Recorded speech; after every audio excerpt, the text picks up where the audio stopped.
Chapter 417. Something was not right with the atmosphere.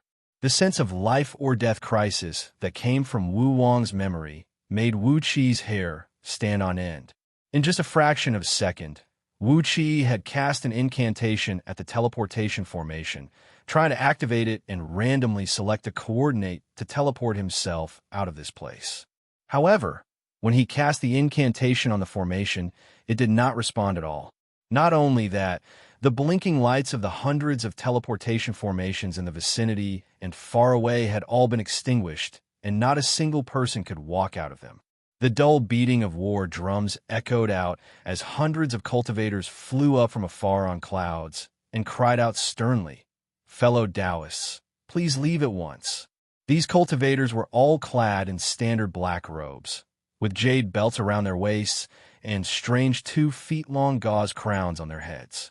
Jade medallions of various colors hung from their waists, carved with incomplete lotus flowers according to their status.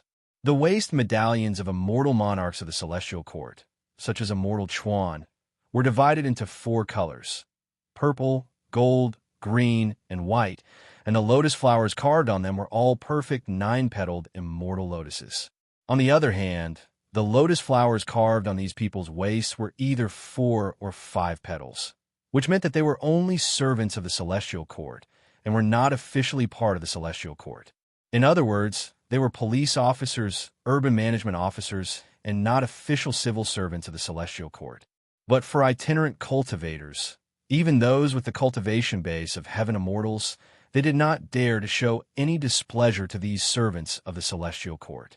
Under the guidance of hundreds of cultivators, nearly 100,000 itinerant cultivators with varying cultivation bases left the scene quickly. They walked, not riding on clouds or flying swords. Even the dozen or so heaven immortals from outer heavenly realms obediently left the scene on foot. Wu Qi marveled inwardly. This was the first time he had seen the might of the celestial court. Among these servants, many of them only had the cultivation base of Jindan realm. As soon as the people of the celestial court left, the sound of war drums in the distance became more and more oppressive. A strong gust of wind blew over from afar. A valiant, tiger-like armored warrior, riding on a mount that looked like a tiger but was treading on a blood-red mist, rushed over along with a strong gust of wind. Walking at the forefront was a team of 12 burly men from the Dragon Count Kingdom. These longbow men stood 100 feet tall, and their bare upper bodies were fully covered with golden fiend runes. Wu Qi scanned them with his divine will and found out that there was a very strong power flowing in their bodies, which was almost comparable to a peak-stage nascent divinity cultivator. In other words, relying on their innate divine abilities, these longbow people could fight head-on against a 36-tier heaven immortal, or even a 35th-tier heaven immortal. However, they didn't form the Jindan, nascent soul, or primordial spirit, which were unique to cultivators. Thinking of the 10,000 longbow men in his spirit breeding ring, who had formed the Jindan and were now trying to break through the nascent soul realm, Wu Qi's eyelids twitched violently. What these longbow men were practicing were the orthodox divine abilities and techniques of the human race, right? Just like Yu Zong and Yu Huan, they did not practice the technique of immortal cultivation. Yet, it seemed these longbow men in the spirit breeding ring had taken the wrong path. Each of the 12 longbow men was carrying a flagpole that stood 1,000 feet tall, with huge war flags fluttering in the wind. 10 of the war flags were embroidered with a huge character of Yu, a green character with a black background. They emanated a vast aura of desolation, which made Wu Qi feel suffocated. On the 2 flags in the middle, a row of characters was embroidered from top to bottom.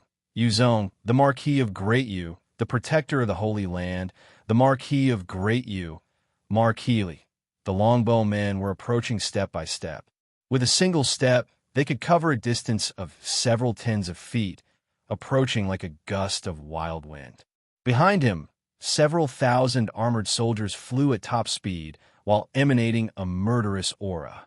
When they were about a mile away from Wu Qi, they suddenly split up and ran wildly, forming a huge circular formation that trapped Wuxia in the middle. A sonorous bugle echoed out from behind, as several dozens of armored soldiers escorted an old man, who was skinny and old, clad in a black sackcloth. He seemed to be at his last gasp, as if he was not far away from death. Suddenly, Yu Hahuan roared with laughter and said, "Release me, you unruly Taoist. This is Marquis Li Yuzong, my distant great-granduncle. His valiant tiger army guards an area of 100 million miles, and he has 1 million mighty soldiers under his command. Furthermore, his overall strength is comparable to a gold immortal. You're dead meat. Release me. I'll plead for mercy on your behalf. I'll just torture you to death and leave you with a broken soul for reincarnation. What do you think?" Wu Qi gave Yu Hahuan a tight slap on his face, then casually pulled one of his ears off and threw it to the ground. Yu Hahuan howled miserably due to the pain and dared not to say another word. However, the hatred and resentment in his eyes seemed as if it could turn into the nether flame of the 9 underworlds and shoot out to kill.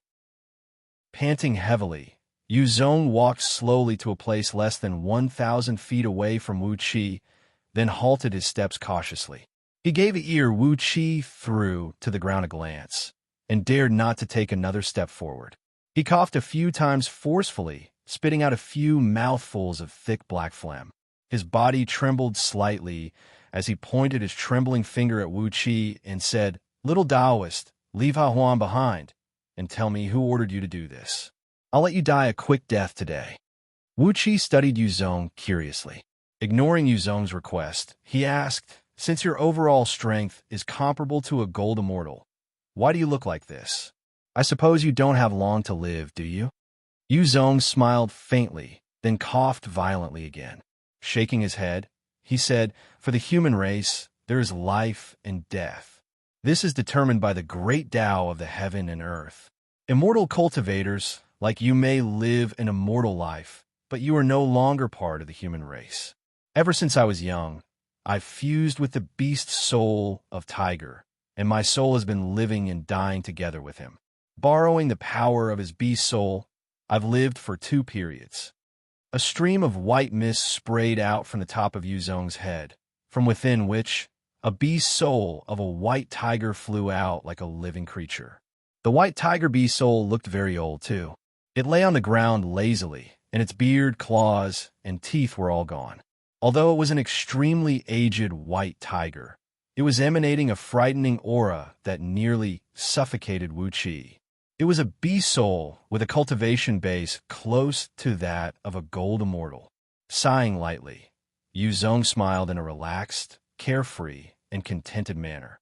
"Compared to those members of my clan who have returned to the transmigration in less than 100 years, what do I have to regret? If it weren't for that kid Yu Zong, who offered all his wealth to buy your life and save that troublemaker Hahuan, and if I hadn't been in a hurry to save more money for my descendants, how could I have had the time to surround this place over the past 3 years?" Wu Qi was taken aback. "Have all the teleportation formations connecting the outer heavenly realms to Pangu continent been surrounded?" he asked in surprise. Yu Zong grinned and nodded seriously. "Money moves people's hearts. That kid Yu Zong is guarding the outer heavenly realms, and he is much better than these poor seniors of ours on Pangu continent when it comes to looting. In the time it takes us to earn a copper coin, he might have earned an energy stone. How can I not be tempted by the fact that he offered all his wealth to protect his last son?" Wu Qi sucked in a cold breath. There were hundreds of millions of teleportation formations connecting Pangu continent to outer heavenly realms, and 60% of them were owned by various major powers. For safety's sake, Wu Qi had chosen the other 40%, which were public teleportation formations. There were at least 100 million of these teleportation formations, and with the sky-high reward offered by Yamu, these marquises of Yu Dynasty were able to surround all these public teleportation formations. The overall strength of Yu Dynasty was indeed extremely frightening. However, Pangu continent was so huge, and the human race had occupied almost the entire continent. As the common ruler of the human race, it was only natural that Yu Dynasty had such a hidden strength.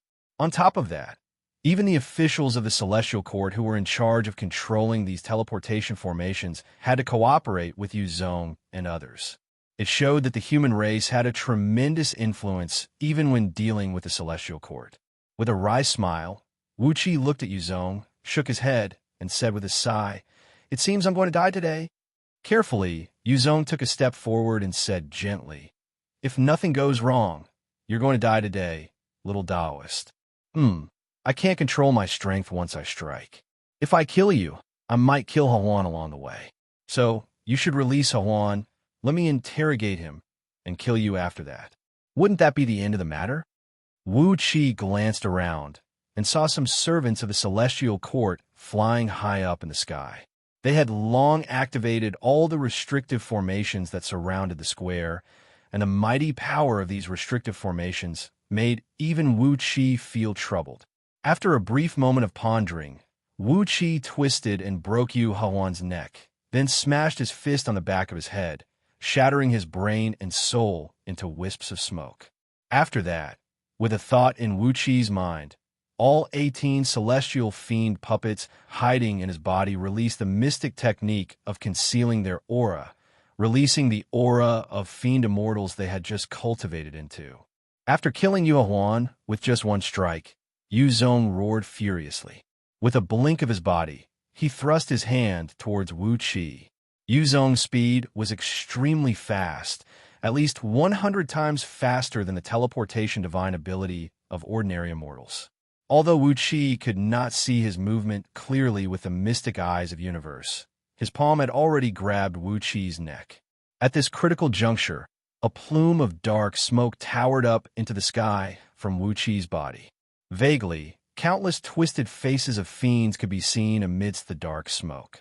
As soon as the celestial fiend puppets unleashed their fiend immortal aura, the heavenly tribulation came chasing after them like a shadow.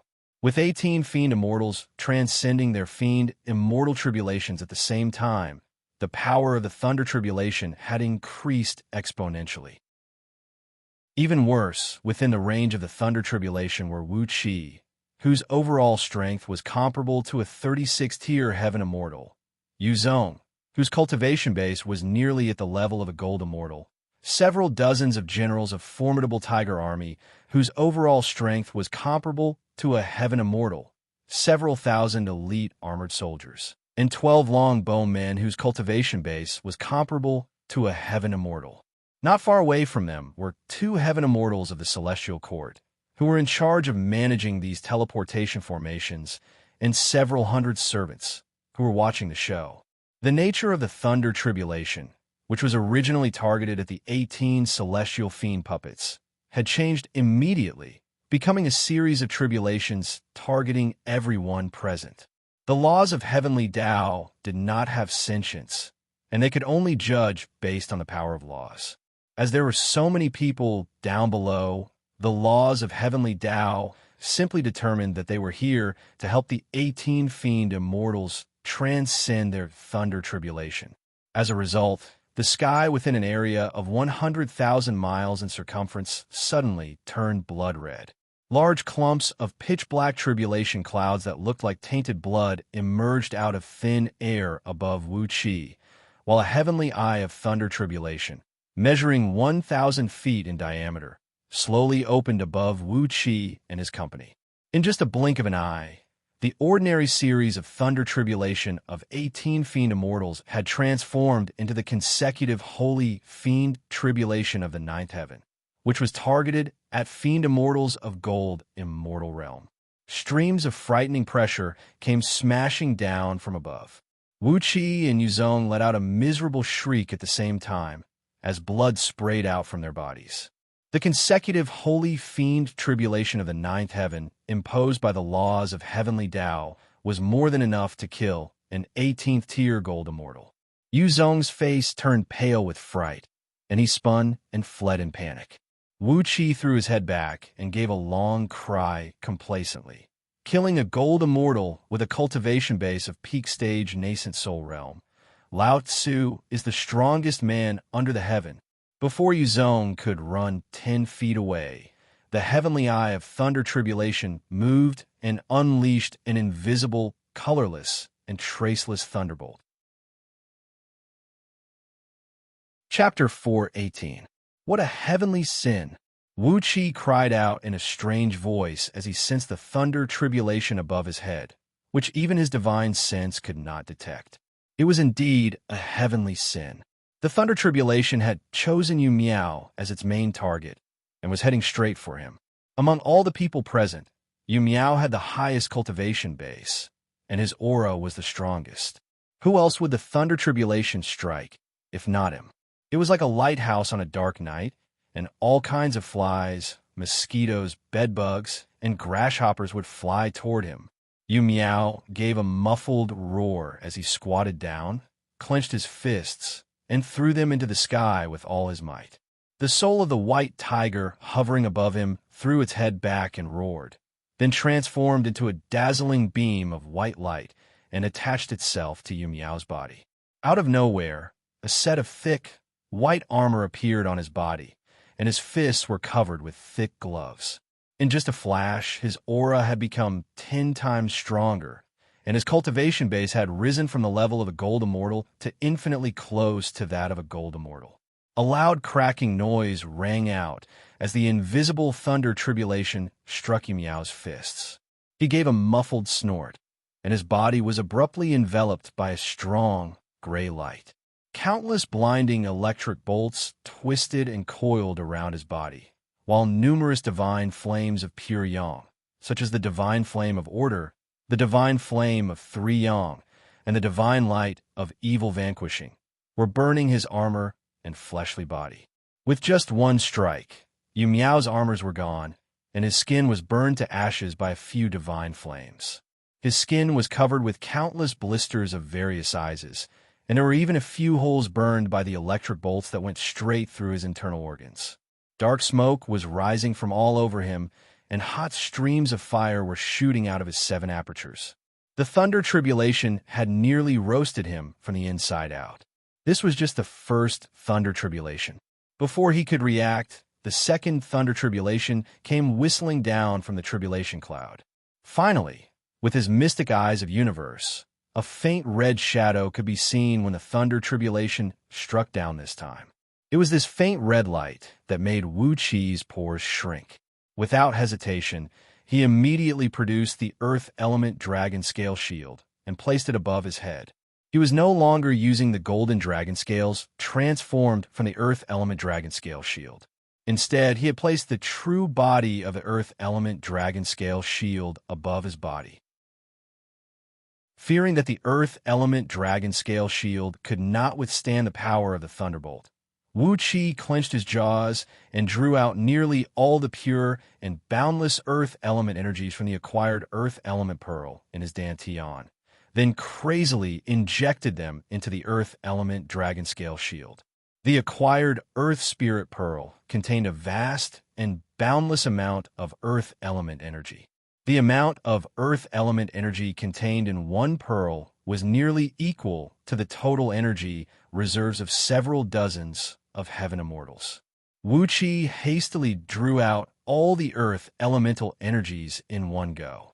The surging Earth elemental energies were like a raging river rushing into a small stream, nearly bursting his body.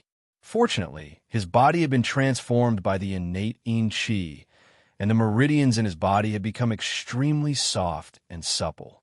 Although his meridians were stretched to the extreme, they were still barely intact like elastic rubber tubes. The Earth element energies transformed into a yellow flood and shot out from Wuxia's palm, shooting straight into the Earth element dragon scale shield. A deep dragon roar rang out from the Earth element dragon scale shield, and the bright light retracted abruptly. Then, a 3 feet thick halo that looked like a copper bell and had a luster that looked like it was forged from yellow soil wrapped around Wuxia tightly. The surface of the halo was smooth and clean, as if it was forged from gold and iron. Right in the middle of the halo, a divine character that represented the meaning of Earth creation in the primordial divine script was emitting a bright and heavy light. Right after the halo was fully formed, the pale red thunder tribulation smashed onto Yuzong's body, who felt like weeping but had no tears. Crack! Boom! A loud boom rang out, and an invisible shockwave swept across the surroundings. All the cultivators whose cultivation base was below Heaven Immortal Realm, including the fearsome warriors of the formidable Tiger Army, were dismembered. Their bodies remained motionless, but they suddenly exploded right where they stood, turning into countless tiny light particles that shot in all directions. Together with a bizarre and magnificent seven-colored light, these light particles scattered in all directions like several thousand fireworks exploding. Thousands of light screens interweaved and collided in the void, transforming into hundreds of thousands of colors of different shades. The effect of the light and shadow was so beautiful that it could intoxicate one's heart. It was a cruel and frightening scene. However, Wuxia was not in the mood to enjoy the beautiful and frightening scene. The invisible shockwave had slammed onto the Earth Element Dragon Scale shield, causing a shockwave that could vibrate several 100,000,000 times per second to sweep across the shield. The Earth Element Dragon Scale shield produced a series of cracking noises, and a few cracks nearly appeared on its surface. Fiercely, Wuxia bit his tongue and spat out a mouthful of blood essence onto the Earth Element Dragon Scale shield. It was as if the shield was fed with a stimulant, as it shone with a dazzling light again, and even expanded a few inches in size. The frightening shockwave only lasted for 3 seconds, but 90% of Wuxia's energy had been consumed. Apart from the 2 Heaven Immortal officials sent by the Celestial Court to guard this place, there were also several dozens of captains of the formidable Tiger Army, whose overall strength was comparable to a Heaven Immortal. As soon as the thunderbolt struck down, all living beings within a circumference of 100 miles were killed. No matter it was cultivators, wild beasts, flowers, trees, or even the microorganisms in the soil, they were all wiped out by the thunderbolt. All the mountains and rivers were flattened, and with Yu Miao, who bore the brunt of the impact, the ground within 100 miles was turned into a circular flatland that sank 30 feet deep into the ground.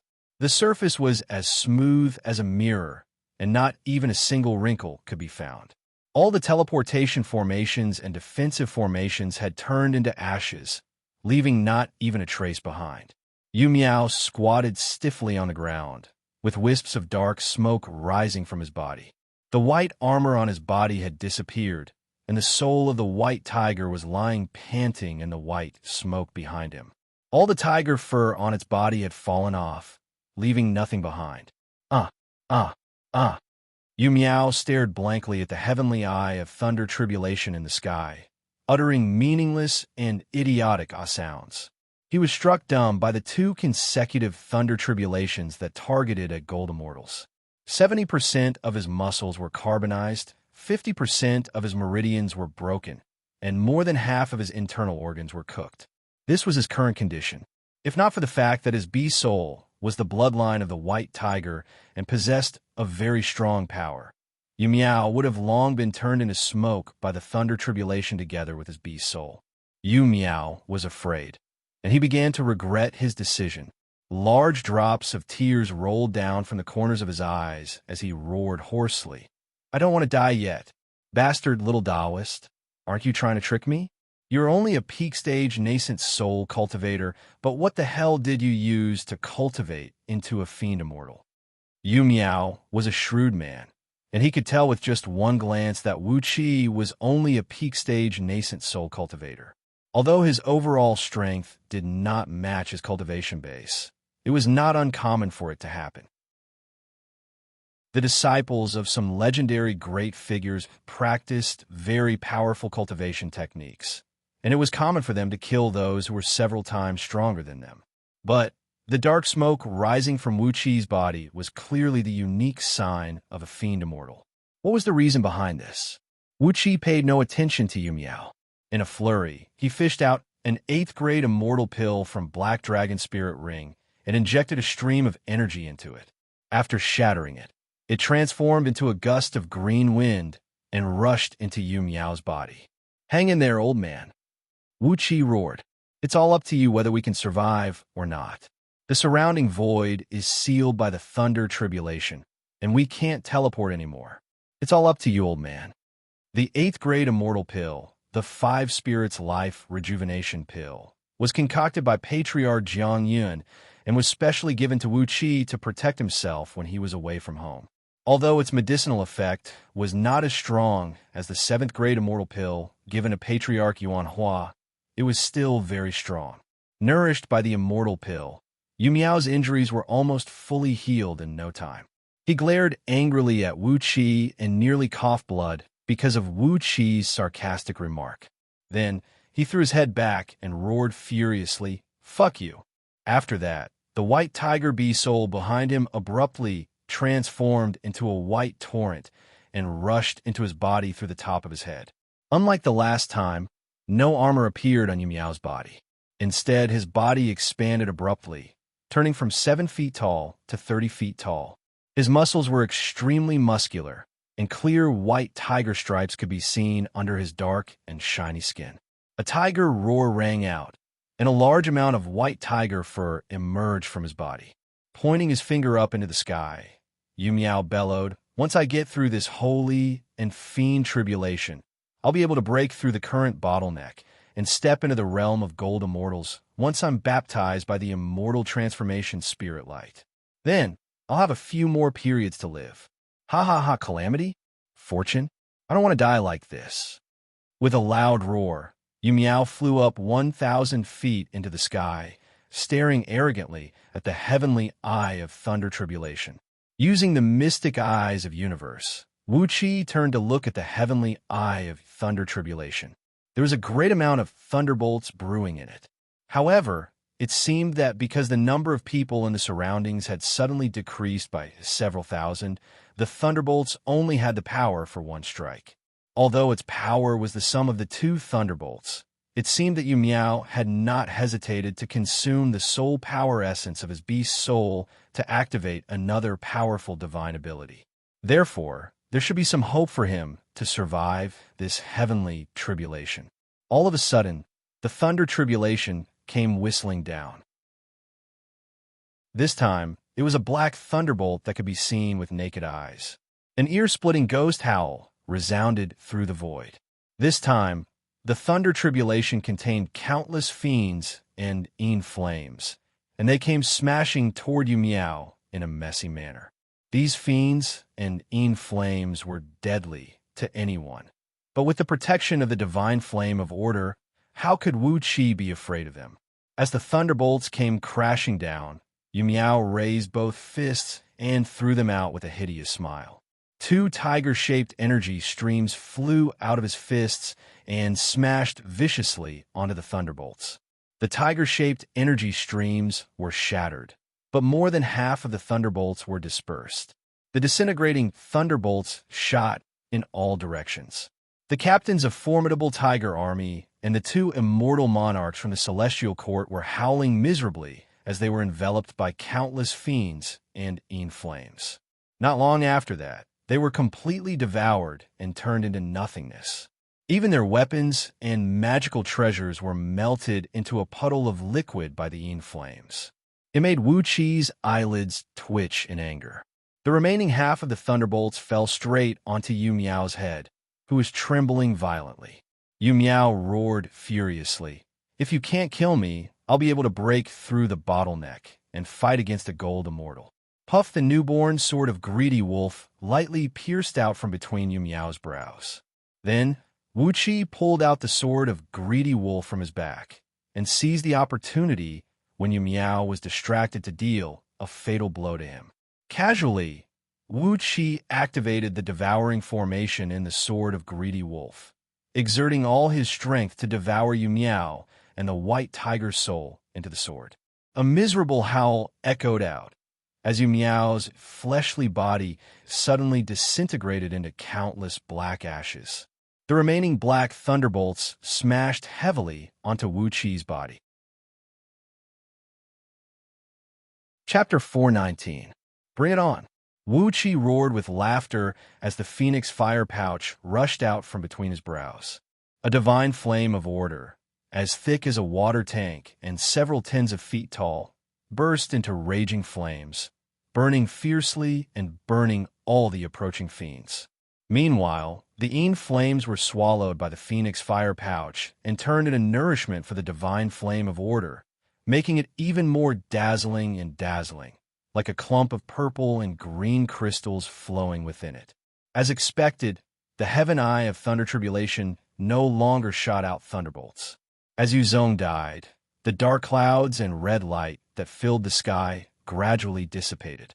A pale golden cloud, which could make anyone feel comfortable just by looking at it, slowly descended from the sky and hovered above Wuxi's head.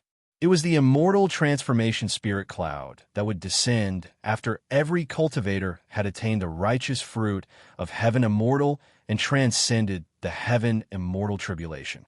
The immortal transformation spirit light that descended from it could cleanse the cultivator's fleshly body, fuse their nascent divinity with their innate nascent embryo, and transform them into immortal souls.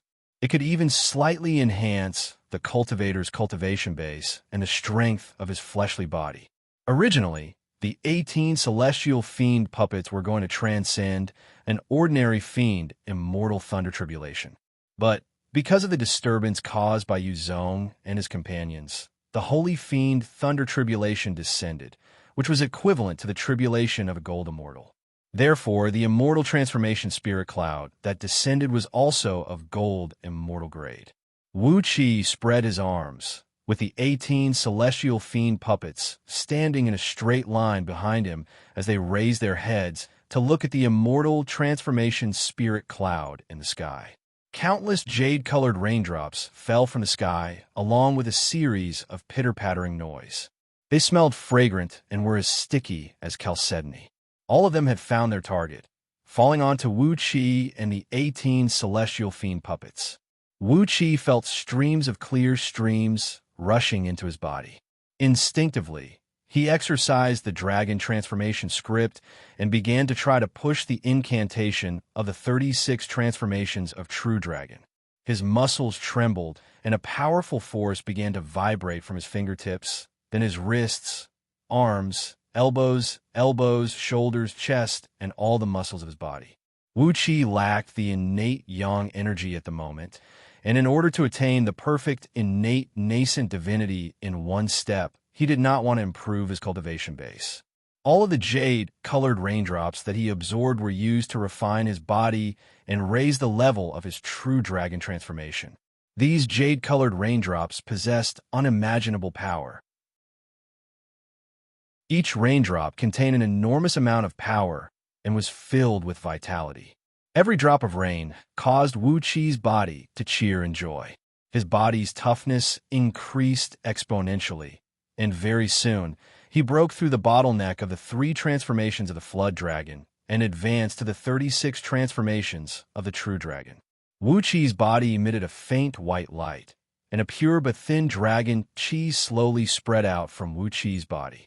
On the other side, 18 celestial fiend puppets opened their mouths and let out deep, hoarse cries of joy that sounded like 2 metals rubbing against each other.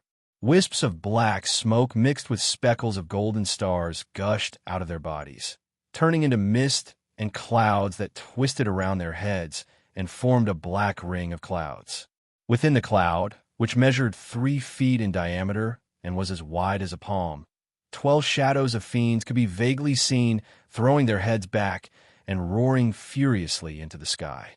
Around these fiends was a ring of fine and complicated black runes. The dragon chi and fiend chi intertwined with each other, and Wuxia absorbed them into his body. Suddenly, a clear stream of consciousness came from the puppets, and a cultivation technique of the Fiend League, the Inferno Hell Fiend Scripture, rushed into Wuxi's spiritual ocean. Wuxia was taken aback. He was surprised to find that it was a mystic technique of the Fiend League that could lead him straight to the realm of Gold Immortal. Although he could only cultivate it to the realm of 6th-tier Gold Immortal, it was still an extremely rare and precious mystic technique of the Fiend League. Taking a deep breath, Wuxia sealed off the meridians in both arms. Then, using the mystic technique of Scroll of Stealing, he split a part of his energy in his dantian, then quickly produced a Jin Dan according to the cultivation technique of the Inferno Hell Fiend scripture. After that, he split a thread of divine will and injected it into the Jin Dan, constantly fusing his energy with the Jin Dan, and quickly produced a new fake nascent soul. This fake nascent soul was cultivating the Inferno Hell Fiend scripture. Different from the other fake nascent souls, it had a pitch-black body, a pair of horns growing out of its head, and was treading on a sheet of blood-red light. Its entire body was shrouded in red flames, and vaguely, there were a few tiny fiends wheeling and dancing around it. After ordering the other fake nascent souls to sleep, Wuxia used the Inferno Hell Fiend nascent soul to control all the energies in his main meridians. In just a blink of an eye, Wuqi's entire body was shrouded in a dark mist, and there was also a ring of dark clouds forming behind his head. However, as the cultivation base of his Inferno Hell Fiend nascent soul was too weak, there were only 3 shadows of fiends in the dark clouds, roaring furiously into the sky, and only tens of black runes of the Fiend Tao could be seen hovering around them. They were not as wild and unbridled as the dark clouds behind the celestial fiend puppets' heads, and instead, they were filled with a mysterious and ferocious air. The jade-colored raindrops lasted for less than the time to finish a pot of tea before vanishing without a trace. After that, a wisp of fragrance came falling from the sky. Together with a colorful glow, the fragrant wind wheeled around Wuxia and the 18 celestial fiend puppets. Abruptly, Wuxia felt that his divine will had become more condensed, as if it had been compressed into mercury from running water. Inside the puppets, Wuqi's clone inhaled the fragrant wind, and the connection between him and Wuxia became clearer, allowing Wuxia to control them more smoothly.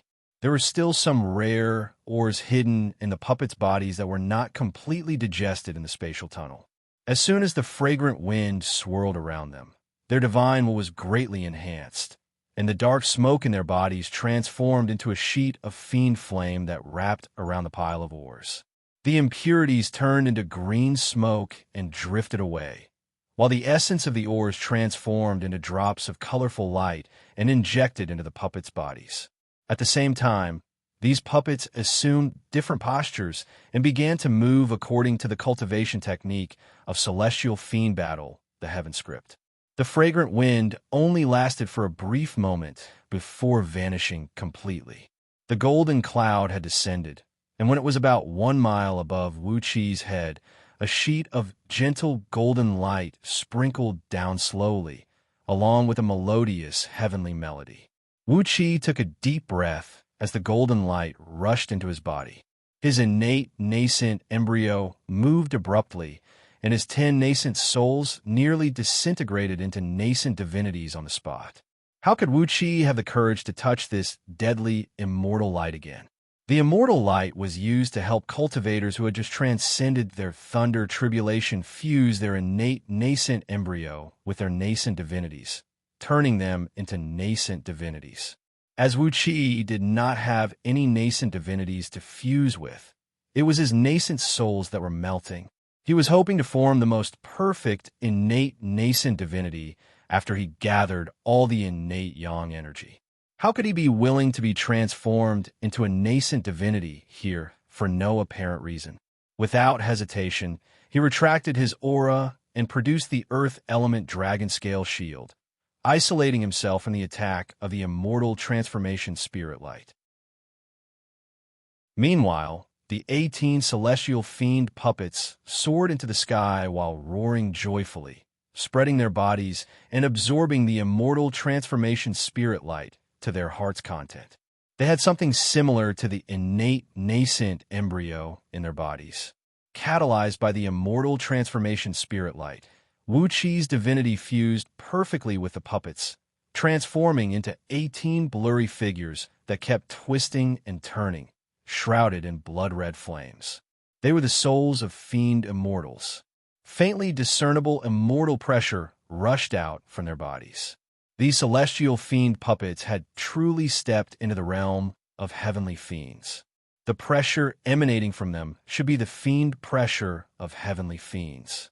Compared to the immortal pressure of heaven immortals, the fiend pressure was much more bloody and domineering. It could cause severe damage to the nascent souls and nascent divinities of cultivators. The immortal pressure could only suppress the cultivators, but the fiend pressure had a direct lethality. Perhaps because they were transcending the fiend saint thunder tribulation, which was equivalent to the thunder tribulation of a gold immortal. The immortal transformation spirit light sprinkled down was of a very high grade and contained a very strong power of fortune. Under the illumination of the immortal transformation spirit light, the bodies of the 18 celestial fiend puppets gradually changed from the bizarre metallic texture to a state of half metal and half skin. Vaguely, they had taken on the appearance of humans and no longer needed to use illusory techniques to transform into human shapes. Such celestial fiend puppets were much more flexible, and the strength of their bodies was much stronger than before. Even the cultivation base of the celestial fiend battle, the heaven script, showed a sign of breaking through the realm of 36-tier heavenly fiend. What surprised Wuxia was that the earth element dragon scale shield was absorbing the immortal transformation spirit light as well. Not only that, the item spirit Wuxia produced inside the shield was also going through a tremendous transformation because of the immortal transformation spirit light. The transformation was like a child born with low intelligence, suddenly growing up into a learned scholar, or a green bean that had just been peeled and turned into a towering tree with luxuriant branches and leaves. Overjoyed, Wuxia quickly pulled out all his magical treasures, letting them bathe in the immortal transformation spirit light to his heart's content. All the magical treasures were letting out cheerful cries, as if they were alive, especially the sword of greedy wolf, which had just devoured Yuzong's soul and the white tiger soul. It let out a shrill howl of a wolf, and with the help of the immortal transformation spirit light, it quickly transformed the soul energy of Yuzong and the white tiger soul, fusing them into its own item spirit. Vaguely, Wuxia sensed that a huge, ferocious-looking wolf, pitch black in color and with a pair of wings on its back, was taking shape under the dual effects of the powerful soul energy and the immortal transformation spirit light. With the high grade of the white tiger soul, perhaps the sword of greedy wolf could soon evolve into an immortal item, and the grade of its item spirit would be ridiculously high. On the contrary, the current form of the sword of greedy wolf had limited the power of its item spirit. Laughing joyfully, Wuxia happily looked at the several dozens of treasures around him, all of which were being purified by the immortal transformation spirit light, especially the 5 acquired spirit pearls of 5 elements. Under the purification of the immortal transformation spirit light, they were absorbing the innate energies of 5 elements in Wuxia's body to their heart's content. Surprisingly, a crystal containing innate energy was formed in their core. Wuxia was both surprised and delighted. Could it be that these 5 acquired spirit pearls could really transform into innate items in a short period of time? In his great joy, Wuxia did not care about damaging his own energy. He squeezed out a drop of his prime blood essence and sprinkled it onto all the magical treasures that had been purified by the immortal transformation spirit light. Then, bearing the pain, he split out a thread of his divine sense and fused it into the core of these magical treasures. In less than the time to finish a pot of tea, the immortal transformation spirit cloud had completely vanished, and the spirit light, sprinkling down from the sky, had gradually dimmed. A faintly discernible but extremely clear divine will suddenly emerged in Wuxia's spiritual ocean. Option 1. Join the Celestial Court and become an immortal official of the Celestial Court. If you agree, an immortal light will immediately sprinkle down to welcome you to the immortal palace of the highest heavens. Option 2. Don't join the Celestial Court and remain an itinerant immortal. The next time you ascend to the immortal tier, you will still have the opportunity to receive an immortal light. Wuxia was stunned when he sensed the divine will that suddenly appeared in his spiritual ocean. So that's how it is. This is the true path to ascension. If you are willing to join the celestial court, when the immortal transformation spirit light sprinkles down, an immortal light from the celestial court will follow, and the newly ascended heaven immortal will be brought to the highest heavens to become an immortal official. If you are not willing to join the celestial court and be bound by the celestial court, you can do whatever you want. The celestial court will not waste its energy on you. Shaking his head and smiling inwardly, Wuxia stored all the magical treasures around him into his body with a satisfied expression. Off in the distance, countless beams of light were approaching him. The air was trembling as a large number of cultivators and immortals were rushing towards him with teleportation.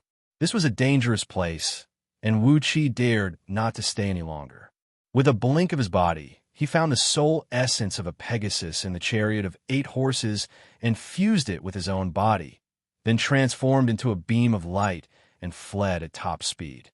But all of a sudden, the void next to him collapsed into a large hole, about 10 feet in circumference. An old, skinny, and shriveled hand that looked like a skeleton slowly reached out from the hole, slapping forcefully onto Wuxia's back. "You dare to kill an important minister to you? You deserve to die." Chapter 420. It was a casual slap, but it was no different from the way to Mount Tai. Earth Element Dragon Scale Shield and Black Dragon Spirit Ring were activated with all their might. The golden light from the dragon scales formed a thick and heavy light barrier around Wuxia's body, while the black dragon scales formed a black armor on Wuxia's body. The lower-grade spirit item outfit given to him by Patriarch Yuan Hua moved at his will, transforming into wisps of smoke that rose into the sky and formed a cloud platform, blocking the skinny palm. The palm pressed down slowly, but even Wuxia, who had already activated the soul essence of one of the 8 steeds, could not avoid it. The golden light from the dragon scales scattered and disintegrated, while the black dragon scales turned into a plume of dark smoke and dissipated. Both the Earth Element Dragon Scale Shield and Black Dragon Spirit Ring let out a miserable howl, and a large sheet of bright light burst out from both treasures at the same time. Then, the cloud platform transformed from the lower-grade spirit item. The green Taoist robe was turned into nothingness, while Wuxia's clothes were torn into countless threads and scattered in all directions. The palm had slapped right onto Wuxia's back. Wuxia gave a muffled snort, and at the same time, 2 streams of blood shot out from both of his eyes. Suddenly, his body turned blurry, transforming into a dazzling beam of light that sped away into the distance. Even the few heaven immortals who were approaching at high speed from a distance did not manage to block his way. All they could see was a beam of light streaking across the sky and disappearing without a trace. The skinny palms slowly retracted, and the old, hoarse voice said, "Fortunately, you had a few decent items to protect you. Otherwise, I would have killed you on the spot. However, with your cultivation base, you will definitely die after suffering my deity palm." "Humph. The one who will kill you is none other than to you, the left minister of Zhong Province, Yu Miao." Riding on the soul essence of one of the 8 steeds, Wuxia rushed for several tens of thousands of miles, then immediately retracted all his energy and plunged into the ground. Exercising the innate earth element escape art, he transformed into a clump of earth energy and rushed forward along a few underground energy veins. All he cared about was performing hand incantation gestures and performing the earth element escape art. He was too lazy to see what was in front of him and just kept rushing forward. Vaguely, he heard Yu Miao's voice. "The you is the left minister of Zhong Province, Yu Miao." Without a doubt, he was from the same clan as Yu Miao and Yu Mu, and he was an extremely formidable elder. The feeling he gave Wuxia was a few times stronger than that of Yu Miao. The strength of the palm was not strong, probably only a few 100,000 kilograms. Wuxia's body could definitely withstand such a blow. However, the strange evil power contained in the palm was like a vast ocean, suddenly bursting into Wuxia's body. It was a huge evil power that was enough to make Wuxia explode 100 times.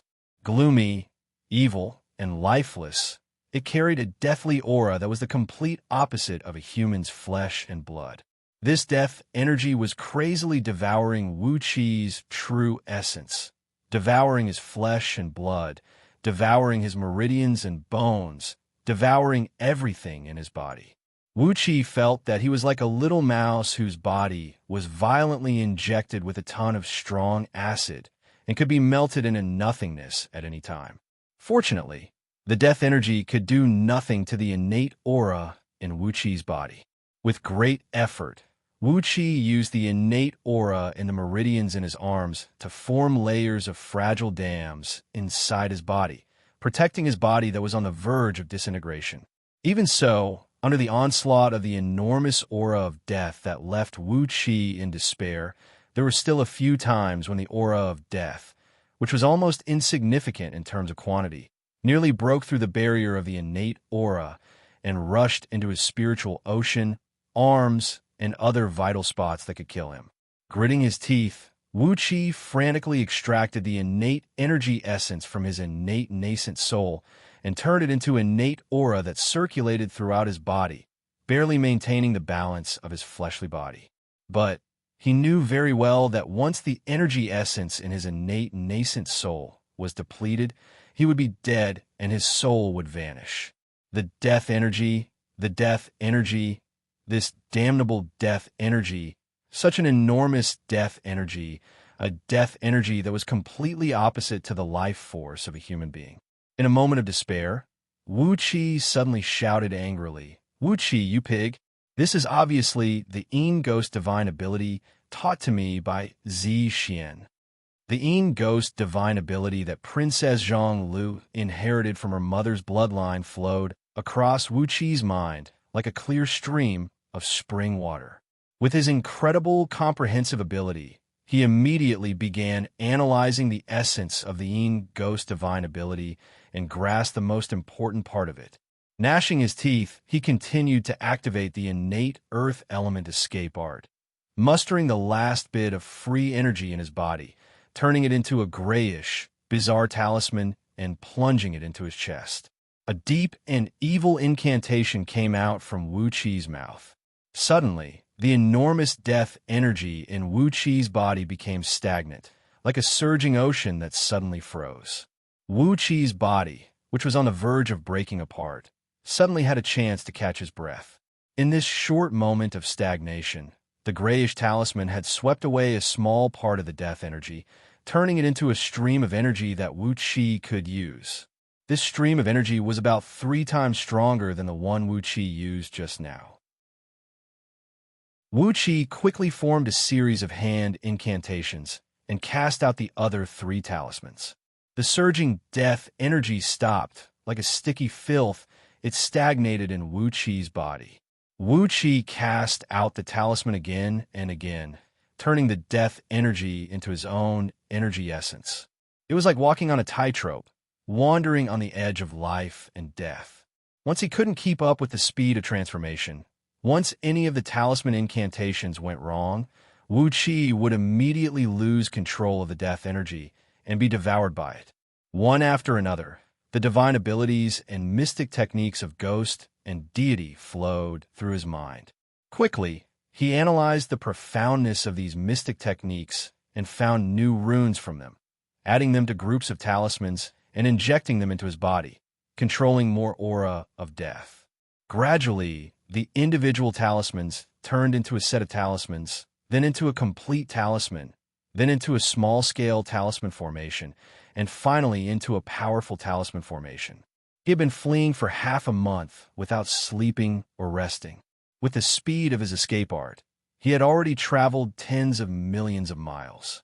At last, his body trembled, and he regained his consciousness.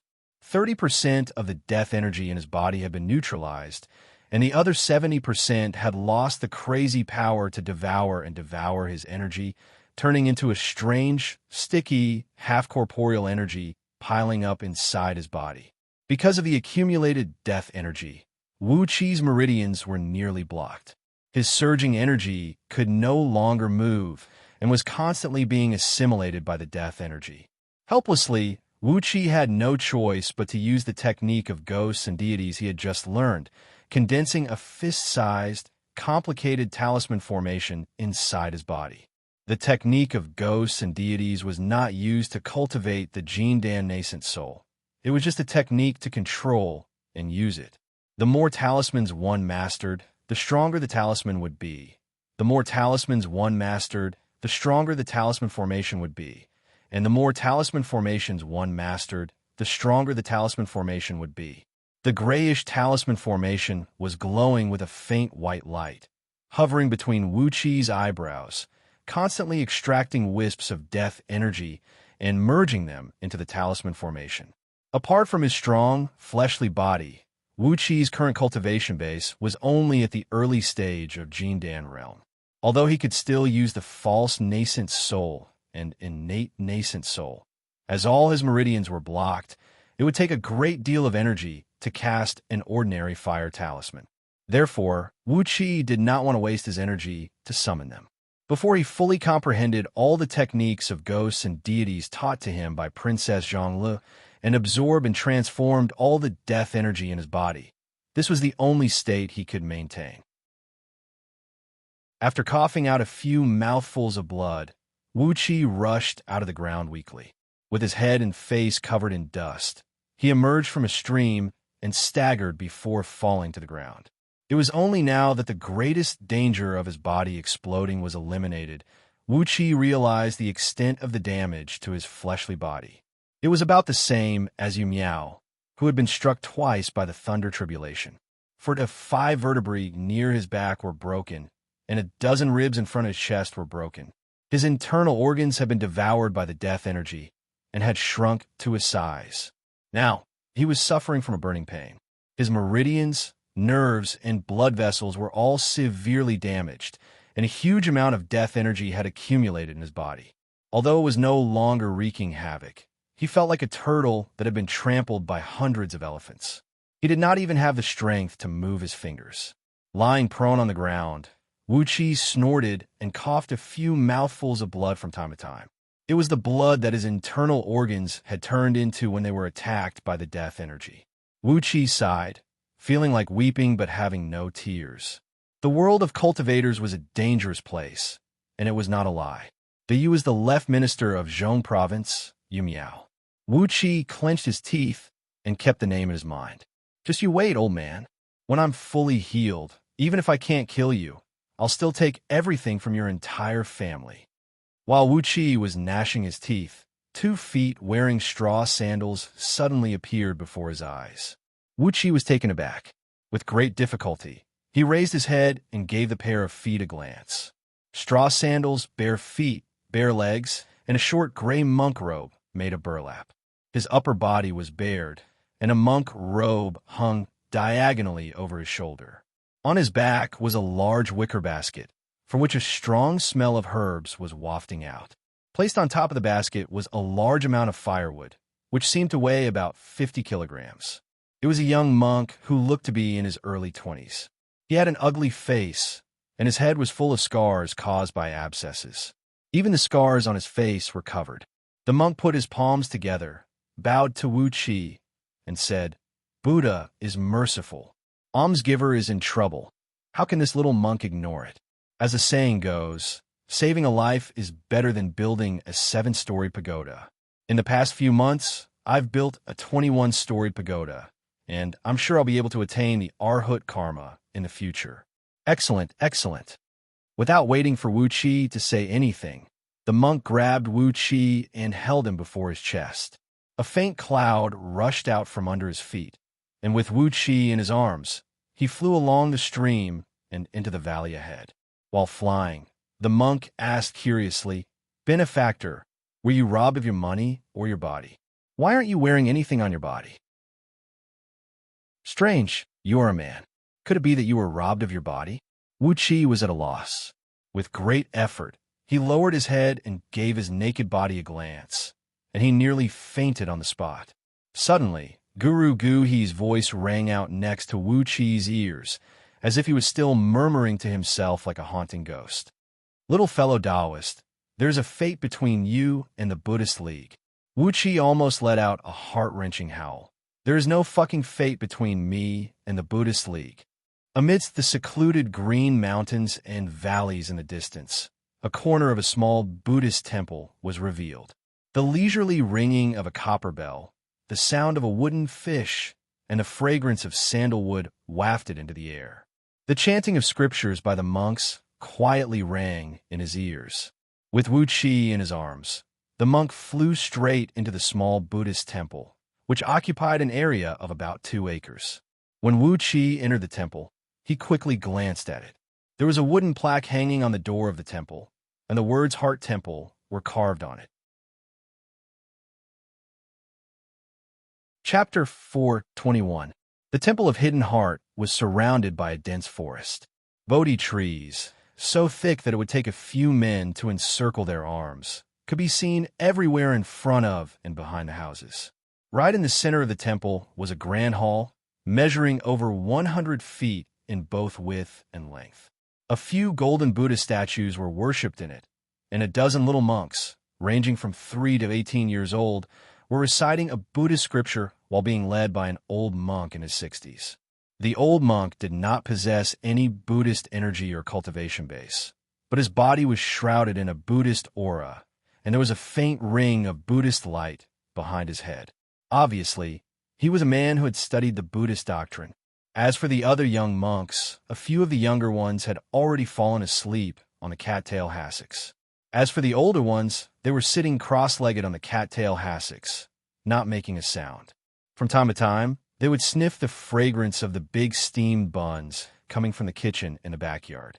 The little monk carrying Wuxia flew straight past the grand hall in the center, bypassing the back hall and the wing rooms in the double-layered courtyard, and finally came to the backyard. There were a few shabby cottages in the backyard. On the left side was a farmland of over 30 acres, where the half-yellow and half-green rice was growing nicely, and a few acres were planted with vegetables such as radishes and greens. On the right side was a kitchen, a woodshed, and a few stone huts built with large rocks. The aroma of a medicinal soup was wafting out from one of the stone huts. An old monk, standing about 8 feet tall and skinny like a bag of bones, was seen swaggering out from the kitchen with a bowl of gruel in his hand, feeding the few hunting dogs that were playing in front of the cottage. Upon seeing the old monk, the monk carrying Wuxia cried out, "Master, your disciple has built another 7-story pagoda. It's a pity that your disciple's magical power is too weak, and I could only build half of it. The remaining half would depend on you." The old monk turned his head over with a trembling body. A cold gleam flashed in his eyes as he gave Wuxia a glance, then nodded slowly and said, Amit Ba, fellow Taoist, your injury is very serious. Have you been robbed of your money or your body? Why are you all naked?" The old monk glanced at the black dragon spirit ring and spirit breeding ring hanging on Wuchi's chest. Suddenly, he laughed and said, "Looks like you've been raped. But, fellow Taoist, you still have all your money and belongings." The words of the old monk and the young monk echoed each other. Wuxia was so angry that he almost jumped up and smashed their bald heads. The little monk's cultivation level was only at the initial stage of the Jindan realm, and the old monk's cultivation level was only at the peak stage of the Jindan realm. Luckily, they were bold enough to bring a cultivator who was in trouble to their lair. Didn't they know that there was a saying in this world called, "The human heart is unpredictable"? Looking at the old monk's bright smile, Wuxia coughed violently and said with a bitter smile, "Reverend, you must be joking. I only met a few enemies and was injured because I couldn't resist them. My clothes were also burned by them. May I know Master's name?" The old monk put down the bowl of porridge, clasped his palms together, and said, "I'm Hidden Heart, and that is my unfilial disciple, Guarded Heart." While Wuxia was about to hypocritically praise the Buddhist name of the pair of master and disciple, the door of a cottage next to them suddenly opened, and a hoarse and unpleasant voice was heard coming out of it. "Master, when can we leave this damn place? I can't stand the daily vegetables and carrots. I want to eat meat, I want wine, and I want women." Accompanied by the hoarse and unpleasant voice, Madman Shui, who had an ugly face and was clad in a coarse burlap robe, walked out from the cottage. He could not even walk steadily. Madman Shui was much skinnier than when Wuxia first met him, so skinny that he was almost as skinny as Hidden Heart.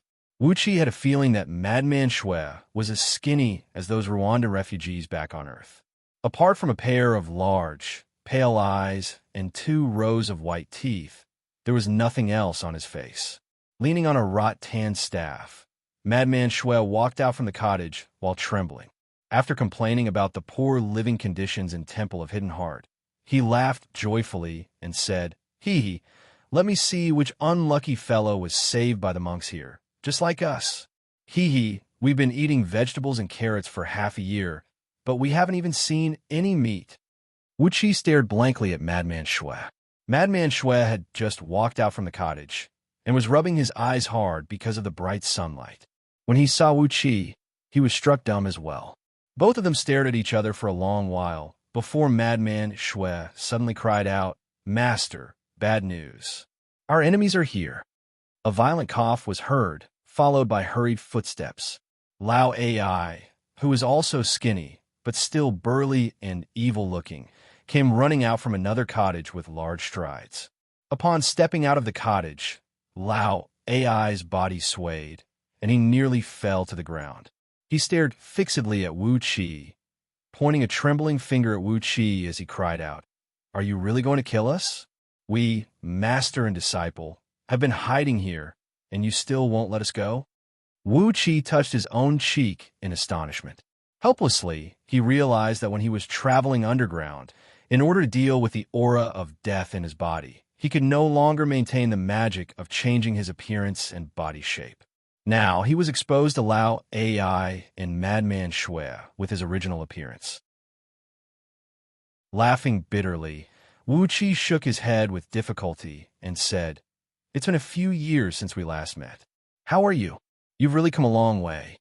Wuxia admired Lao Ai and Madman Shui from the bottom of his heart. They had no idea what was going on in the outside world, and yet they had come all the way to Panga continent from Myriad Immortals' planet. On top of that, they seemed to have escaped from the tight encirclement after being severely wounded by someone. How could he not admire them? Sighing softly, Wuxia nodded and said, "Pangu continent is such a vast place, and yet we can still meet here. It seems we are fated." Lao Ai and Madman Shui were taken aback, then exchanged a glance. They could tell that Wuxia did not mean them any harm. On top of that, Wuxia was severely wounded and could barely move his fingers, no matter how they looked at it. He did not look like he was here to hunt them down. After a moment of pondering, Lao Ai shook his head and said, with a strange laugh, "You are not here to hunt us down. You, Wuxia, are not qualified to hunt me down." Madman Shui gave a few cold laughs. He rubbed his knuckles and made them creak as he said, "Master, why don't we kill this fellow right here? He is the grandson-in-law of that bastard Yindan." That bastard Yindan was one of the people who heavily injured Master that day. Hidden Heart glared at him and gave Madman Shui a few heavy punches on the head. "How presumptuous!" He bellowed furiously. "This is a holy land of the Buddhist League. How can you fight and kill here? Since you know each other, and both of you have fled here after being severely wounded, it proves that you are fated with the Buddhist League. It is Buddha's will that you meet here and resolve the enmity between you. Whoever dares to talk about fighting and killing here will not even have vegetables to eat anymore." Madman Shui squeaked and shrieked as he hastily fled to Lao Ai's side, holding his head with both hands. While the old monk was about to teach Madman Shui a few more punches, the door of the kitchen next to him suddenly opened. A stout and muscular monk, who stood about 10 feet tall and had a waist circumference of at least 12 feet, came striding out from the kitchen with large strides. The monk had a basket of steamed buns in his left hand and a pot of porridge mixed with vegetables and radishes in his right hand. "Dinner is ready. Dinner is ready. Bald donkeys, come and eat," he cried out. After the time it took to finish a pot of tea, Wuxia, Lao Ai, and Madman Shui squatted on the foot-tall threshold of the temple's main entrance, each holding 2 steamed buns the size of a toddler's head in their left hand, and a bowl the size of an adult's face in their right hand. It was filled with vegetables, radishes, and porridge without any oil or salt. They were staring at the valley in front of them with a deep look in their eyes. Wuxia took a bite of the steamed bun, which was as hard as a rock, and drank a mouthful of the porridge, which was bland and tasteless. He breathed out a long sigh and said, "Prince of Chongqing and his disciple, have you been living with such a diet for half a year? You've been wronged. You've been wronged." Lao Ai and Madman Shui stared at the coarse food in their hands, feeling like weeping but having no tears. Slowly, they opened their mouths and took another bite of the steamed bun. "If not for the fact that I'm severely wounded and can't absorb natural energies to heal myself, and can only rely on these grains to replenish my strength, I would have long ago broken these bald heads, burned this temple down, and roasted all these bald donkeys." Lao Ai's body was shivering as he howled in a low voice. "Half a year, 189 days, and only one meal of this coarse food that not even pigs and dogs can eat. No wine, no meat, no beauties, and nothing." Madman Shui complained in a low voice. "Only a group of old monks, big monks, and little monks, who have surrounded you all day long, telling you that you're fated with Buddhism and asking you to shave your head and become a monk. Don't let me recover my divine abilities, or else. Wuxia gave Lao Ai and his disciple a look, sighed faintly, and said, "You can never forget the kindness of saving your lives. If you kill your savior, TSK, you will be haunted by inner demons and will face a great obstacle in your future cultivation." Lao Ai nearly coughed out a mouthful of blood. He glared at Wuxia angrily, then spun and no longer bothered to look at him. Wuxia did not pay any attention to Lao Ai, but went to find Madman Shui and asked him about what had happened to him and his disciple over the past few years. It was a very simple thing. On the day they killed Yu Hiqian, after Lao Ai had digested the primordial yin energy seized from Yu Xianxian's body, the master and disciple slowly returned to Ji City. However, right after they returned to Ji City, Lao Ai was invited by Su Mayor to study the divine ability of dual cultivation. Just when Lao Ai was in a desperate situation where he wished he was dead, Yin Dan led all the experts and sinecures of Great Yin Dynasty and launched a full-force attack, nearly turning Lao Ai into ashes on the spot. Fortunately, Lao Ai's will of delight was extremely powerful, allowing it to protect Madman Shui, who was also severely wounded as they fled all the way out of Ji City.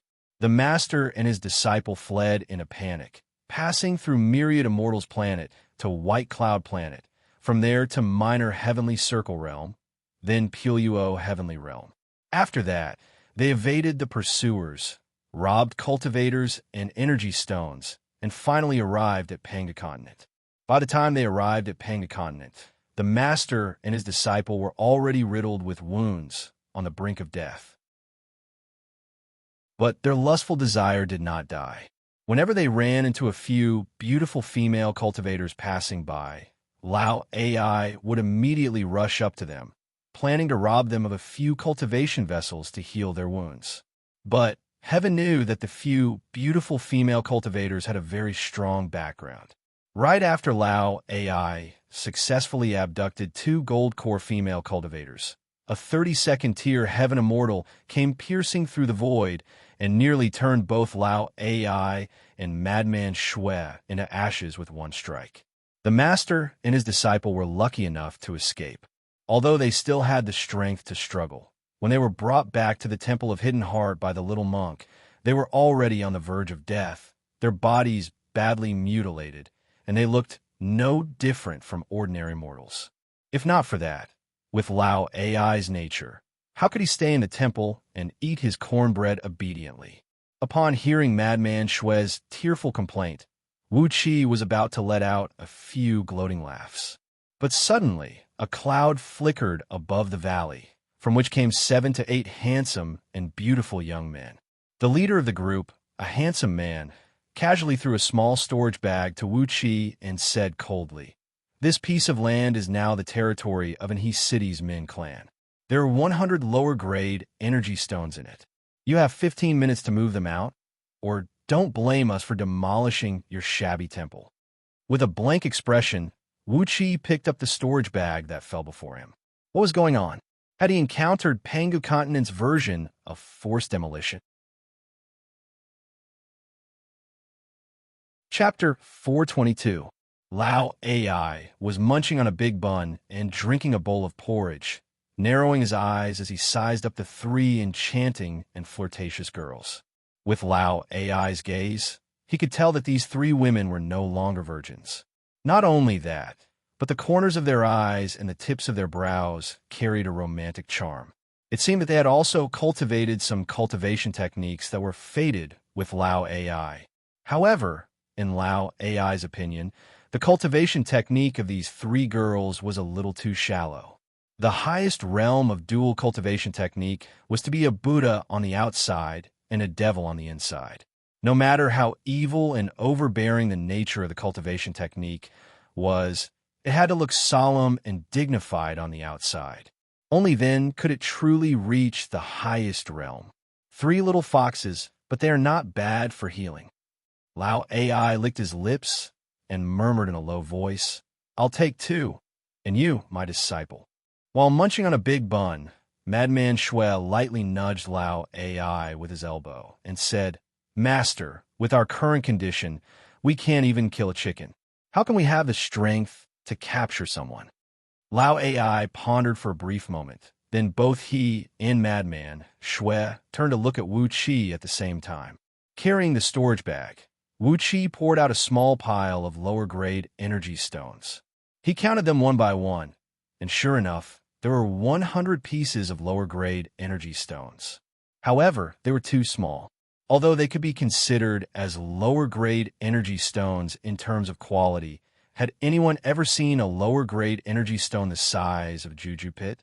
A standard lower-grade energy stone was the size of an adult's fist, and its volume, weight, and the amount of natural energy contained in it were measured to a certain standard.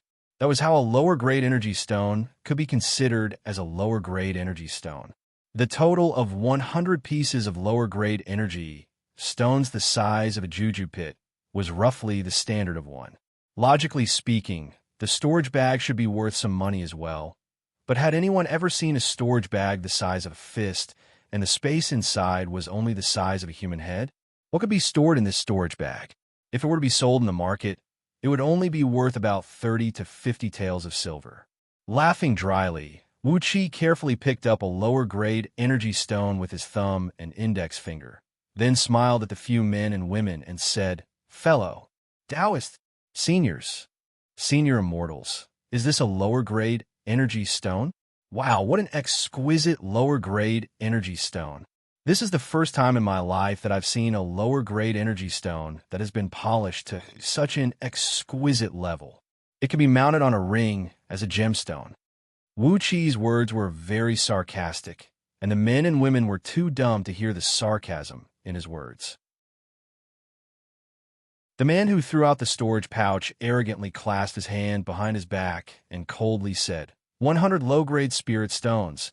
Not one less, of course. Not one more. We, the Min clan of Anhe City, have acquired a piece of land that measures 300 miles in both width and length, and are going to build a garden to avoid the summer heat. This valley is now ours. Hefting the 100 lower-grade energy stones in his hand, Wuxia grabbed a steamed bun and gave it 2 bites. After that, he rolled his eyes and cried out loudly, "Old monk Hidden Heart, someone is here to seize your territory. They want to rob the Temple of Hidden Heart with 100 low-grade energy stones. Fuck them. Who dares to touch our Temple of Hidden Heart?" A loud roar that sounded like a muffled thunder rang out, followed by a series of footsteps that shook the earth and the mountains. The ground trembled slightly. The fat monk in the kitchen widened his eyes, picked up a guillotine that was used to cut grass, and rushed out of the mountain gate in a rage. Panting heavily, he stood at the entrance and bellowed furiously, "The Dharma protector of the Temple of Hidden Heart, Chi Tian, is here. Who dares to be so presumptuous?" Laughter that sounded like silver bells rang out from the mouths of the 3 women. Among them, the woman clad in a long green dress casually pointed her finger at the monk and said in a low voice, "What a strong monk! I wonder if he is just a spear that looks good but is actually useless? With just a flick of the finger, Chi Tian's waistband suddenly broke inch by inch, and his pants fell down to his feet. Immediately after that, several tins of large slits appeared on his monk robe as well. As a breeze blew over, his robe fluttered and fluttered, revealing his snow-white skin and flesh, which were as white as silver. He stood there in a daze, unable to move even a little bit. The three women burst out laughing, and the other four men followed suit. They were rocking back and forth with laughter, looking very pleased with themselves. The young man who threw the bag to Wuxia narrowed his eyes, crooked his lips, and said to the woman clad in a green dress, "Little sister, your divine ability and magical power have improved again. Even I did not see how you did it." Meanwhile, the other three men hurriedly flattered the girl, making her magical power disappear. Wuxia and Lao AI exchanged a glance. Then Wuxia casually shoved the 100 low-grade energy stones into the storage bag hanging on his waist. A low-grade energy stone that was so exquisitely polished was indeed a rare and precious item. Even cultivators with a similar status would not be shameless enough to use it to deceive others. Judging from the Min clan of any city, could it be that they were a clan of misers? Among these 7 men and women, apart from the man who led the group and the girl clad in a green dress, who had just formed their Jindan, the rest were still lingering in Xianxia realm. The cloud they stepped on when they came here was transformed from a magical item, and not a real cloud formed with their own overall strength. In the eyes of Wuxia and Lao AI, the girl's finger attack was nothing special, and there was nothing to make a fuss about. Chi Tian lowered his head and stared blankly at his fat belly. Suddenly, he let out a strange cry, threw away the guillotine, spun, and ran. Unfortunately, his legs were tied up by his pants, so when he turned and took a step forward, he fell heavily to the ground with a loud thud. Chi Tian's fleshy body rolled and shook violently, causing the main gate of Temple of Hidden Heart to shake violently. The wooden plaque hanging on top of the gate trembled, then suddenly fell off along with a large amount of dust, smashing right onto the back of Chi Tian's head. Ugh!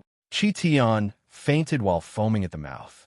Wuxia and Lao AI exchanged a glance again, then brought Madman Shui and carefully retreated to the left side of the main gate under the statue of Guardian Vajra. With a bun in one hand and a bowl of porridge in the other, they began to stuff food into their stomachs. Lao AI sighed under his breath and said, "We are in big trouble. My meridians are broken, and I can only rely on these mortal things to replenish my strength. Every day at noon, I absorb some essence of the sun and moon to heal my injuries and restore my energy. If these monks are driven away, where can I go to eat and drink for free?" Wuxia craned his neck and swallowed a mouthful of bun. He gave Lao AI a look and scolded under his breath, "Don't think you can eat and drink for free here.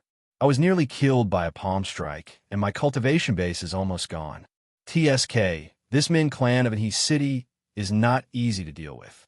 I'm sure these monks will be driven away. You, master and disciple, will have to fend for yourselves." Wuxia would not tell Lao AI that he had 18 celestial fiend puppets of Devil Immortal Realm, that he had cultivated the dragon transformation script to the level of 36 transformations of Heavenly Dragon, and that his fleshly body was strong enough to fight against an ordinary Heaven Immortal. Furthermore, he would not tell him that he had 10,000 longbone men in his spirit breeding ring, who were on the verge of breaking through the nascent soul realm.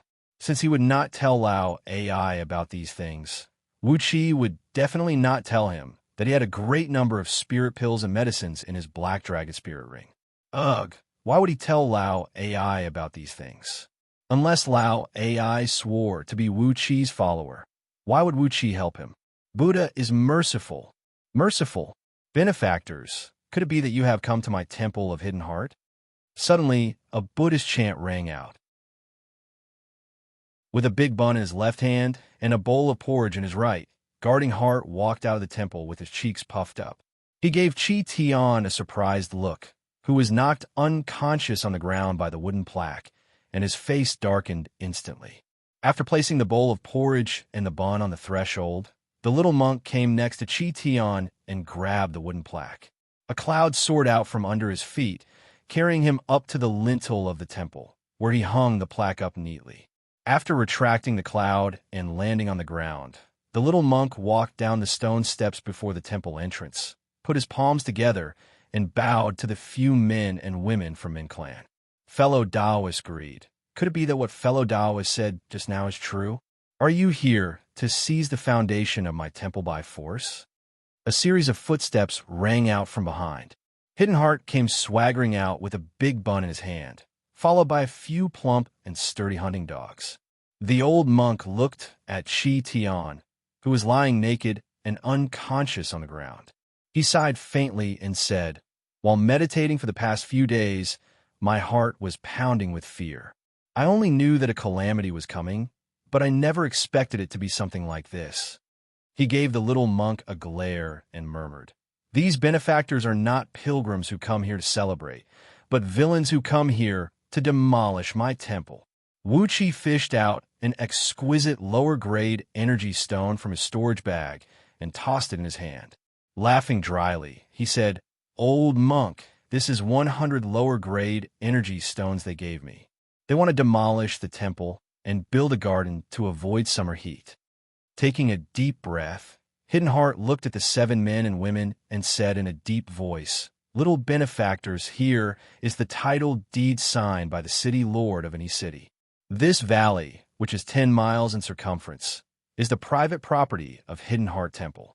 I've built this temple and have been meditating here for over 700 years. Every single blade of grass and every single tree is planted by me personally." The girl in a green dress gave a strange laugh. Twisting her slender waist, she stepped forward and said complacently, "Who wants to listen to your nagging, bald donkey? Old monk, how many years has it been since you left the mountain?" The current city lord of Anhe City is Reverend San Lu, the patriarch of Min Clan. All the previous title deeds are invalid. Casually pointing her finger at Wu Qi, the girl tilted her head up and said complacently, 100 lower-grade energy stones are more than enough to buy your valley. You bald donkeys have taken the big prize, yet you are still not satisfied? You're just asking for trouble." Very cooperatively, Wu Qi took out the handful of 100 fine lower-grade energy stones and showed them to Hidden Heart. The old monk was struck dumb. Putting his palms together, he recited a Buddhist mantra and asked in a low voice, "May I ask how the former city lord, Grandmaster Jing'an, is doing now?" The young man who led the group tilted his head up proudly, took a few steps forward and said with a cold grin, "Naturally, that bald donkey has died on the spot. Bald donkey, you still have the time to finish a pot of tea left. If you don't move out now, don't blame us for being merciless." Wu Qi shoved the energy stones back into his storage bag, took a bite of the bun, and turned to look at Hidden Heart. The old monk's expression flickered slightly as he sighed and said, "I can't believe Grandmaster Jing and has attained nirvana. What a ruthless method you have." The old monk placed the steamed bun in his hand neatly on the stairs behind him, then took a few swaying steps forward and said with a deep voice, "If that's the case, don't blame me for subduing the evil today and killing all of you evil creatures." A lion's roar burst out of the old monk's mouth. Suddenly, a large sheet of golden light burst out from under the skinny old monk's skin. He clenched his fist tightly and threw a punch towards the chest of the arrogant young man. Among the 7 men and women, the eyes of 3 men and 2 women rolled up, howling miserably as they were sent flying several hundred feet away, coughing blood and fainting to the ground. The young man and the green-clothed lady cried out in alarm, opening their mouths and shooting out a pinkish sword beam at the same time. Chapter 423.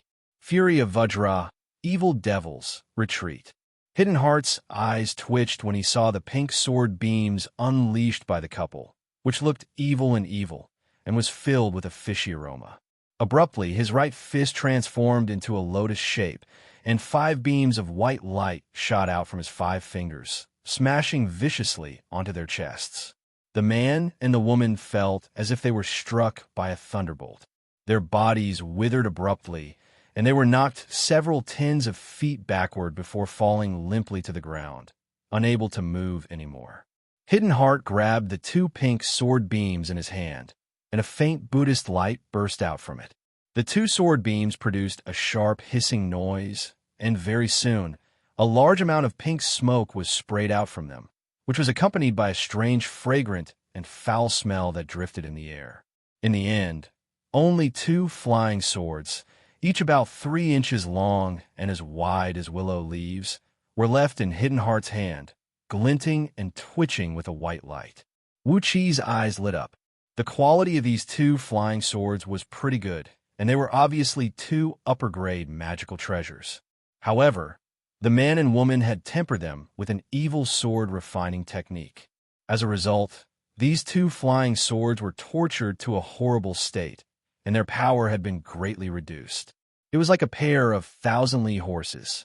If you forced them to pull a few thousand kilograms of scrap metal and let a few old farmers control them, what would be the use of the horses?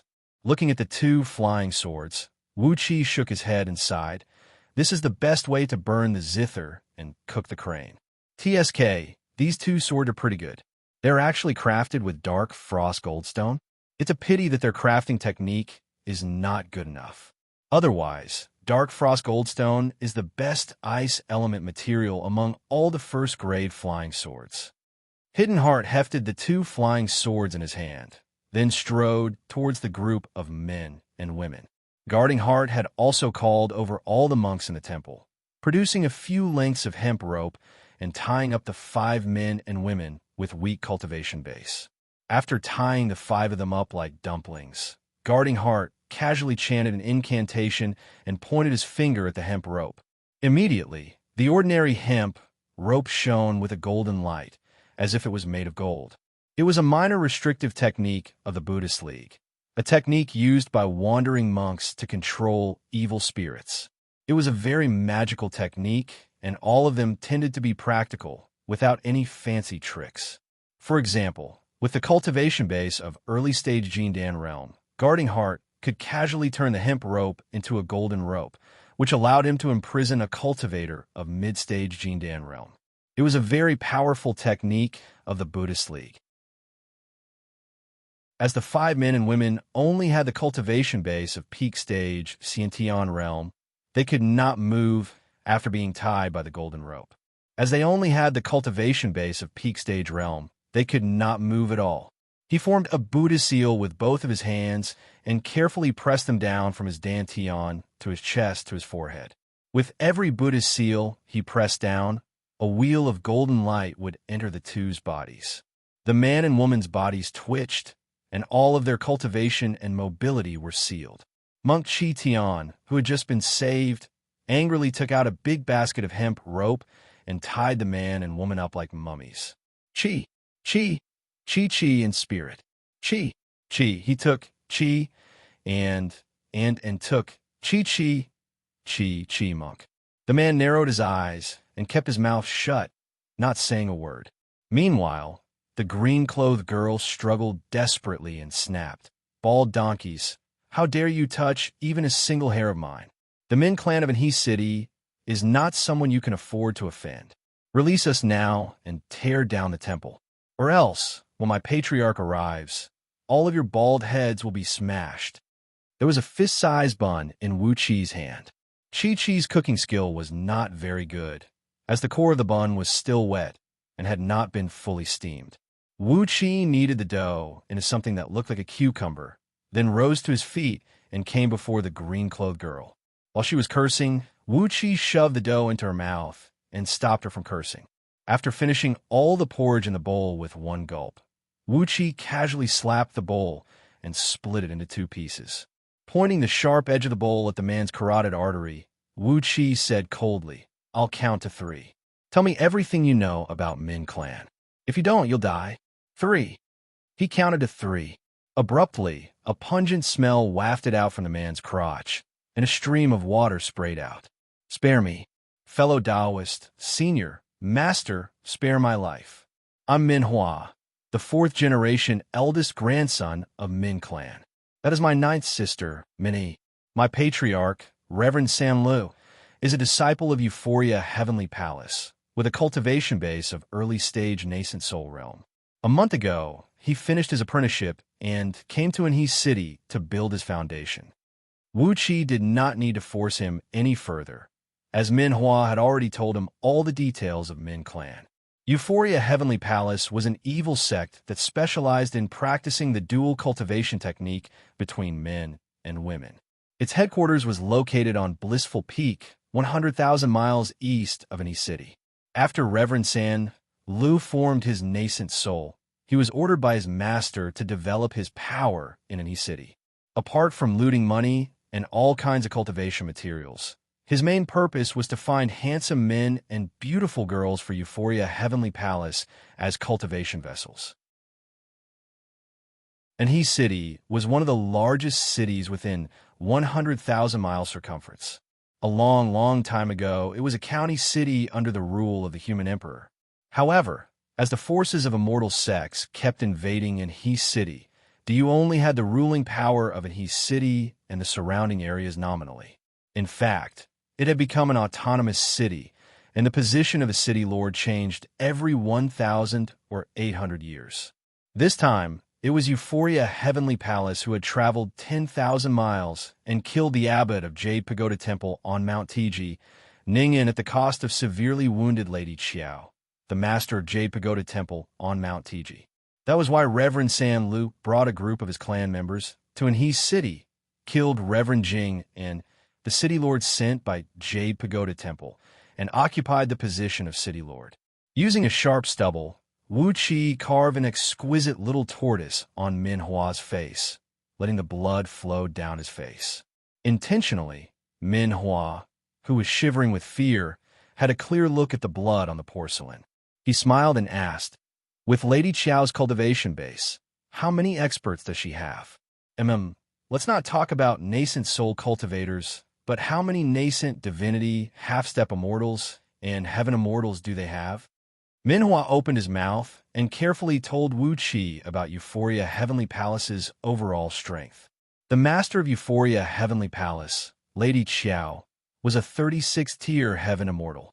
There were 4 nascent divinity cultivators under Euphoria Heavenly Palace. Although this overall strength did not seem to be worth mentioning, Lady Qiao had countless guests, including heaven immortals with very formidable cultivation bases, important ministers who held a high position in the imperial court of Diyu, and even some unknown people who had nepotistic relationships with Lady Qiao. As a result, Euphoria Heavenly Palace was a power that no one dared to offend within the area 1 million miles circumference except for Jade Pagoda Temple. The reason why Lady Qiao was able to kill Ning and the master of Jade Pagoda Temple was because one of her gigolos had concocted a batch of thunderbolts with incredible power, capable of severely wounding lower-grade heaven immortals. In order to please Lady Qiao, right after the thunderbolts were produced, the man eagerly gave 3 of them to Lady Qiao. With the power of 3 heavenly thunderbolts, Lady Qiao had to pay the price of severely wounding herself to kill Grandmaster Ningyan and massacre the entire Jade Pagoda Temple. Behind Jade Pagoda Temple was a powerful Buddhist league. Obviously, Lady Qiao's gigolos had contributed a lot to the massacre of Jade Pagoda Temple. Min Hua stared at Wuxia in horror, sobbing and saying, "It is said that when Palace Master brought a few elders and massacred Jade Pagoda Temple, a few Heaven Immortal seniors who were on friendly terms with Palace Master had blocked the entrance of Golden Pavilion Temple, forbidding the few elders from leaving the temple. That's why we were able to get rid of those bald Grandmasters from Jade Pagoda Temple." Upon hearing that, Hidden Heart sighed, shook his head, and said, "Buddha is merciful." Grandmaster Jing and was struck by a fiend calamity. Poor Grandmasters from Jade Pagoda Temple, as they are all eminent monks with a profound understanding of the Buddhist Dharma and have reached an unfathomable level. What a pity, what a pity. Looking at Hidden Heart's gloomy face, Wuxia asked in a deep voice, "What is your purpose in coming to Temple of Hidden Heart?" Min Hua glanced at the surrounding monks, then said with a long face, "We are actually here to build a summer manor. We've already found out that Temple of Hidden Heart is just a group of wild monks without any backing, all itinerant cultivators.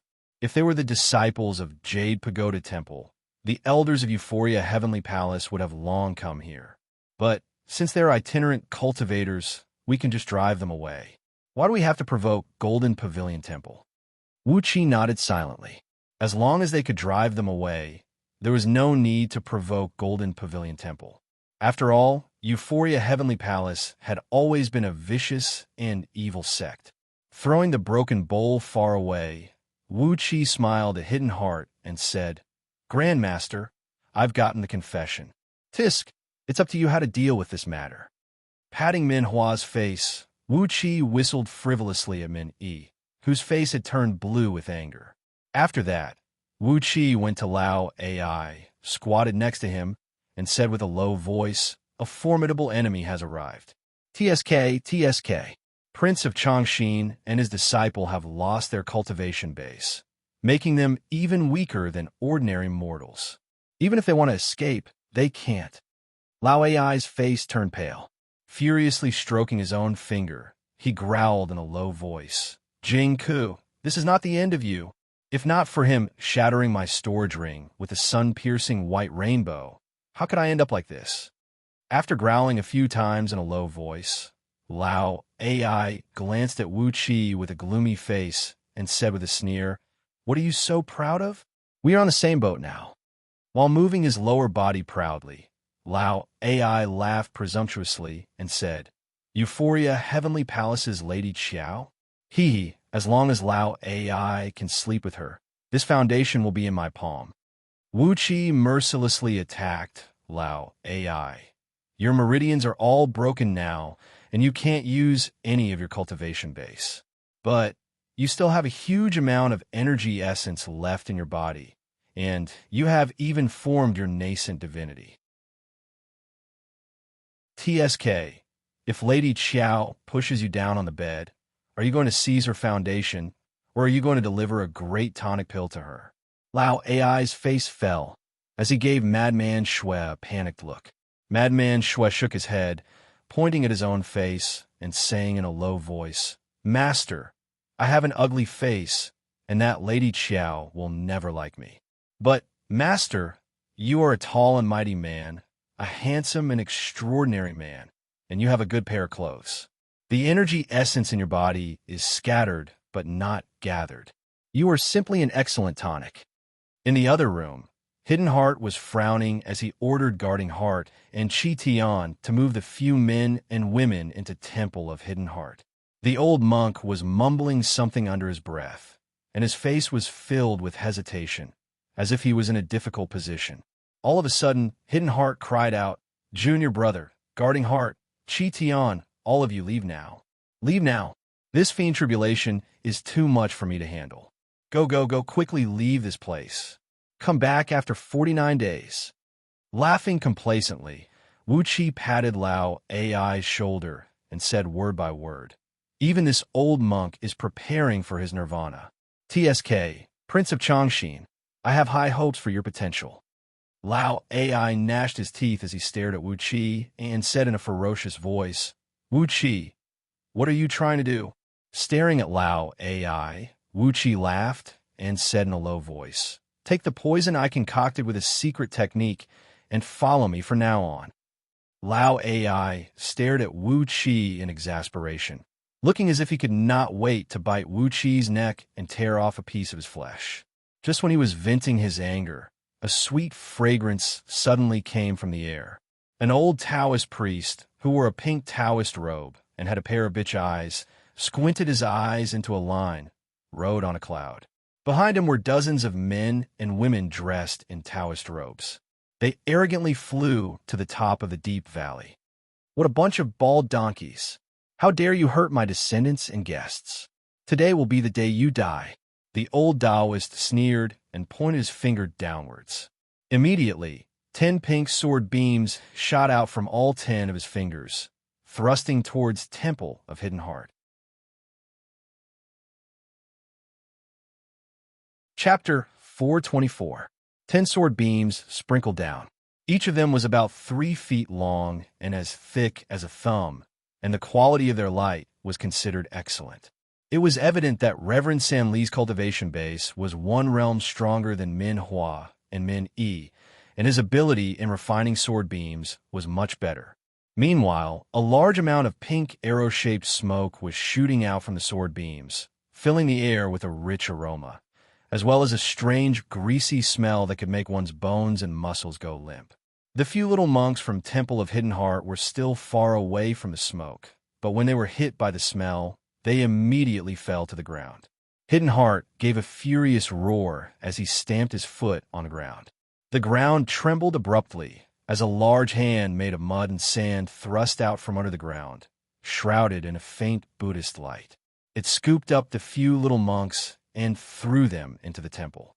Guarding Heart, bring everyone into the temple and summon the Buddhist energy to protect the temple, cried the old monk. Wuxia had already sprung to his feet. With one swift motion, he grabbed Lao Ai and Madman Shui, who could not move freely, and rushed into the main hall of the temple. Kicking away the yellow linen cloth that covered the offering table in the middle of the hall, Wuxia shoved Lao Ai and Madman Shui under the long table, then sat down cross-legged. His movements were extremely nimble, and it was impossible to tell that he was an injured person whose spine and ribs had been broken by someone. Guarding Heart hurriedly led the crowd into the hall, throwing Min Hua and the other 6 little monks to a corner of the hall. After that, led by the oldest monk, the junior brother mentioned by Hidden Heart, the group of 17 to 18 monks knelt on the cushions, put their palms together, closed their eyes, and began to recite a scripture. Wuxia listened attentively to their scripture. It was similar to the Diamond Sutra, but it was 30 to 50% different. The language was more exquisite, and the wording was simpler. Every single sentence was filled with an indescribable, powerful charm. Qitian knelt on the ground in a sorry state as well. His body was too fat, and when he knelt down, the entire temple shook a few times. With great difficulty, he put his palms together before his plump chest, then began to recite a Buddhist scripture as well. What surprised Wuxia was that the willpower of the Buddhist League emanating from Qitian was only slightly weaker than that of the old monk and the little monk, Guarding Heart. However, Qitian monk clearly had no cultivation at all. Wuxia stared at the fat monk with astonishment, nodding his head silently. Buddhist techniques emphasized the cultivation of the heart the most. This fat fellow was the same as that old monk. His heart had probably been immersed in Buddhist scriptures, right? Hidden Heart's loud cries were heard coming from outside the temple. Loud booms kept ringing out, accompanied by gusts of wind, thunderbolts, golden light, and pinkish light that shot in all directions. The front gate and the surrounding walls of the temple had been blown away by the strong wind. All of a sudden, a gust of wind blew over their heads. The roof of the Buddhist temple was swept up by the gust and flew away in the blink of an eye. A dozen cultivators clad in Taoist robes brought here by Reverend San Lu were seen hovering above the Grand Hall, laughing and joking as they stared mockingly at the dozens of monks sitting cross-legged in the hall. Wuxia and the other 2 poked their heads out from under the altar table and glanced at the cultivators above. Lao Ai was so angry that his lips were trembling. If I wasn't injured, I could crush tens of thousands of these lowly things with just a finger. There is no room for them to be so arrogant before me. Cut the crap, said Wuxia rudely. Those who can't even walk steadily nowadays are not qualified to boast like that. In short, either you follow me from now on and listen to my orders, or, ha, ha, ha. Wuxia let out a strange laugh. Lao Ai's scalp went numb because of Wuqi's laughter. What are you laughing at? He asked angrily in a low voice. Wuxia snorted coldly and said, If you don't listen to me, I'll seal your divine will and throw you out of here, letting those men and women from Euphoria Heavenly Palace pluck your energy essence, turning you into a perfect tonic pill for them. After that, I'll get you out of here, destroy your Tao Foundation, and sell you to a brothel. Those rich wives from the wealthy and powerful families, Those ugly women who are between 70 and 80 years old will definitely love you. Lao AI was trembling with rage. But when he thought of the miserable situation he would be in after Wuxia did what he wanted to do, he suddenly became weak and feeble. He breathed out a soft sigh and said, "Hee hee, little rascal, you better not fall into my hands in the future." Giving Lao AI a deep look, Wuxia said with a deep voice, "Swear it. Swear with your soul and blood that you will listen to my orders willingly from now on. I won't force you into a dead end. If the person who controls your soul wants you to do something, I won't stop you. But you have to swear that if there is a conflict between me and that person, you have to inform me in advance." Lao AI cried out in panic, then sprung up abruptly, nearly knocking over the heavy altar table. He stared at Wuxia in astonishment and cried out, "How did you know about that? Damn you, Jidan. How could he tell you such a secret? Ah, you are." Rolling his eyes, Lao AI lowered his voice and murmured, "He sent you here, to find a method to remove the restrictive spell." Wuxia smiled, reached out his right hand, and said, "My conditions are very favorable. In the future, if that person wants you to do something for him, just inform me, and I won't stop you. If there is a conflict between me and that person, and I become his enemy, just inform me in advance. Before that, if I save you today, you will be mine from now on. Isn't this a very favorable condition?" Lao AI pondered for a brief moment, then gave Wuxia a deep look, reached out his right hand, and grabbed Wuqi's hand. Holding Wuqi's hand tightly with his fingers, Lao AI said in a deep voice, "In the future, if you can find a method to remove the restrictive spell, if you can help me get rid of that person's control, I'll willingly work for you." "So what? But you can't stop me from doing something." After pondering for a while, Wuxia nodded and said, "I'm not the savior of the world, so you can do whatever you want. As long as you don't harm the people around me or the acquaintances of those people around me, you can do whatever you want." Both men clenched their hands and reached an agreement. Without hesitation, Lao AI bit his finger and swore a vicious blood oath with his nascent divinity. Madman Shui followed suit, swearing the same oath as his master.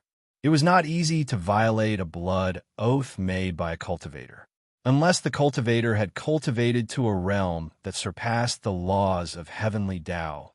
The blood oath would follow the cultivator for the rest of his life. While Lao AI and Madman Shui were swearing, Wuxia had squeezed out 2 drops of his blood essence and added them to the blood oath. With that, the blood oath between the master and his disciple was completely under Wuqi's control. Even if Lao AI and Madman Shui found some spirit items, such as soul substitution puppets in the future, as long as the power of those spirit items did not exceed the limit that Wuxia could control, he did not have to worry that they would violate the blood oath and do something harmful to him. Looking at how Wuxia still wanted to add a restrictive spell to the blood oath, Lao AI said resentfully, "You're a very cautious little fellow." Wuxia gave Lao AI a sideways glance, then said mockingly, "Since I'm dealing with a gentleman, I'll naturally use the means of a gentleman." Lao AI was taken aback. Then he flew into a rage and said, "Did you just say that I'm a treacherous villain?" Wuxia did not pay any attention to Lao AI. Instead, he fished out 2 ninth-grade immortal pills from Black Dragon Spirit Ring and gave them to Lao AI, then took out 2 upper-grade spirit pills and gave them to Madman Shui.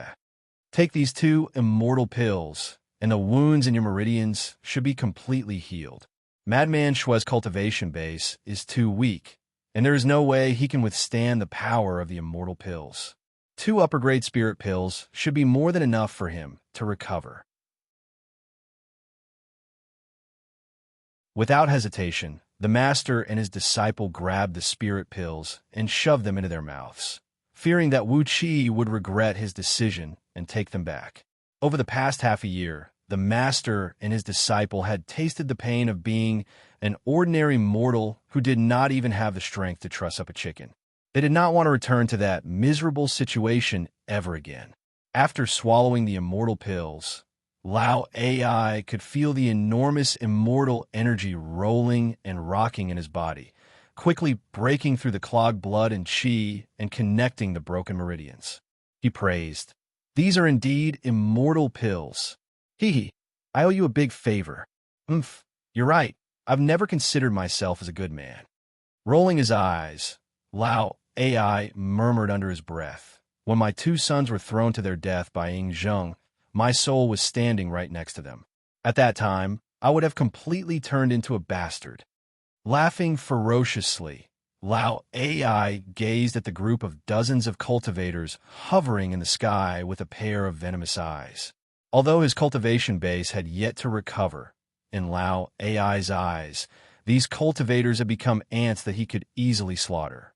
Right at this moment, Hidden Heart rushed into the hall, gasping for breath and covered in blood. Right after he entered the entrance, he tripped on the threshold and tumbled a few times before falling into the hall. The old monk clenched his jaws and said, "Guard Heart, the fiend flame is rising. Please protect the temple with the power of Buddha. Quick!" Reverend San Li's wild laughter was heard coming from above. He had brought a group of cultivators and arrived right above the hall. Looking down through the open ceiling, he said with a smile, "Bald donkeys, I asked you to move out nicely, but you insisted on making such a big fuss. Since that's the case, I'll wipe out your nest of bald donkeys today.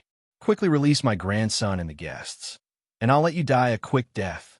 He casually pointed his finger out, unleashing a pinkish sword beam. As he was about to hack down, Guarding Heart suddenly cried out the name of Buddha, and a sheet of Buddhist light sprinkled out from both palms. The Buddhist light sprinkled onto the 5 golden-painted Buddhist statues in the hall, while a Buddhist chant towered into the sky. Wuxia, who was hiding under the offering table, was still fine, but Lao AI and Madman Shui were shaken by the sudden chanting and nearly fell to the ground. At the same time, a faint golden light radiated from all 5 Buddhist statues. As the chanting continued, a large sheet of golden flame towered into the sky, transforming into a several tens of feet thick Buddhist barrier that enveloped the entire temple of Hidden Heart. These 5 Buddhist statues were personally carved by Hidden Heart when he built the temple of Hidden Heart. Over the past several hundred years, a group of monks had been chanting Buddhist scriptures day and night, accumulating a great amount of willpower of Buddhist League. Now, when the willpower was stimulated with Hinayana Buddhism, it immediately transformed into an impenetrable barrier of Buddhist light. The willpower of Buddhist League contained in the 5 Buddhist statues was very pure, and the amount was enormous. After all, it had been accumulated over several hundred years. Therefore, its power was like an endless stream of water. The golden Buddhist light enveloped the entire temple. When the sword beam that Reverend San Lu thrust out a moment ago bumped into it, it sprayed out a plume of pinkish smoke and flew backward while wailing. Reverend San Lu flew into a great rage.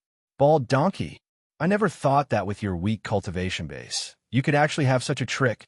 Furious, Reverend San Lu cried out, "Fellow Taoist Flaming Crow, please use your divine ability and refine these bald donkeys.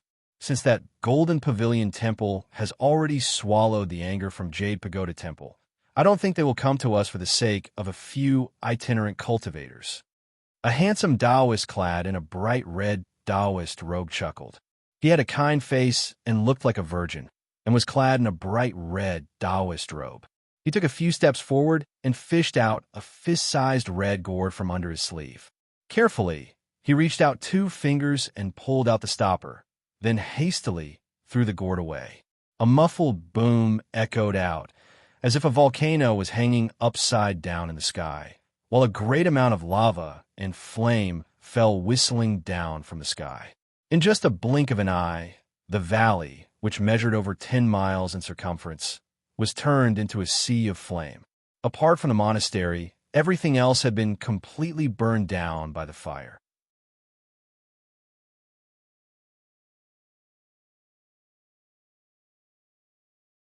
Chapter 425.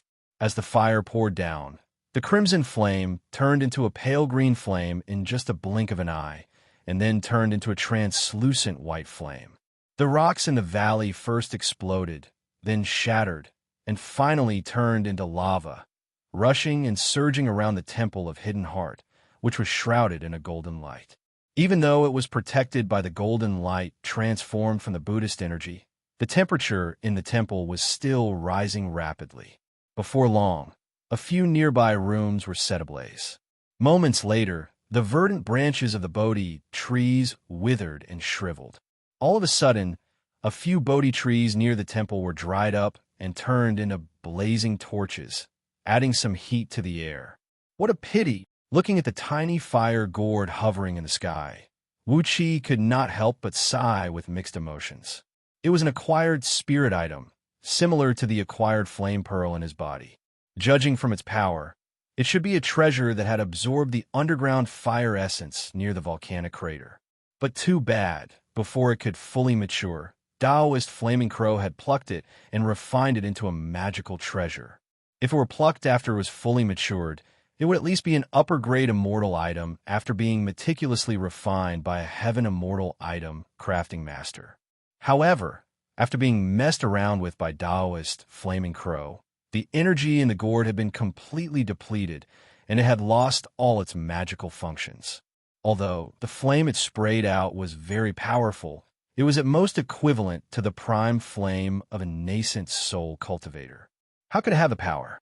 Besides, the flame it sprayed out was a dead flame that had no source. Once the gourd was put away, the flame would be extinguished immediately. It was not a good treasure at all. What a waste. I don't even have the thought of robbing him. Wuxia smiled bitterly. He saw that Hidden Heart and the others were already drenched in sweat and were busy chanting scriptures, trying to squeeze more Buddhist power out of the Buddhist statues to protect the temple. All of a sudden, a deep rumble of thunder was heard coming out of the fire gourd. A crimson flame thunderbolt shot out and plunged towards the ground like a shooting star, smashing viciously onto the golden Buddhist barrier hovering above the temple. A deafening boom rang out, and the entire temple shook violently. The walls around the hall collapsed one after another, with broken bricks and tiles falling down and smashing the heads of those monks standing behind Hidden Heart and guarding Heart. The chanting of scriptures stopped abruptly. The Buddhist light released by the 5 Buddhist statues dimmed down abruptly, while the Buddhist light barrier above the temple was compressed to about 10 feet thick, and the coverage of the Buddhist light had shrunk by half. From the courtyard behind the temple came the screams of hounds and other animals. The cries only lasted for a short moment before they abruptly stopped. Some of the animals raised in the monastery had already been burned to ashes by the fire. Lao Ai pursed his lips and cursed in a low voice. These damn bald donkeys. They raised a bunch of good livestock, but they wasted their rice and flour for nothing. Yet, they refused to burn one for me to have a sumptuous meal. How hateful! Wuxia gave Lao Ai a sidelong glance and scolded with a smile. He saved you. Why are you still talking so much nonsense? Lao Ai shut his mouth sulkily. He was too lazy to quarrel with Wuxia. In his opinion, it was a disgrace to quarrel with a junior. Moreover, Wuxia and him were old enemies, but not friends. Now that he was forced to swear such an oath by Wuxia, he felt very uncomfortable. Therefore, Lao Ai twitched his mouth and sat cross-legged under the offering table, focusing all his attention on circulating his energy and regulating his breath, trying to quickly restore his overall strength with the help of the immortal pills. That Taoist Flaming Crow was merely an early-stage nascent soul cultivator, an ant that Lao Ai could kill with just a mouthful of water. The fire gourd was not bad, and Lao Ai was very interested in seizing it to protect himself. After all, his storage ring was destroyed by Jing Ku, and he had to rob those poor itinerant cultivators to gather enough money to travel to Panga Continent. He was so poor now that his eyes had turned green. But in order to seize the fire gourd, he had to restore his cultivation base. Even if he could not return to his peak state, as long as he could restore his overall strength to the early-stage Jindan realm, Lao Ai was confident that he could kill this group of itinerant cultivators. He did not take Reverend San Lu and Taoist Flaming Crow seriously at all. As the Buddhist light was severely damaged, Guarding Heart grunted and fell to the ground. Coughing up a mouthful of blood, he called out to Hidden Heart in a low voice, "Master, Master, please leave this place alone. Once you have formed your relic lotus throne, you'll be equal to the nascent soul realm of Tao League. At that time, you can come back and avenge me." Hidden Heart clenched his jaws. He raised his head and looked at the raging flame in the sky, then cried out in a low voice, "Guarding Heart, bring your Uncle Master and junior brothers and leave this place. I want to stay here. This is my fiend tribulation. If I can't survive it, I will turn into ashes. But if I can, I have a chance of attaining the rightful fruit of becoming a gold Arhut. I've gone through 30 transmigrations, and this is my opportunity." Wuxia raised his head and looked at Hidden Heart with astonishment. He was an eminent monk who had gone through 30 transmigrations. Judging from his cultivation base, it seemed like the cultivation base of his previous 29 transmigrations was just SOSO.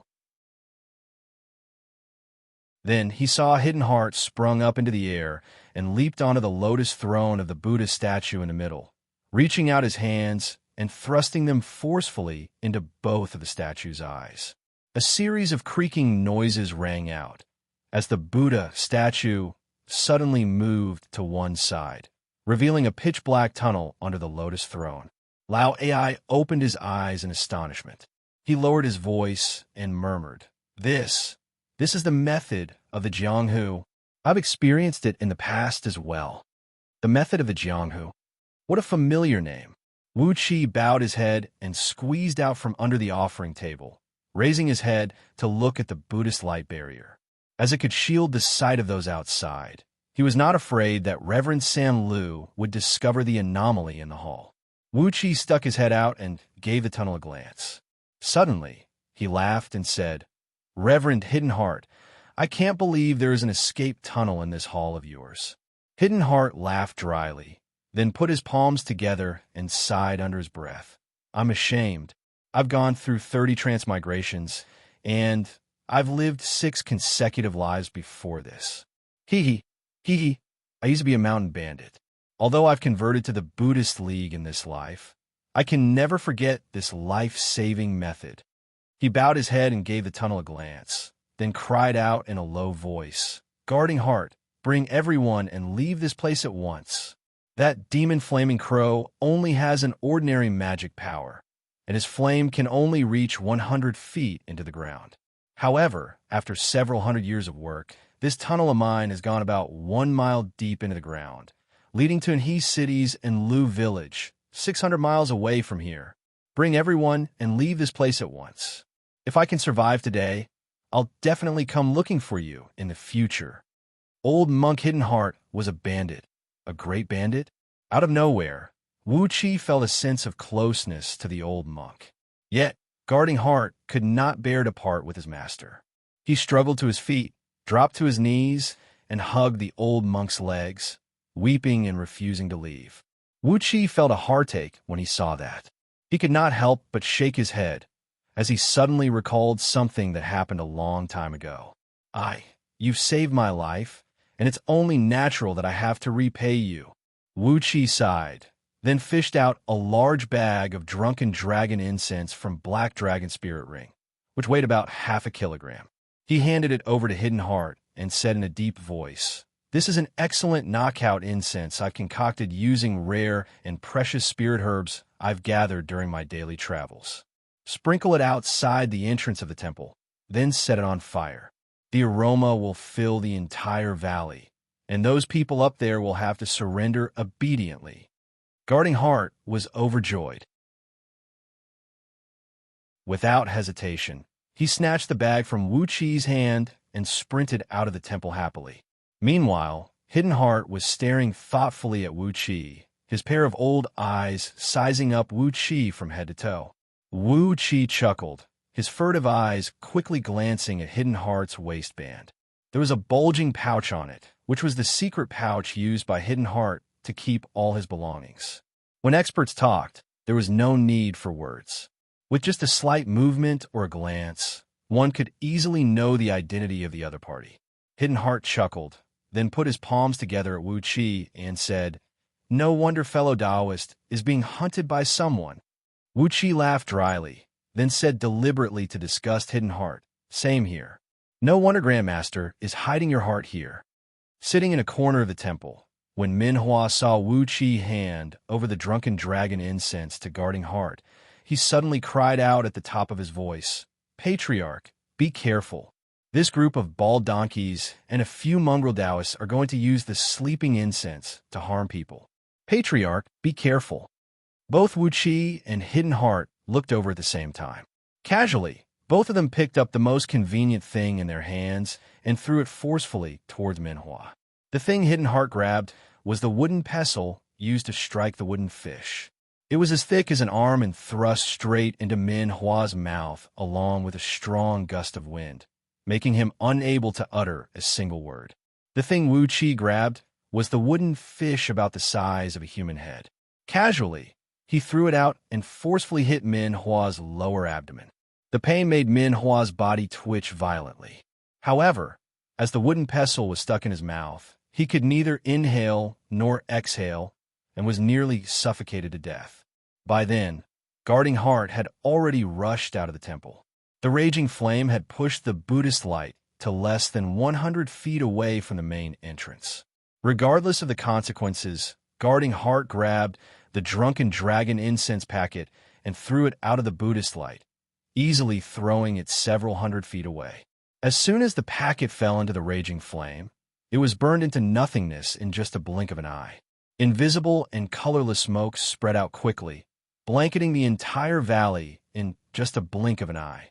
The group of cultivators hovering in the air above the temple, laughing and cursing in an unbridled manner, only stayed in the smoke for less than a second before plummeting straight down from the sky like drunken wild ducks. Hidden Heart cried out "Excellent" at the top of his voice, then pulled out a 3 feet long, glinting blue knife from under his sleeve. He pressed his palm on the Buddhist statues next to him, and the Buddhist light bursting out from them stopped abruptly. The group of over 30 cultivators tumbled and fell into the temple hall. Without the support of their magic power, their heads were badly battered and bleeding, and a few of them even had their arms broken when they knocked against the offering tables and Buddha statues. Wuxia could even hear the sound of their bones breaking. "You bunch of filthy Taoists." Hidden Heart picked up the knife and walked angrily towards the unconscious Reverend Sanlo. "Today, I'm going to subdue all the demons and evils. I'm going to eradicate all of you evil Taoists." Wuxia did not mind it at all. Seeing that Hidden Heart was about to break his abstinence and kill Reverend Sanlo, and since Reverend Sanlo was not a good person, he decided to just kill him. All of a sudden, a ring of Buddhist light burst out from under the offering table. Lao Ai sat cross-legged on a pink lotus throne, flying up into the sky with a solemn expression. The huge wheel of delight transformed into a magnificent golden color and hovered behind Lao Ai's back. There were no heavenly enchantresses on it, but countless flying apsaras, and the faint chanting of scriptures could be heard drifting out from time to time. "Wait, Hidden Heart, I still have a use for those evil Taoists." Lao Ai cried out in a deep voice, "Hidden Heart, I'm the incarnation of the blissful bodhisattva of bliss from the land of bliss. Over the past few months, I've purposely disguised myself as a Taoist in distress to test you. Fate has brought you and I together. Are you willing to become my disciple?" Wuxia rolled his eyes and did not say another word. Meanwhile, Hidden Heart had long thrown himself to the ground and thrown himself on his knees. With a trembling voice, he cried out, "The blissful bodhisattva of bliss, the blissful bodhisattva of bliss, I'm willing to become your disciple." Clang! The knife in Hidden Heart's hand fell to the ground as he bounced and came next to Wuqi's feet.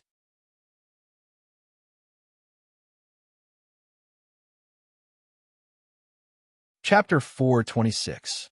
Wuqi's divine was shuttling back and forth in the hall as he quickly exchanged opinions with Lao Ai. "Why are you playing tricks on me? Don't forget that this old monk is your benefactor." Wuxia glared at Lao Ai. I'm used to having many followers around me, living a luxurious life, and living a luxurious life. Now that I've fallen into a dire situation, and even Great Sun's sect has been uprooted, I'm not used to not recruiting a few more disciples. As for this old monk, with my guidance, he will at least be able to attain the realm of Arhat in the future. What a lucky guy. Lao Ai smiled with a solemn expression. Don't mess around. They are honorable monks, and you're not allowed to make them look like Great Sun's sect's people. Wuxia gave Lao Ai a fierce glare once again. Don't worry, I'll repay kindness with kindness and enmity with enmity. Since young, Lao Ai has always been able to distinguish between kindness and enmity. Lao Ai rolled his eyes at Wuxia disapprovingly, then pressed his palm on Hidden Heart's head and said, You and I are brought together by fate. Since you have joined my sect today, you will be my second eldest disciple. Circulate your cultivation base and focus your mind. I'll help you form your first lotus throne with the technique of enlightenment. A bright Buddhist light flickered around Lao Ai's body, while a warm stream rushed straight into Hidden Heart's head from his palm. The old monk let out a hearty laugh and sat on the ground with his legs crossed. A slit opened between his eyebrows, from which a thin white light flickered, and a thumb-sized Buddhist relic darted out of it, radiating a bright white light. Vaguely, the silhouette of swastikas and lotus flowers could be seen flickering in the relic, while a soft, tough, and pure Buddhist power spread out in all directions. Even Wuxia could not help but calm his mind, and his spirit became clear and condensed. Lao Ai began to recite an incantation in a low voice, while his fingers kept changing incantation gestures, injecting his enormous energy essence into Hidden Heart's body. A stream of white mist rose from between Hidden Heart's brows, gradually transforming into a clump of mist that took the shape of a lotus flower. Buddhist cultivators did not cultivate their Jin Dan, form their nascent soul, or form their nascent divinity. All their cultivation base was focused on the relic. A Saraira was the amalgamation of all the essence, energy, and spirit of a Buddhist cultivator. Forming a relic was equivalent to the Taoist Jin Dan realm. After forming a relic, once the first lotus seat was formed, it would be the nascent soul realm. Once the second lotus seat was formed, it would be the nascent soul realm. Once the third lotus seat was formed, it would be the third lotus seat. Once the relic survived the heavenly tribulation, it would be the undying golden Arhat realm. After reaching the golden Arhat realm, the three lotus thrones gradually merged into one, and finally turned into a third-grade lotus thrones. Those who could sit on the lotus platform were bodhisattva meritorious fruits. That was the strength of a golden immortal of the Tao sections. The grade of the lotus throne would increase with the growth of one's cultivation base, from the third grade to the ninth grade. Once a ninth grade golden lotus throne was formed, one would step into the realm of Buddha, which was equivalent to the strength of a primordial immortal in Tao League. The reason why Lao Ai helped Hidden Heart form the first relic lotus throne with his own energy essence was because he wanted to help Hidden Heart break through the nascent soul realm. An enormous amount of energy essence was constantly being injected into Hidden Heart's body. The old monk was drenched in sweat, and his fleshly body was radiating a strong golden light. His cultivation of the indestructible body of the Buddhist League was improving at an incredible speed, but he could not make a breakthrough in his realm. A stubborn threshold stood before the old monk. Although he had used all his Buddhist cultivation base and Lao Ai's energy essence, he just could not break through it no matter how hard he tried. Cold sweat kept trickling down Lao Ai's forehead. There was a price to pay for pretending to be mysterious. As he had not fully recovered from the serious injury, in order to subdue Hidden Heart, he had impersonated a bodhisattva and accepted the old monk as his disciple. He had forcefully injected a tiny bit of energy essence into the old monk to help him break through his realm. Initially, he thought that since the old monk's cultivation base was almost at the peak of the Jin Dan realm, it would be very easy for him to form the first lotus throne. Little did he expect that he would suffer a setback here. For Buddhist cultivators, the state of mind was the most important thing. If there was no mental obstacle, an ordinary old monk could become a Buddha within one day. However, if the mental obstacle was too strong, even after 100 reincarnations, he would only have the cultivation base of one relic. Hidden Heart had no idea what was bothering him in his heart, but it made his face turn purple, while Lao AI's body was trembling.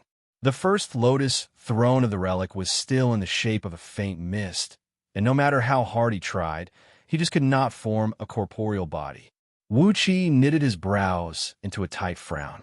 Rolling his eyes, he suddenly walked before Hidden Heart, roared with all his might like a lion. "Who are you sorry to?" Hidden Heart was in a state where he was on the verge of breaking through, yet he just could not. His mind was in a trance and hazy state.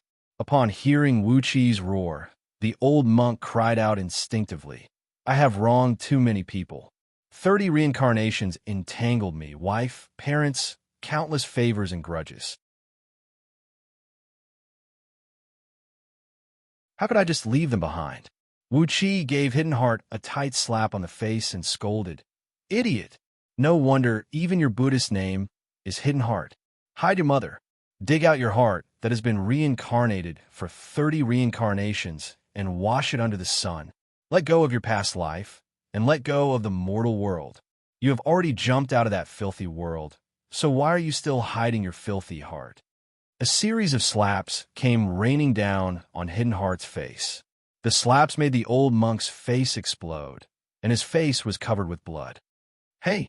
cried Wuxia. "Wake up! Let go of that hidden heart of yours. When you ascend to the realm of Bodhisattva, you can go and find their reincarnations. Repay kindness with kindness, and take revenge with revenge. Why are you still entangled here?" Hidden Heart's eyes suddenly lit up, and 2 beams of white light shot out into a far distance. Exerting all his spirit, energy, and soul, Wuxia transformed them into a loud ringing that sounded like a huge bell and smashed into the bottom of Hidden Heart's heart. How are you going to save others if you don't become a Buddha? A clay bodhisattva crossing a river can't even protect itself. In this mortal world, you can't even protect a small temple. Who can you save? Who can you help? Lao AI rolled his eyes and nodded as if he had understood something. Suddenly, Hidden Heart cried out the name of Buddha. Suddenly, his body burst into flames even though there was no flame. A 7-colored flame wheeled and burned around his body, sending forth a strong fragrance of sandalwood. After being burned by the flame, his old and shriveled body suddenly became tall and strong, glinting with a golden light. Just like that, he had become a monk in the prime of his youth.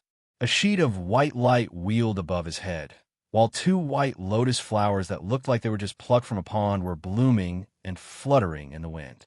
Abruptly, the relic of the old monk swelled up, hovering lightly between the 2 white lotuses. The bright light emitted by the relic shone on the 2 white lotuses, while wisps of mist sprayed out from the lotuses to nourish the relic. Both complemented each other, and vaguely, there was an endless stream of yin and yang of the Taiji principle of mutual generation and destruction. All of a sudden, a beam of white light burst out from the relic, amidst which another white lotus flower was gradually taking shape. It looked like it was just a tiny bit away from taking a corporeal form. "Excellent, excellent." Wuxia put his palms together and smiled at the old monk. "Now, Reverend, you're just 1 step away from becoming a gold arhat. With the Epiphany, you will become an immortal and indestructible gold arhat. Congratulations, Reverend." Hidden Heart threw his head back and let out a joyful cry. Slowly, he rose to his feet and walked 3 rounds around Lao AI, who was sitting cross-legged. After bowing respectfully to Lao AI, he put his palms together and expressed his gratitude to Wuxia.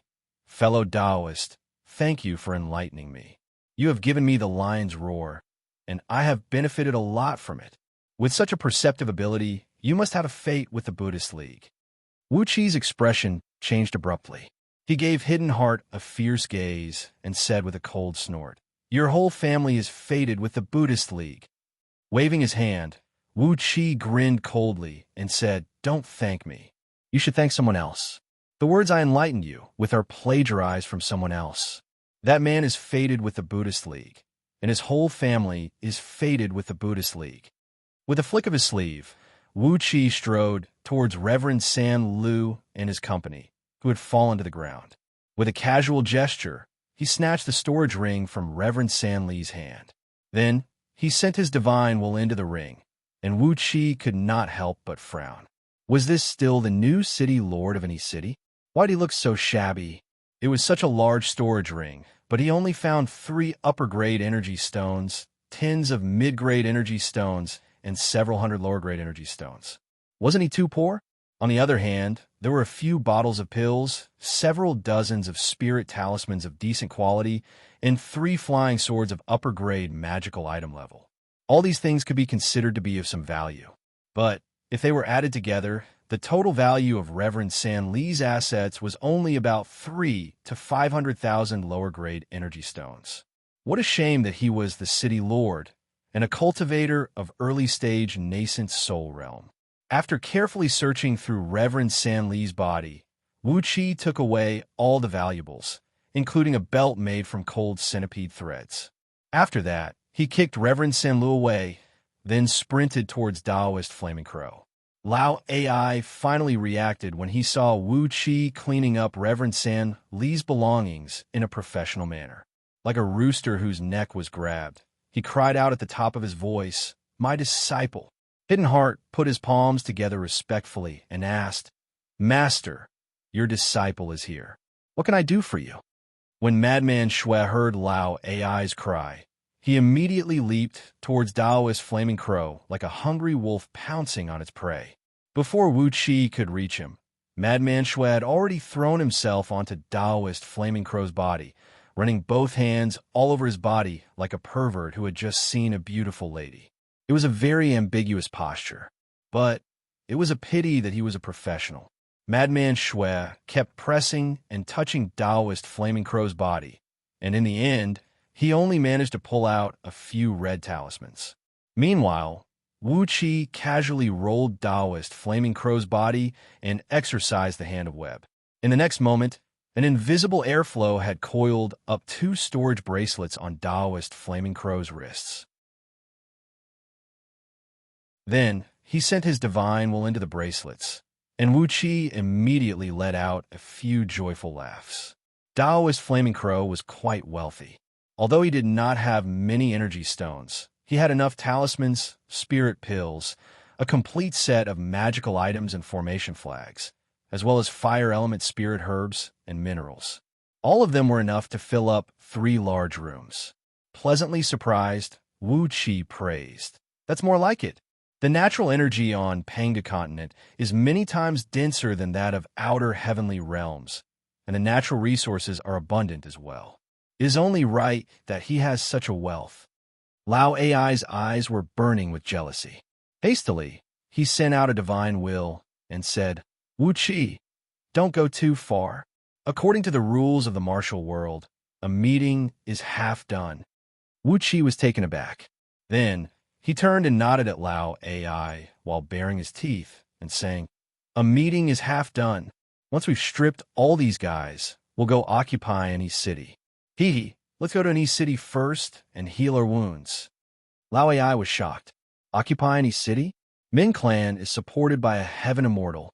How do we have the overall strength to deal with a Heaven Immortal with our current strength? Wuxia waved his hand disapprovingly and said coolly, "Just trust me. Madman Shui, come, take off this fellow's pants. I can't believe he is hiding a storage bag in his crotch. What kind of shameful thing is he hiding?" Clothes were fluttering in the air inside the hall. Reverend San Lu, Taoist Flaming Crow, and several dozens of cultivators were stripped naked. Just as Wuxia was excitedly robbing these unlucky fellows, a hurried cry was suddenly heard coming from outside the valley. "Patriarch, hurry up and return to the city. Some bald donkeys from Golden Pavilion Temple are blocking the city gate."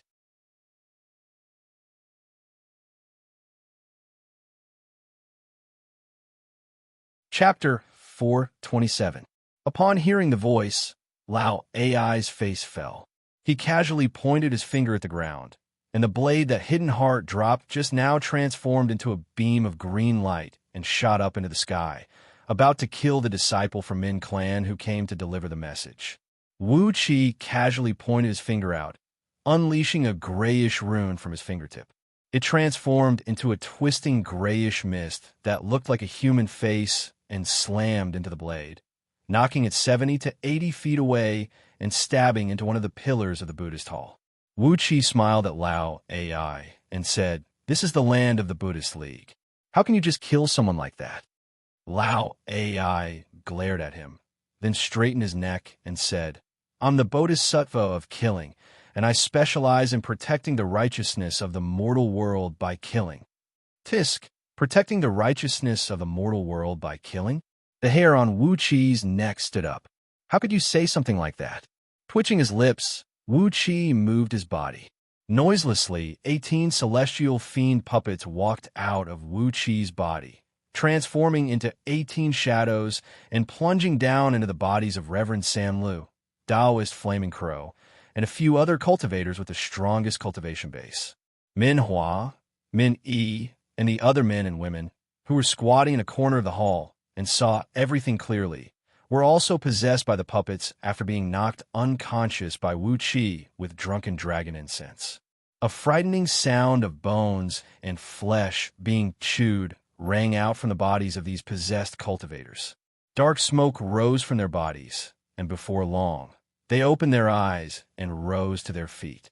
Although they still looked like Reverend Sam Lu and Taoist Flaming Crow, in fact, they had been replaced by celestial fiend puppets. It was an unorthodox mystic technique of the Fiend League found in the Celestial Fiend Battle, the Heaven Script, the puppet possession and soul seizing grand magic. After being possessed by a celestial fiend puppet, the cultivator's cultivation base, spirit, and energy would be seized by the puppet, along with all their memories and knowledge. It was only after these celestial fiend puppets had transcended the heaven realm and transformed into fiend immortals that Wuxia learned they had such a mystic technique. However, the conditions for using this secret technique were slightly harsh. It could only be used when the other party was completely defenseless. But with the drunken dragon incense, Reverend Sam Lu and his company were no different from dead men, and it was easy for them to be possessed by celestial fiend puppets. A few red flame spots flickered in his eyes, as Fiery Crow Taoist pointed his finger at the air. Following his move, the fire calabash swayed down and fell into his hand. Fiery Crow Taoist rubbed his empty fingers, laughed embarrassedly, held his hands behind his back, and stood behind Wuxia. Wuxia shoved everything in both storage bracelets into the Black Dragon Spirit Ring, then handed the empty storage bracelets back to the Flaming Crow Taoist. Meanwhile, Reverend Sam Lu and the other cultivators had retrieved their empty storage treasures from Wuxia. Apart from the flying swords and magic treasures they carried with them, there was nothing left on their bodies. When everything was done, Reverend Sam Lu cleared his throat and said, "Why are you panicking? What is there to be confused about? What's the big deal? Aren't they just a few bald donkeys from Golden Pavilion Temple? I'll go back now and teach them a good lesson." Wuxia fished out a few jade bottles filled with medicinal powder and liquid, concocting a pinch of the drunken dragon incense's antidote. After that, he asked Reverend Sam Lu to stuff some powder under the noses of each of the unconscious cultivators, waking them up. After that, Reverend Sam Lu displayed the awe-inspiring bearing of the patriarch, explaining that Wuxia and his company had been subdued by him, and that all of them were willing to join Min Clan in He City and become its subordinates. After that, Reverend Sam Lu gave those cultivators, who were at a loss of what to do, a torrent of abuse. He scolded them for being a bunch of useless fools who were knocked unconscious by a single roar from Hidden Heart, and for bringing shame to Min Clan for no reason. After that, he put on a show for a while and finally managed to wrap up the whole thing. Unavoidably, Wuxia had to ask Reverend San Lu to return those cultivators the storage bags and other things he seized just now. He could just assume that they had fallen into the hall after being knocked unconscious and were snatched by Wuxia. After struggling for a full 15 minutes, the group of cultivators, together with a disciple of Min clan who came to deliver the news just now, rose up on a cloud and flew towards Anhe City at top speed. Hidden Heart was long dumbfounded by Wu Qi's unimaginable means. But in front of Lao AI, a living bodhisattva, and Wu Qi was his benefactor who had just helped him break through 2 realms, Hidden Heart had no choice but to keep his mouth shut, pretending that nothing had happened. He left the little monk, guarding Heart, in the temple to take care of the stuff, while he himself served Wu Qi and Lao AI attentively, heading straight for Anhe City. The deep valley where the temple was located was less than 500 miles away from Anhe City. In the past, when Jing and was the city lord, he often came to Hidden Heart Temple to discuss scriptures and Dharma with him. Now, Hidden Heart had obtained a great opportunity, which nearly allowed him to become a gold Arhut in just 1 step. On the other hand, Jing and was dead, having his soul destroyed by the cultivators of Euphoria Heavenly Palace. Looking at the city wall of Anhe City from afar, Hidden Heart could not help but sigh with mixed emotions. Anhe City was the largest city within an area of 100,000 miles circumference. A long time ago, it was the county mansion of Anlu County of Yu Dynasty. Later on, immortal sects gradually eroded the foundation of Anlu County, and the influence of the human emperor of Yu Dynasty was gradually driven out. Today, Anhe City had become an autonomous city. The ancient and simple Anhe City was surrounded by 6 rivers. 6 ribbons of green water flowed slowly around the city, bringing the fertile soil and a beautiful environment to the city. All the buildings in the city were simple, and heavy. Over 70% of them were constructed from huge, neatly carved boulders and logs so thick that it would take a few men to wrap their arms around them. They looked magnificent and gave off a sense of heaviness that would never change even after 10,000 years. These buildings were engraved with exquisite patterns, which added a bit of spiritual qi to these buildings, giving them a sense of vitality out of nowhere. Apart from these buildings, about 30% of them were extremely luxurious and exquisite. Strange and crafty techniques could be found everywhere in these buildings. Some of them were even propped up by various formations at great cost, making them hover in midair above the clouds 1,000 feet above the ground. The pavilions carved with gold and jade glinted brilliantly under the sunlight, forming a sharp contrast with those simple and unadorned buildings. After Anhe City was taken over by the immortal sects, these buildings were constructed by successive generations of city lords and immortal cultivators. Today, Anhe City was not only the economic center of Anlu County, but also the trading center for all the immortal cultivators within the area of 1 million mile circumference. Its status was similar to Green Cliff Immortal Market. The number of mortals living in the city exceeded 1 million, while the number of immortal cultivators, both permanently stationed and traveling in the city, added up to several tens of thousands of them. When Wu Qi and his company arrived near Anhe City on a cloud, they happened to see a tall and burly monk sitting cross-legged at each of the city's 4 city gates. Before each of them was a pestle that subdued evils, a wooden staff, an alms bowl, or a wooden fish. A few objects were emitting a faint golden gleam, which transformed into a faint golden beam from all 4 directions, completely enveloping the entire city. Although the golden beam looked very thin, it was actually very flexible. A few cultivators in the city attacked it with sword beams and magical treasures, but the backlash made them cough out blood. A large group of cultivators hovered in midair, staring at the golden beam without saying a word. Those who wished to enter the city from the outside would not be hindered by the golden beam, but those who wished to leave the city, whether they were mortals or cultivators, would be stopped by the golden beam at the city gate, unable to move. Next to each of the 4 monks was placed a huge water vat that could hold over 1,000 kilograms of water. The water vat was placed amidst the golden beam, and from time to time, Some mortals would throw some gold grains, silver ingots, copper coins, and even some steamed buns and fried cakes into the vat. With that, they would be able to leave the city unhindered. Among them, one of the monks had gained the most. His large water vat was already half filled with gold, silver, copper coins, and all sorts of food. Wuxia even saw 2 braised pig heads lying in the water vat with a big smile on their faces. Wuxia had no idea who threw them into the vat. Reverend San Lu did not move, and neither did Taoist Flaming Crow. However, the 4 monks turned to look at them from several tens of miles away.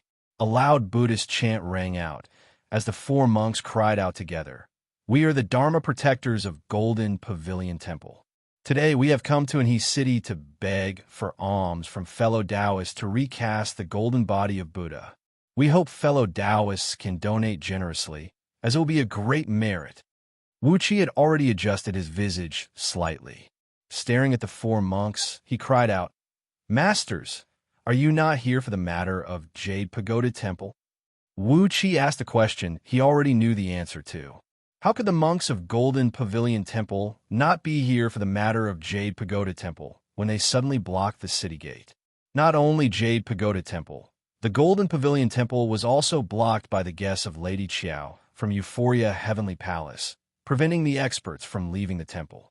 That was the reason why Jade Pagoda Temple was massacred by Euphoria Heavenly Palace.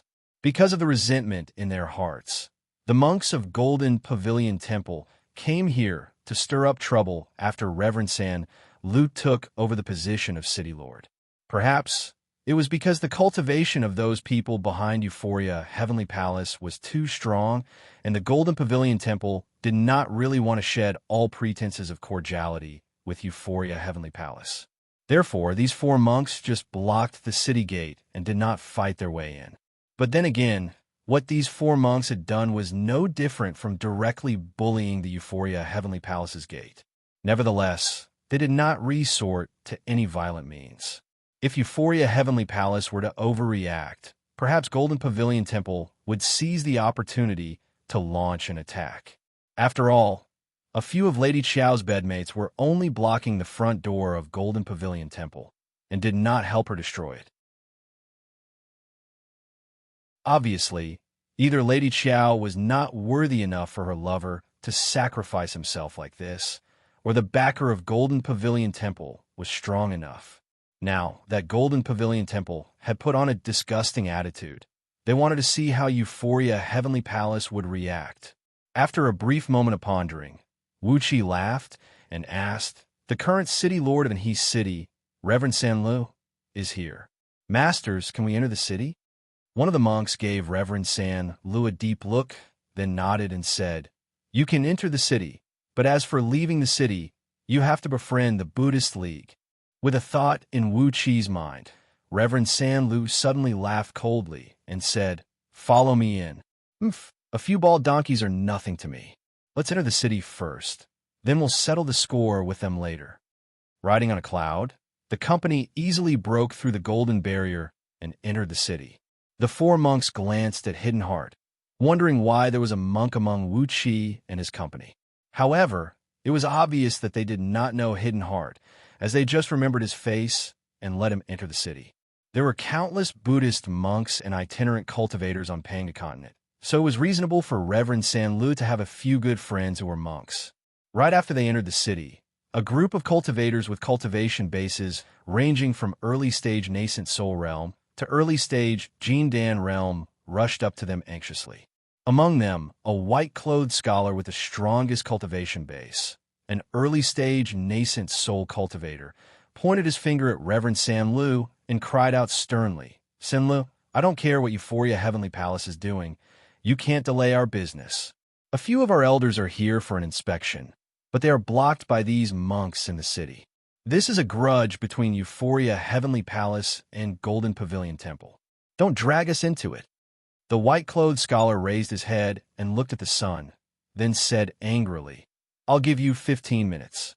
If our elders still can't leave the city by then, I'll move all the shops in our sect to Anhe City and let Euphoria Heavenly Palace and those mortals collect taxes." Wuqi's heart gave a slight jerk. He could not accept this. If these immortal sects' shops ran away, what would he gain by occupying in his city?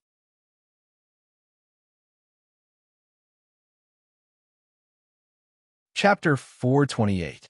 Although the celestial fiend puppets had possessed Reverend San Lu and occupied in his city, Wuxia just wanted to find a place to heal his wounds in peace, and at the same time collect a batch of Panga Continent's resources. This place was the primeval heaven and earth created by the great Saint Pangu since the ancient times. It had all sorts of resources, and the outer heavenly realms that were scattered could not compare with it. On top of that, Wuxia also wanted to use in his city to find out the current map of Panga Continent. Yes, a map. Although the Scroll of Stealing had recorded a few locations where innate yang energy could be found, as Panga Continent was constantly absorbing chaotic airflows to expand its body. The shadowy figure who left behind the Scroll of Stealing was a figure who lived many eons ago. The current Panga Continent was many times larger than the one recorded in the Scroll of Stealing, and its topography had changed greatly as well. Without a complete map of Panga Continent, where is Wuxia going to find those places where innate yang energy could be found? Although he did not take Euphoria Heavenly Palace seriously, nor did he take a small city like in his city seriously, it was still the first power that Wuxia came into contact with after he entered Panga Continent. If he could control it, it would be beneficial for him to gather all sorts of information about Panga Continent, especially the current map of Panga Continent, as well as all sorts of news. As he had already considered Euphoria Heavenly Palace and in his city as his possessions, there was no way Wuxia could let the immortal sect represented by the white-clothed scholar leave in his city and develop elsewhere.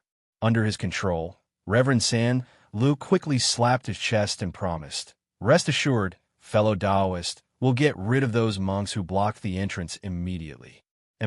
Please be patient, fellow Taoist. Euphoria Heavenly Palace will surely compensate us for delaying the journey of a few elders of your sect." Reverend San Lu flew forward, trying to rope them in, promising them, befriending them, and threatening them in a low voice. Finally, he managed to calm the chaotic crowd of cultivators. After that, Wuxia's face darkened, and he was about to go out and break the bald heads of the four monks. Regardless of the enmity between Golden Pavilion Temple and Euphoria Heavenly Palace, it would be your fault if you delayed Wuxia's matter. While he was about to strike, a loud and clear laugh was heard coming from an exquisite restaurant constructed with pale yellow fragrant wood and pale green jade bricks. Reverend San Lu is really unwise. Golden Pavilion Temple is going against the trend, and this is a great opportunity for us. Could it be that Reverend San Lu is planning to drive them away and settle this matter?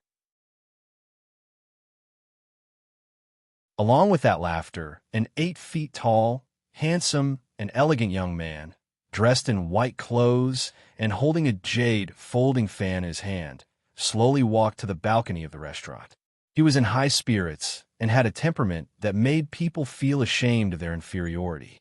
He unfolded the folding fan and waved it lightly, then pointed at Reverend San Lu and cried out, "How could Reverend San Lu not take advantage of such a good opportunity to build a great contribution? How stupid are you?" Tisk tisk. Wuxia smacked his lips. Why did this scene sound so familiar to him? An almighty scholar with 1,000,000 armored soldiers hiding in his heart would always do the strange things that an almighty man should do in a busy market, say the bold words that an almighty man should say, and insult the master he had chosen.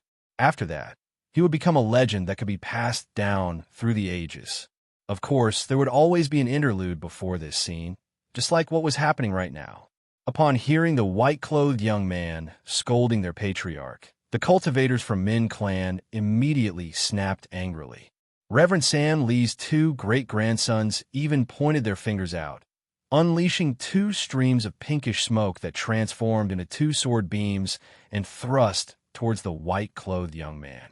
But the white-clothed young man raised his head and stared at Reverend San Lu fearlessly as he cried out, "Reverend, are you really going to miss this rare opportunity? If you want to put on an act, I'll accompany you." Wuxia was laughing in his mind. Reverend San Lu casually extended his hand and caught the 2 sword beams in his palm. At the same time, the white-clothed young man was rolled up by an invisible force, flying up into the sky and hovering in front of Reverend San Lu. Laughing hideously, Reverend San Lu fiddled with the sword beams in his hand, then came before the young man and said in a low voice, "If you have any brilliant plan that you want to offer me, tell me now. If you hide anything from me, don't blame me. Among my sons, grandsons, and good friends, there are a few who like a handsome man like you." The young man's expression flickered slightly. If Reverend San Lu had threatened to kill him, he would not have been afraid, as he had long expected such a threat. But when Reverend San Lu threatened him with such a despicable method, his heart skipped a beat, and his mind was filled with anxiety. With some difficulty, he swallowed a mouthful of saliva and said with a dry laugh, "Reverend, please." Standing aside, Wuxia was grinning coldly as he cursed in his mind, Keep pretending. Keep pretending." Reverend San Lu chuckled. Suddenly, he reached out his hand and touched the young man's face. "You have such a delicate skin, and you are so handsome." If you can't give me a reasonable explanation, although I've always been close to women, don't blame me for eating you alive." The young man, who had been forcing himself to stay calm a moment ago, was thrown into a complete panic. Beads of sweat were dripping down his forehead, and his face was alternating between green and pale. He could no longer maintain the calm demeanor of an eminent scholar. Trembling, he bowed his head, forced himself to calm down, and said with a dry voice, "There are too many people here. Reverend, please find me a quiet place and let me tell you everything." Reverend San Lu chuckled like a hen laying eggs once again. "All right, I have high hopes for you. If I'm not satisfied with what you've told me, don't blame me for." A few other cultivators from Min clan, who were possessed by fiend immortals, let out evil laughs at the same time. They ran their lustful eyes across the young man's body, smacking their lips and murmuring under their breath, such as fair skin and perky buttocks, which made the young man wish he could bang his head against a wall and kill himself. Amidst the wild laughter, Reverend San Lu cupped his fist at the surrounding cultivators, who had unsightly expressions on their faces. Then, riding on a pink cloud, they sped towards a mansion located right in the center of any city. The mansion was the residence of all the previous city lords of any city. The previous city lord was Jing Yin, the monk from Jade Pagoda Temple. Therefore, a 13-story pagoda was built behind the mansion using jade bricks. However, the pagoda had been completely razed to the ground, leaving only jade bricks scattered messily on the ground. A spacious hall was being built on the remains of the pagoda, and many craftsmen and servants were busy working on it. Reverend San Lu sat loftily in the great hall, while Wu Qi and Lao Ai casually picked a seat and sat down, while the rest of the people stood around the hall. Everyone stared at the white-clothed young man with bright eyes, like a group of hungry tigers staring at a pitiful little lamb. Some of them even had a trace of strange pink in their eyes, causing the white-clothed young man to tremble like a fallen leaf in the wind. What kind of extraordinary demeanor was that? All of it had turned into a pie on a painting. Reverend San Lu sat down on a chair and pointed his finger at the young man as he cried out, "Name, background, hometown, how many parents do you have, how many brothers and sisters do you have, how many livestock do you have, how many chickens, ducks, pigs, and dogs do you have? If you dare to deceive me, I'll go to your clan and wipe out your entire clan. As the saying goes, not even a chicken or a dog will be spared. I'll definitely kill every single one of you." Cold sweat dripped from the forehead of the white-robed young man as he stammered out these words. The young man's name was Lu. He had no parents and no relatives. He was an orphan who survived the massacre of an entire city and was adopted by his master, a mysterious hermit who lived in a mountain. This nameless hermit was well-versed in astronomy and geography, and when it came to the art of commanding armies and managing a kingdom, there was nothing he did not know and was an expert in. Since he was young, he had been learning all sorts of knowledge from the hermit. When the hermit died of old age 3 years ago, he buried him and left the mountain to travel the world, searching for the wise master in his heart. But this time, when he heard that Euphoria Heavenly Palace had defeated Jade Pagoda Temple and Reverend Sam Liu was appointed as the city lord of Anhe City, He felt that Reverend Sam Liu was a worthy target for him to assist. Therefore, he deliberately sought refuge with Reverend Sam Liu, preparing to pour in all his efforts and make Reverend Sam Liu a great contribution. Upon hearing Liu Yi's words, Wuxia could not help but clench his jaws. Lao Ai's voice was heard ringing in his ears. In the past, when those hanger-ons sought refuge with their master, they would boast the same thing. Lao Ai had seen this kind of trick many times over the years. This man has the style of Yu Academy. Lao Ai nodded at Wuxia meaningfully. Wuxia nodded at Lao Ai and smiled knowingly. Both men exchanged a deep glance, then turned to look at Liu Yi at the same time. Reverend Sam Liu answered with a non-committal grunt, then shook his head and said, "You have no parents, no relatives, so you're not afraid that I'll wipe out your entire clan? Well, cut the crap. What kind of bullshit plan do you have to help me seize this golden opportunity and make me a great contribution? If you make me happy, you'll get fine wine, beautiful women, glory, splendor, wealth, and rank. If you make me unhappy, you'll get 1,000 burly men to serve you. You can figure it out yourself." Lao Ai gave Wuxia a strange look and asked with a voice transmission, "Are you really not acquainted with Duke of Longyang?" Wuqi's face fell instantly. Fiercely, he made a gesture of cutting his neck at Lao Ai. Liu Yi could be considered as a formidable man. After the initial shock, he had become much calmer now. He forced himself to ignore the question about 1,000 burly men, clenched his jaws, and said, "The destruction of Jade Pagoda Temple by Euphoria Heavenly Palace has caused the balance of powers within 1,000,000 miles around Anhe City. Reverend, with you guarding Anhe City, if you can seize the opportunity and stir up an all-out war between Euphoria Heavenly Palace and Golden Pavilion Temple, attracting the few experts behind Euphoria Heavenly Palace and Golden Pavilion Temple, making them both suffer a great loss in the fight. With that, there's a very high possibility that you can replace both Euphoria Heavenly Palace and Golden Pavilion Temple in one fell swoop." Reverend Sam Liu was struck dumb, then suddenly burst into laughter and said, "Ridiculous. With my cultivation base of early-stage nascent soul realm, I can replace both of them?" Liu Yi took a step forward, staring at Reverend Sam Liu as he cried out, "If all the other immortal sects are involved in this conflict, how much further can your cultivation base improve?" This, Reverend Sam Liu frowned as he stared at Liu Yi and said with a cold grin, "Don't tell me you can help me achieve a meteoric rise." Liu Yi smiled reservedly and said, "I can't achieve meteoric rise, but it is more than enough for me to become a heaven immortal. Reverend, this is a once-in-a-lifetime opportunity." Wuxia crossed his legs and tilted his head to look at Liu Yi. Reverend Sam Liu pondered for a brief moment, then nodded slowly and said, "Fine, tell me your plan. If it succeeds." Liu Yi bowed deeply and said, "If it succeeds, Reverend, I just need you to promise me one thing. That is to help me kill the murderers who massacred the city where my parents lived and killed them." Reverend Sam Liu pretended to ponder for a while, then nodded and promised.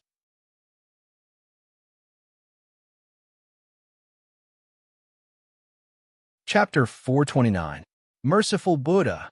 Wuxia put his palms together and bowed to the monk who sat at the east gate of Anhe City, then threw 2 pig heads, 3 pig livers, and 4 pig trotters into the water vat next to the monk. The monk opened his eyes, his mouth twitching as he nodded at Wuxia and said, "Benefactor. Merciful Buddha. Excellent. Excellent." While the monk was thinking about the pig heads and other things thrown into the water vat by Wuxia suddenly reached out his hand, grabbed an old prostitute who looked to be at least 50 years old, and threw her into the vat. The monk trembled and opened his mouth abruptly, staring blankly at Wuxia, unable to say a word for a long while. Wuxia put his palms together and bowed to the monk once again, then said, "I paid a huge sum of money to redeem this girl, intending to bring her home as my concubine. But when I met you today, I suddenly understood the wonderful principle of lasciviousness being the worst of all evils. I've decided to turn over a new leaf and no longer engage in that despicable business. This girl is fated with the Buddhist League. Please accept her, Reverend." Leisurely nodding at the monk, Wuxia pulled Lu Yi, whose facial muscles were almost cramping from holding his breath. Slowly, both men walked out of the golden Buddhist light, walking along the main road toward a stretch of forest several hundred miles east of any city. Suddenly, the monk cried out, "Benefactor! Benefactor! Please wait." Meanwhile, the old prostitute, who was fed by Wuxia with gold leaves and silver ingots, scrambled out of the water vat, threw her arms around the monk, and cried out, "Reverend, please don't leave me behind. The fate between me and Reverend is something that happened in my previous life, the life before that, over 1,000 reincarnations, and after breaking several tens of thousands of wooden fishes before the Buddha. Reverend, please don't leave me behind." Several thousand cultivators in the city who were watching the scene burst out laughing. Some cultivators with weak cultivation base laughed, so hard that they fell to the ground with their arms around their stomachs. Meanwhile, Lao AI, who was watching Wuqi's every move from the top of the city gate, put on a long face and cursed under his breath. This guy is still as shameless as before.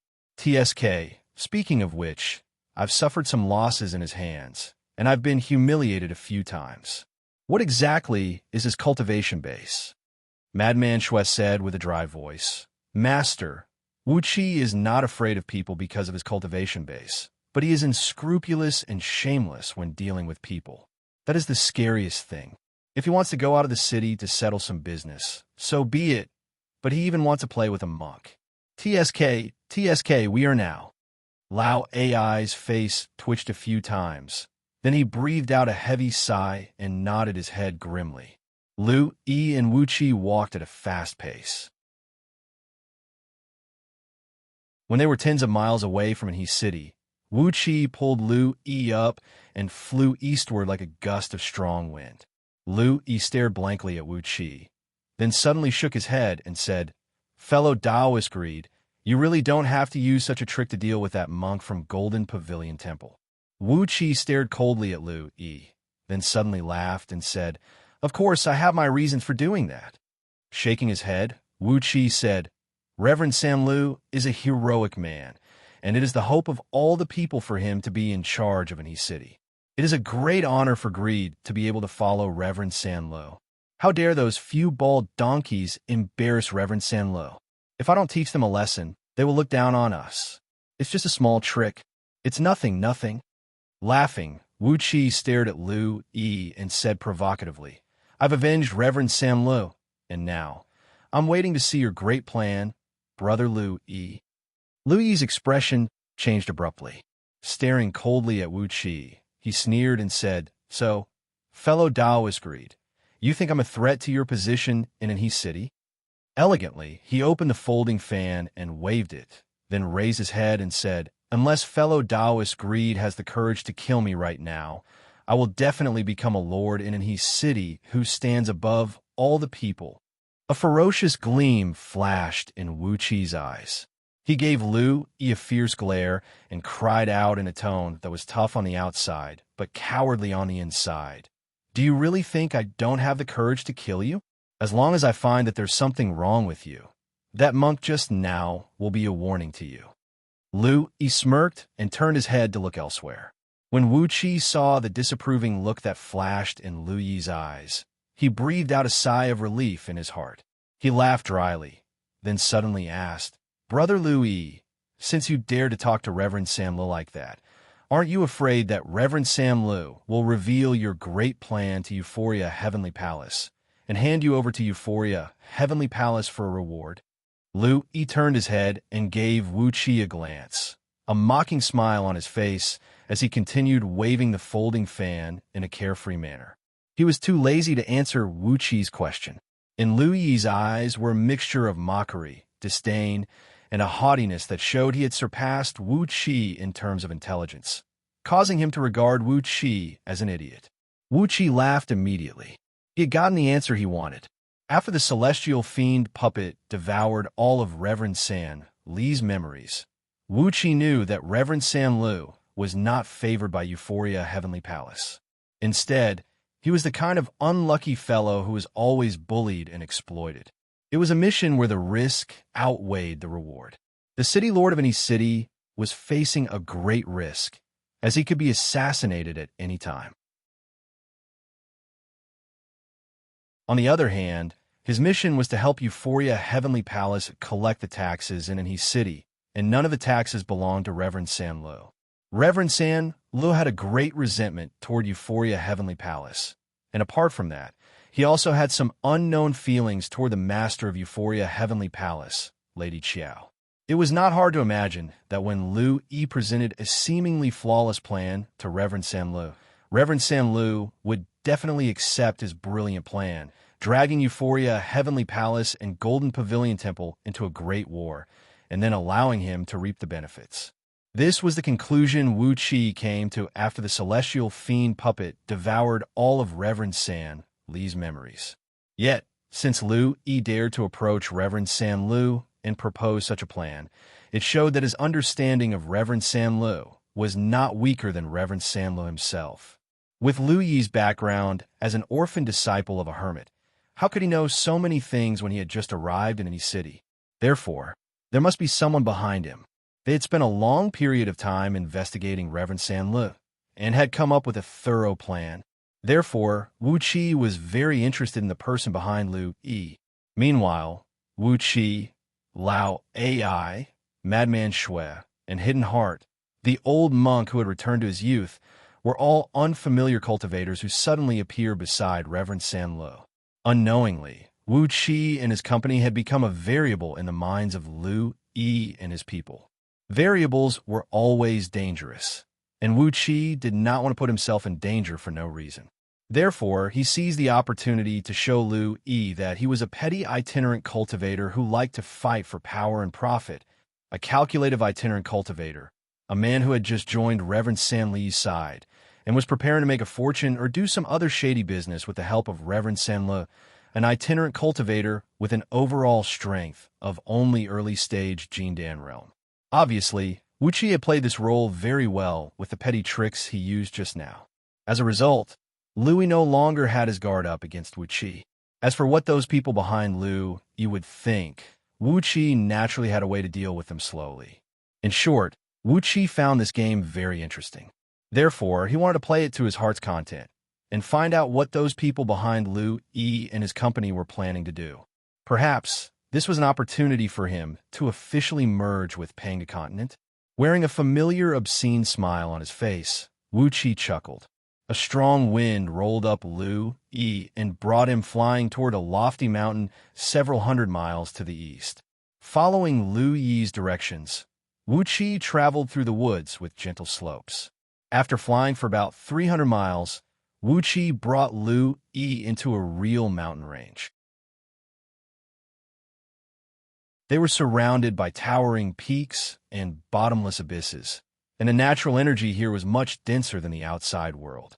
Pangu Continent truly deserved to be called the origin of all living beings. The natural energy here was nearly 100 times denser than that of Myriad Immortals' planet. As far as the naked eyes could see, exotic flowers and plants could be seen everywhere, and many of them were rare and precious materials that could be used to concoct immortal pills and spirit medicines.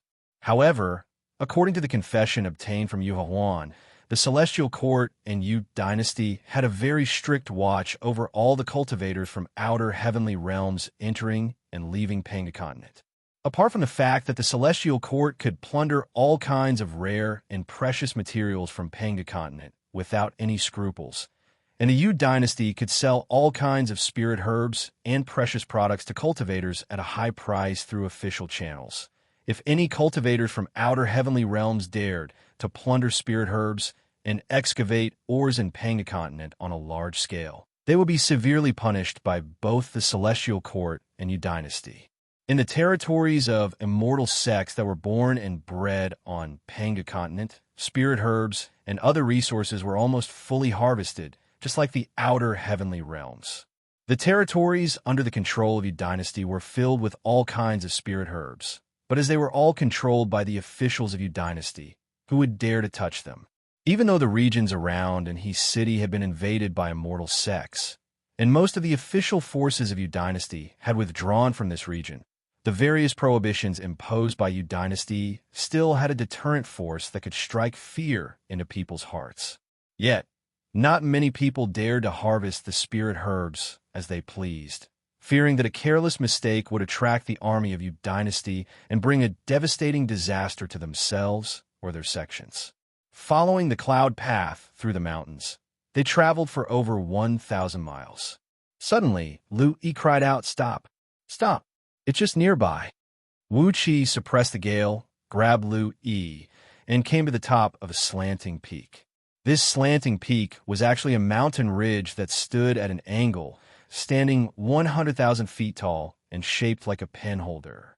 It was about 100 feet in width and nearly 10,000 feet in length, hanging in midair like a Rui scepter. The mountain ridge was entirely dark green in color. The side facing upward was fully covered with black rock ears, while the side facing downward was covered with wisterias that preferred the shade. At the place where the mountain ridge connected with the main peak, there was a rock that looked like a Ganoderma about 100 feet in circumference. Louis pointed at the rock and said, "It's right there. It's right there. Go there now."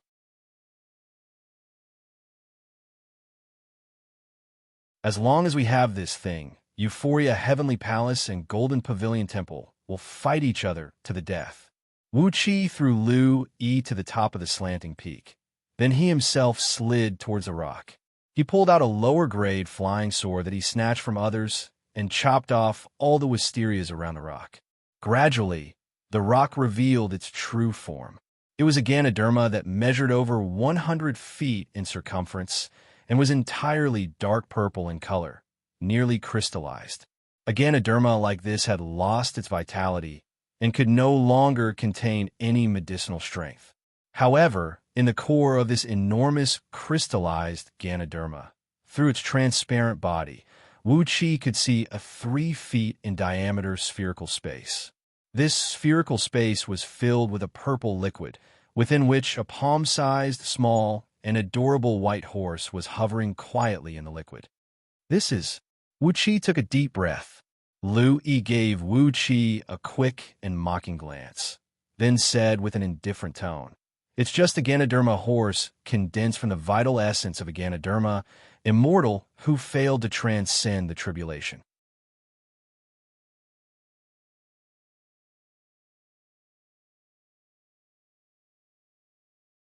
Chapter 430.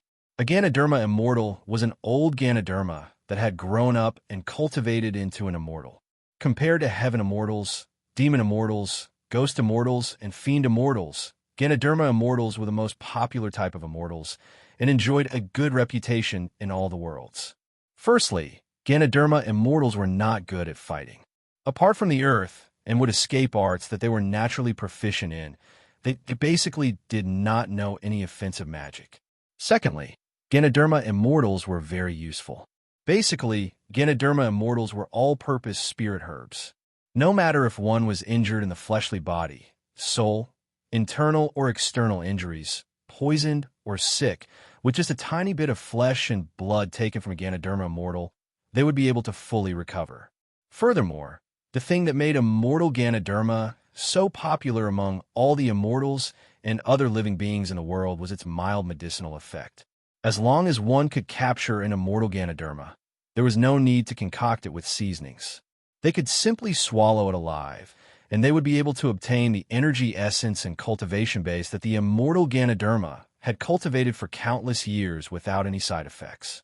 Even if a mortal swallowed a Ganoderma immortal who was as strong as a gold immortal, he could still step into the realm of Gold Immortal in just a few months.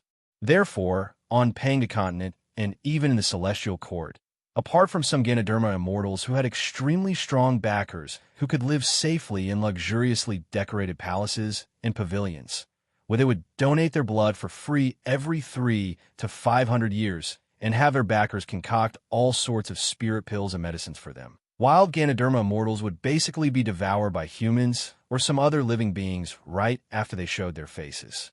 Who would let go of such a great opportunity to rise to the top in a single bound? The crystallized Ganoderma in front of Wuxia measured about 100 feet in circumference, and it had been growing for an unknown period of time. Unfortunately, he did not know when he was transcending his thunder tribulation, and his sentience was accidentally killed by the thunder tribulation, causing him to restrain all his energy essence and give birth to this Ganoderma horse. On the other hand, the Ganoderma horse was gradually absorbing the natural energy, eventually forming into an unprecedentedly crystallized Ganoderma horse.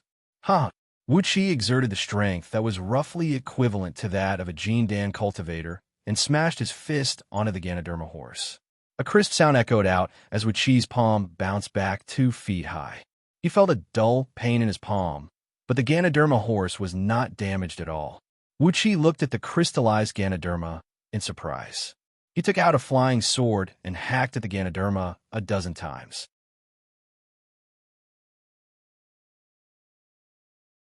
However, the sword light shot out in all directions and sparks flew in all directions. Not a single mark was left on the Ganoderma. He crawled up the slanting peak while trembling. He stood up, waved his folding fan, and laughed arrogantly. Don't waste your energy. This immortal Xianxia is definitely not an ordinary heaven immortal, so there's no way you can open its true form. If it was so easy to open this Ganoderma and take out the Ganoderma horse, I would have long consumed the Ganoderma fluid beside the Ganoderma horse. Although it can't make me immortal, it can at least prolong my lifespan. Looking at Yi in astonishment, Wuxia sneered and said, I can't tell that you don't have high expectations.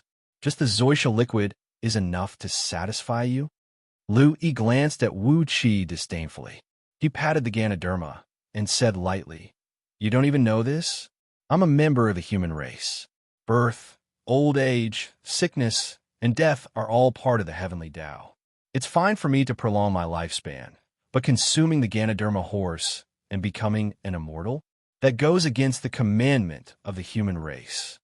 With a flicker in his eyes, Wuxia compared the confession he obtained from Yuan, and he could not help but nod his head silently.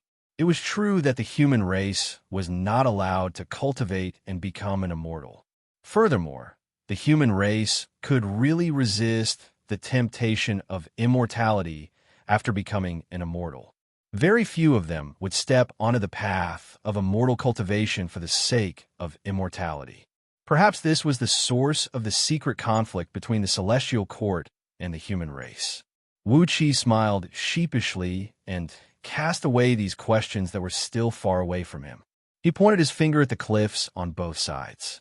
Immediately, large clusters of wisterias crawled over slowly, covering the crystallized Ganoderma completely. After that, he pulled Yi up and flew towards Anhe City on a strong wind. What you said is true. With this Ganoderma horse, we can definitely drag Euphoria, Heavenly Palace, and Golden Pavilion Temple into a great war. Staring at Yi, Wuxia grinned coldly and said, But you haven't given us a plan on how to eradicate those immortal sections. Yi waved his folding fan and said with a cold grin, What do you know? My master is a man with a broad mind, and his plan is more than enough to travel unhindered between the heaven and earth. As long as Euphoria, Heavenly Palace, and Golden Pavilion Temple start a war because of this Ganoderma horse, the other immortal sects will be dragged into the war when they hear the news. On the other hand, as long as we construct the 4 gates and 4 quadrants immortal slaughtering formation taught by Master here, no matter how many cultivators come, we will kill them all. Once we kill all the cultivators within 1 million mile circumference, we will surely succeed. Yi's eyes flickered with excitement and fanaticism.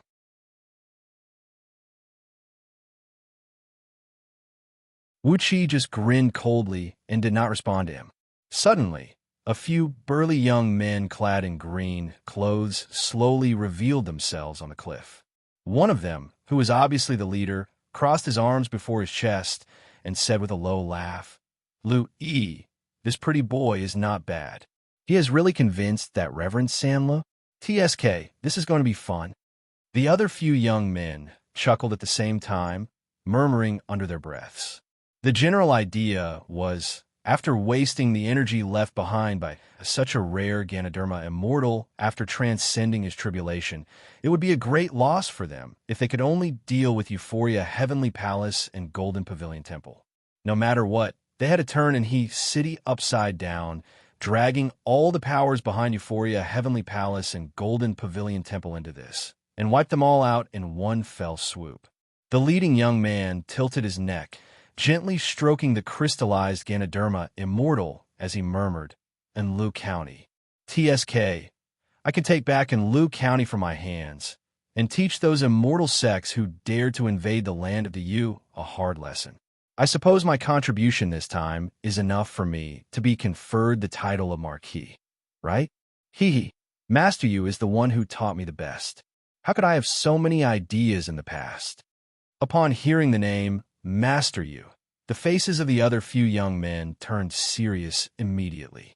Their eyes shone with the same excitement and fanaticism as Lu Yi. Chi-Chi answered. After discussing the details of the operation in a low voice, the few young men whistled at the same time. Suddenly, a few huge black eagles, each with a wingspan of over 300 feet, swooped down from the sky. They leaped up and mounted the eagles, whistling excitedly as they drove them westward. When a few young men had gone far away, a stream of earth and mist suddenly sprayed out from near the Ganoderma. The yellowish mist wiggled for a while, and then Wuxia walked out from it. Clapping his hands delightedly, Wuxia grinned coldly and said, "Fortunately, all 18 celestial fiend puppets are my clones. Otherwise, I would have let go of such a precious treasure. This is a Ganoderma immortal after he failed to transcend his tribulation. Its divine sense was destroyed by the heavenly thunder, while its energy essence was restrained." After exclaiming for a while, Wuxia carefully placed both palms on the Ganoderma, then gently released a thread of innate wood element energy and sent it into the Ganoderma. Suddenly, the Ganoderma immortal inside the Ganoderma emitted a faint green glow, which resonated with the innate wood element energy sent into it by Wuxia. Gradually, the Ganoderma immortal's body became brighter, and a faint fragrance was slowly wafting out from the depths of the Ganoderma. This is not an ordinary heaven immortal, but the essence left behind by a middle-grade heaven immortal who failed to transcend his tribulation.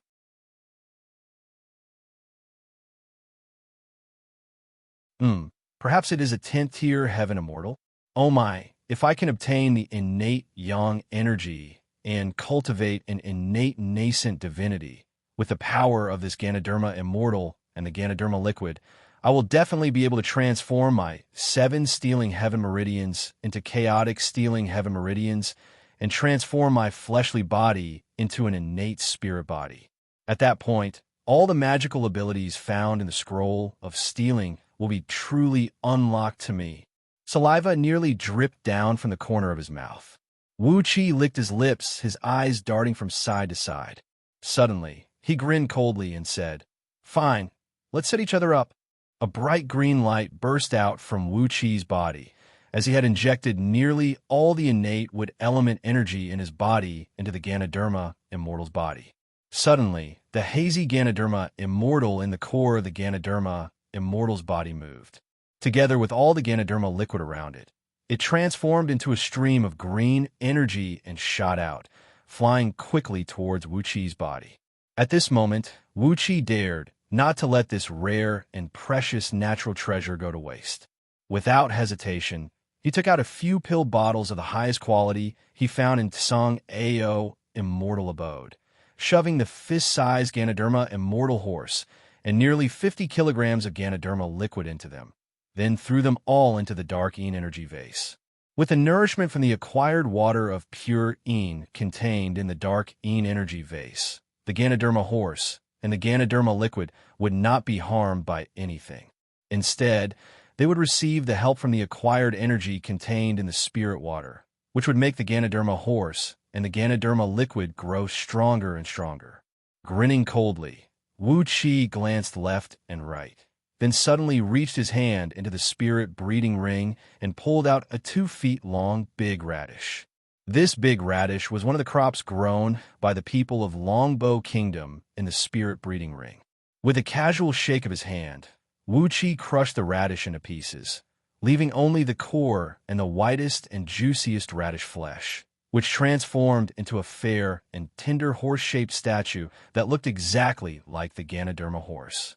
After that, he took out several tens of kilograms of drunken dragon incense, and from the dark Een energy vase, he took out several tens of kilograms of transforming Een water, which had the magical effect of corroding the fleshly body of immortal cultivators.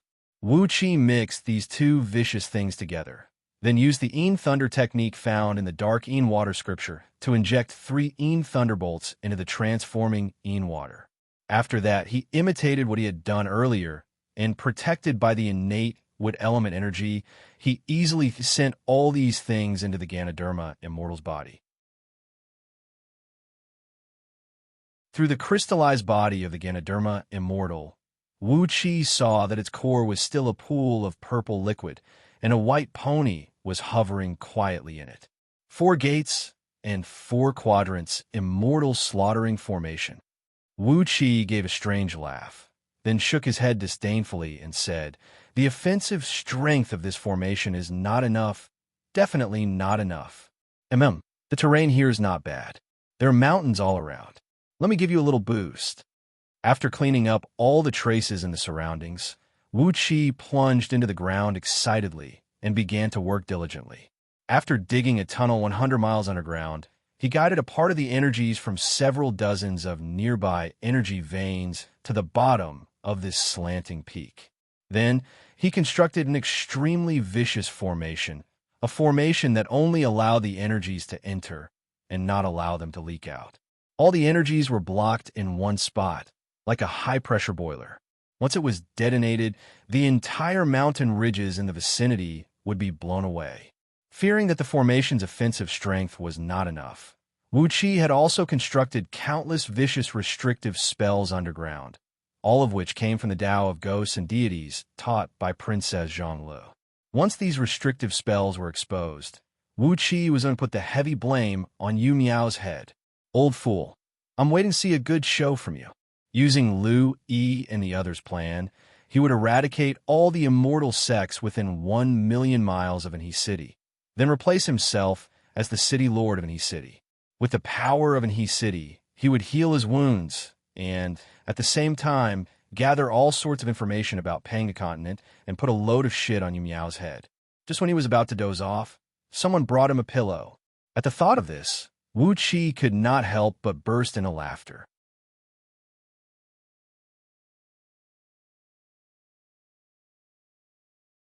Chapter 431.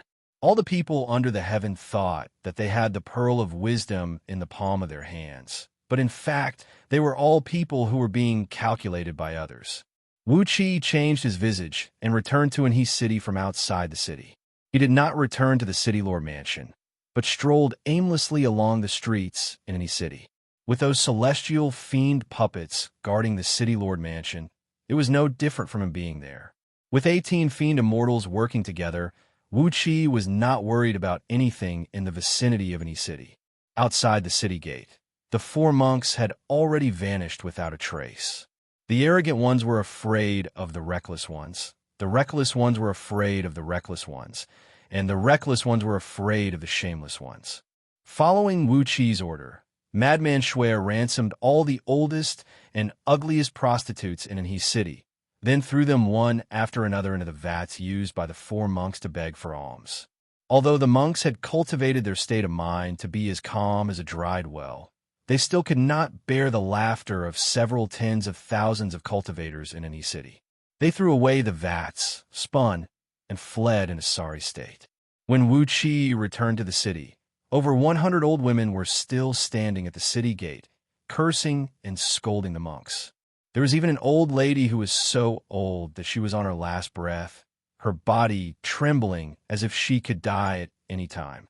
She was waving a big red handkerchief as she stomped her feet and roared, "Those bald donkeys! I've taken a fancy to their bald heads." That's the fortune they exchanged in their previous lives by smashing 100 wooden fishes and chanting scriptures. I've just hugged him and kissed him. Why did he run away? He deserves to be a bachelor for the rest of his life. On Panga continent, no matter it was the territory governed by the human race or the territory governed by the immortal sex, there had never been such an unreasonable and unreliable thing. Just 100 or so old women were enough to scare the 4 great monks of Golden Pavilion Temple away. They were all eminent monks of the nascent divinity realm. The several tens of thousands of cultivators in Anhe's city laughed so hard that their stomachs hurt. When Wuxia entered the city, he could still hear these cultivators and mortals huddled together, discussing whether they could use the prostitutes to deal with those monks in the future. Wuxia smacked his lips, listening to the discussions of the people around him complacently as he continued strolling along the main road. After walking for less than 15 minutes, Wuxia suddenly saw a bookstore on the side of the road. There was even a sign hanging at the entrance of the shop. The words on it were very arrogant, selling illustrations of rare objects in the heavenly cycle. Wuxi's heart skipped a beat as he hurriedly walked into the shop. The scroll of stealing had recorded all the rare and precious items in the universe. But as Panga continent was expanding at any time, there might be new and novel items emerging from the chaotic airflow every day. As the scroll of stealing was something from a long time ago, it could not contain all the rare and precious items that could be found on Panga continent now. Wuxia felt that it was necessary for him to update the information in Scroll of Stealing, as there would always be something new. The interior of the huge shop was completely empty. The 4 walls were filled with bookshelves, and on top of them were jade slips that flickered with a faint glow. The storage of these jade slips was not large, and the labels at the bottom were all labeled with names such as Catalog of Great Yu's Jing Province, Catalog of Great Yu's Huang Province, Encyclopedia of Demons in West Ocean, and so on. In the innermost part of the shop, behind a small counter, an inconspicuous old man, clad in a green robe and a small burlap hat, was seen sitting on a wooden chair, silently reading a paper book while shaking his head. Next to the counter was a 9-storied bookshelf, placed on top of which were 63 jade slips. The volume of these jade slips was at least 100 times larger than those jade slips, and the labels underneath them were labeled with names such as Catalog of 39 Easternmost Provinces of the Yu, and Guide to Spirit Herbs in 108 Perilous Land around you. Wuxia walked around the bookstore and finally came before the counter. He lightly knocked on the surface of the counter with his finger. The old man sitting behind the counter put down the book and slowly raised his head, squeezing out a simple smile on his wrinkled face. I have a customer. May I know what kind of things you need?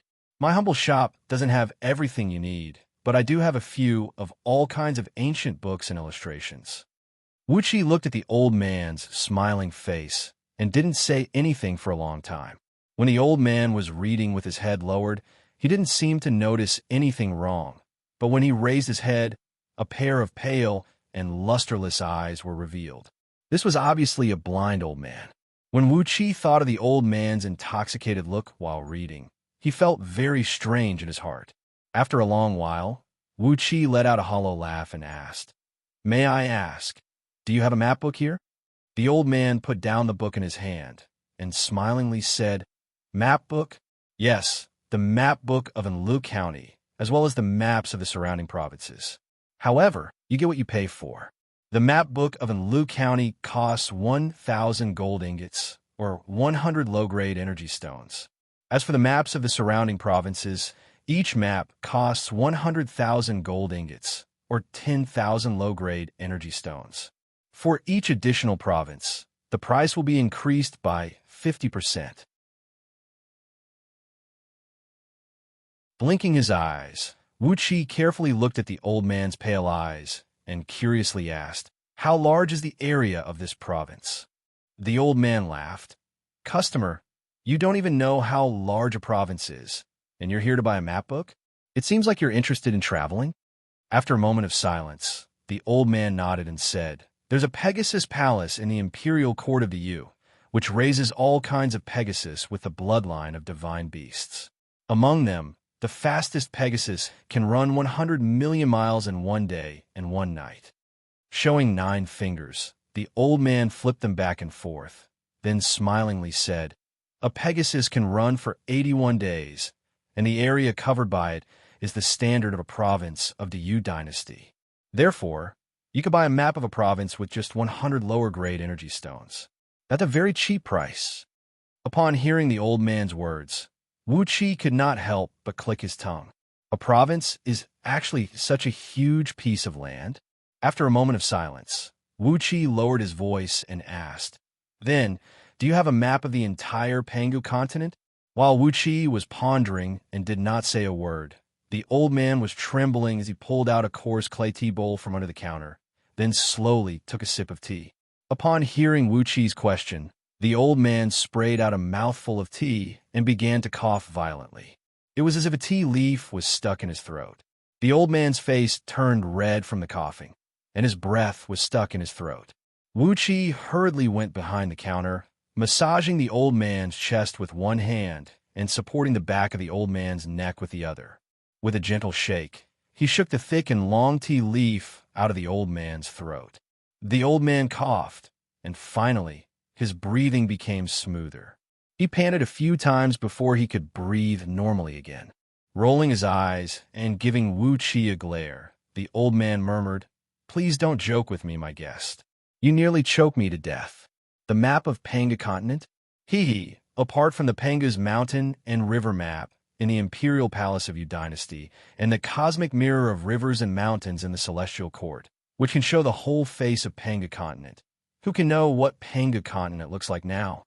Picking up the tea bowl and taking another sip, the old man shook his head and said, "If you're a high-ranking immortal official of the celestial court, you can still get a part of the map of Panga continent from the celestial court. That is a territory that has been plundered by people for at least a few hundred times, and only a few leaves are left. The celestial court is still busy sending reliable immortals to plunder the maps of those new places. How could they possibly provide the maps to someone else?" Stunned, Wuxia asked hurriedly, "What about do you?" The old man twitched his lips and said with a grin, "What about do you?" The prefectural governor of a county would have the maps of the nearby counties. The prefectural governor of a prefecture would have the maps of the nearby prefectures. Other than that, the generals who were stationed at various places would have the corresponding maps of their armies. As for the maps of the entire Panga continent, TSK, perhaps apart from the current human emperor, no one can have them. Wuxia fell silent. Frowning helplessly, he heaved a long sigh and said, "Well, old man, do you know a place called Xianxia?" The old man's pale eyes darted back and forth. Then he looked at Wuxia in surprise and said with a smile, "Don't you know that Xianxia is the capital city of the Yu?" Wuxia clapped his hands and said, "So, the capital city of the Yu is in Xianxia? Then, is it difficult to go to the capital city of the Yu?" The old man shook his head bluntly and said, "It's fine for the human race to go there. Any immortal cultivator who steps into it will be cut into pieces." The simple and straightforward answer made Wuxia feel suffocated in his heart. It's fine for the human race to go into Yu Xianxia? Any immortal cultivator who steps into Yu Xianxia will be cut into pieces? Wuxia asked with a little resentment. "Don't tell me those immortal officials of the celestial court will be cut into pieces as well." The old man nodded and said, "Not to mention those immortal officials. There was once a primordial immortal who strayed into Yu Xianxia and was cut into pieces." Wuxia sucked in a cold breath and smacked his lips with difficulty. He laughed dryly and said, "A primordial immortal? What kind of existence is that?" The old man twitched his mouth and said with a smile, "A primordial immortal is indeed powerful, but any immortal cultivator who dares to step into the 10 billion miles around the capital city of the Yu will end up the same. Unless he is an angel sent by the great celestial emperor of the celestial court, the middle celestial jade pivot, no other immortal cultivator will be able to step into Yu Xianxia and die." Wuxia fell silent. Sighing, he took out a small pile of upper-grade energy stones and said, "Old man, Please give me the maps of the few nearby provinces, as well as the maps of the 108 perilous lands around you. And the maps of those rare and precious treasures as well. TSK. Immortal cultivators are not allowed to enter the capital city of you. That's boring. While laughing, the blind old man took out a few jade scrolls and jade slips and handed them to Wuxia, then quickly pocketed the upper-grade energy stones Wuxia had placed on the counter. He smiled at Wuxia and said, "It's a good idea to travel around Panga continent, my dear guest. Young man, it's always good to travel and see more." But for immortal cultivators, it's better not to get too close to the capital city of your dynasty, provincial cities, county cities, and military garrisons, or you will be killed. Smacking his lips, Wuxia shook his head, then took out a packet of spirit tea he collected on Myriad Immortals planet and gave it to the blind old man. "Well, I'll think of something from a celestial court. Tisk, it's just a map." Grumbling under his breath, Wuxia turned to the old man and said with a smile, "Thank you, old man. This tea is nice. Try this." The blind old man was taken aback. Then he smiled and took over the packet, then fished out another tea from the counter and gave it to Wuxia. "You are very kind, my dear guest. After so many years, this is the first time that a customer has given me tea. The tea smells nice. But, my dear guest, you can try my tea as well. It has an extraordinary taste." Wuxia took over the tea indifferently. After chatting with the blind old man for a while, he shook his head and walked out of the bookstore. After taking a few steps on the street, Wuxia suddenly felt that something was not right. He jerked his head and looked over his shoulder. Where was the bookstore? Originally, the bookstore's neighbors were a restaurant and a butcher shop. But now, the bookstore was gone, and the restaurant and the butcher shop were right next to each other, and their business was booming. A chill rushed up from the bottom of his heart. Looking at the tiny packet of tea in his hand, Wuxia murmured under his breath, "Did I just see a ghost?" It was broad daylight, and with Wuxia's current cultivation base, how could a ghost dare to appear before him?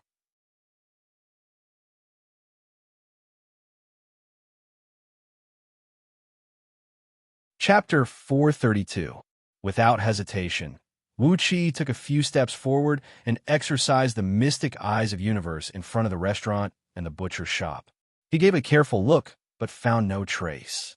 The bookstore had disappeared without a trace, as if it had never existed in the first place.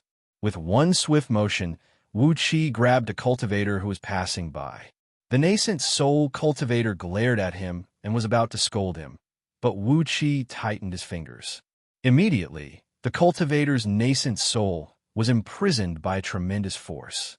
The nascent soul cultivator, who was glaring at Wuxia a moment ago, quickly bowed and asked in a low voice, "Senior, what can I do for you?" Junior will definitely help Senior handle it properly. With a cold snort, Wuxia pointed at the wall between the restaurant and the butcher shop and asked, "Was there a bookstore here?" The nascent soul cultivator was struck dumb for a long while. He glanced to the left and right. Then, with a look of astonishment on his face, he said to Wuxia, "Senior, I've been staying in his city for over 100 years. The food and wine and drunken immortal in here are very delicious. An old yellow butcher shop is an old shop with tens of generations of history. Their pork and mutton are all of the best quality. As for the bookstore, in the entire his city, there's only one right outside the city lord mansion, and it specializes in selling some miscellaneous items." Swallowing a mouthful of saliva with great difficulty, Wuxia pushed the nascent soul cultivator far away, then took a step forward and vanished with a teleportation. The nascent soul cultivator was thrown away by Wuxia abruptly, causing him to stagger and fall to the ground. Thinking that he was protected by his master, he was about to scold Wuxia, but when he saw Wuxia suddenly vanish, he quickly covered his mouth and gave himself a few slaps on the face. Good heavens, where is that nascent divinity cultivator? No, I think he is a heaven immortal senior. Even teleportation is so easy. Lao Tzu was thrown to the ground by a heaven immortal today. What honor! Happily, the cultivator rose to his feet, threw his head back, and laughed complacently. Being tripped by a heaven immortal is a great fortune.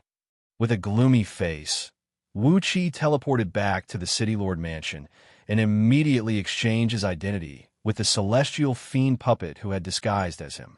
Hastily, he found Lao AI, who was deceiving Hidden Heart in the back hall of the City Lord mansion.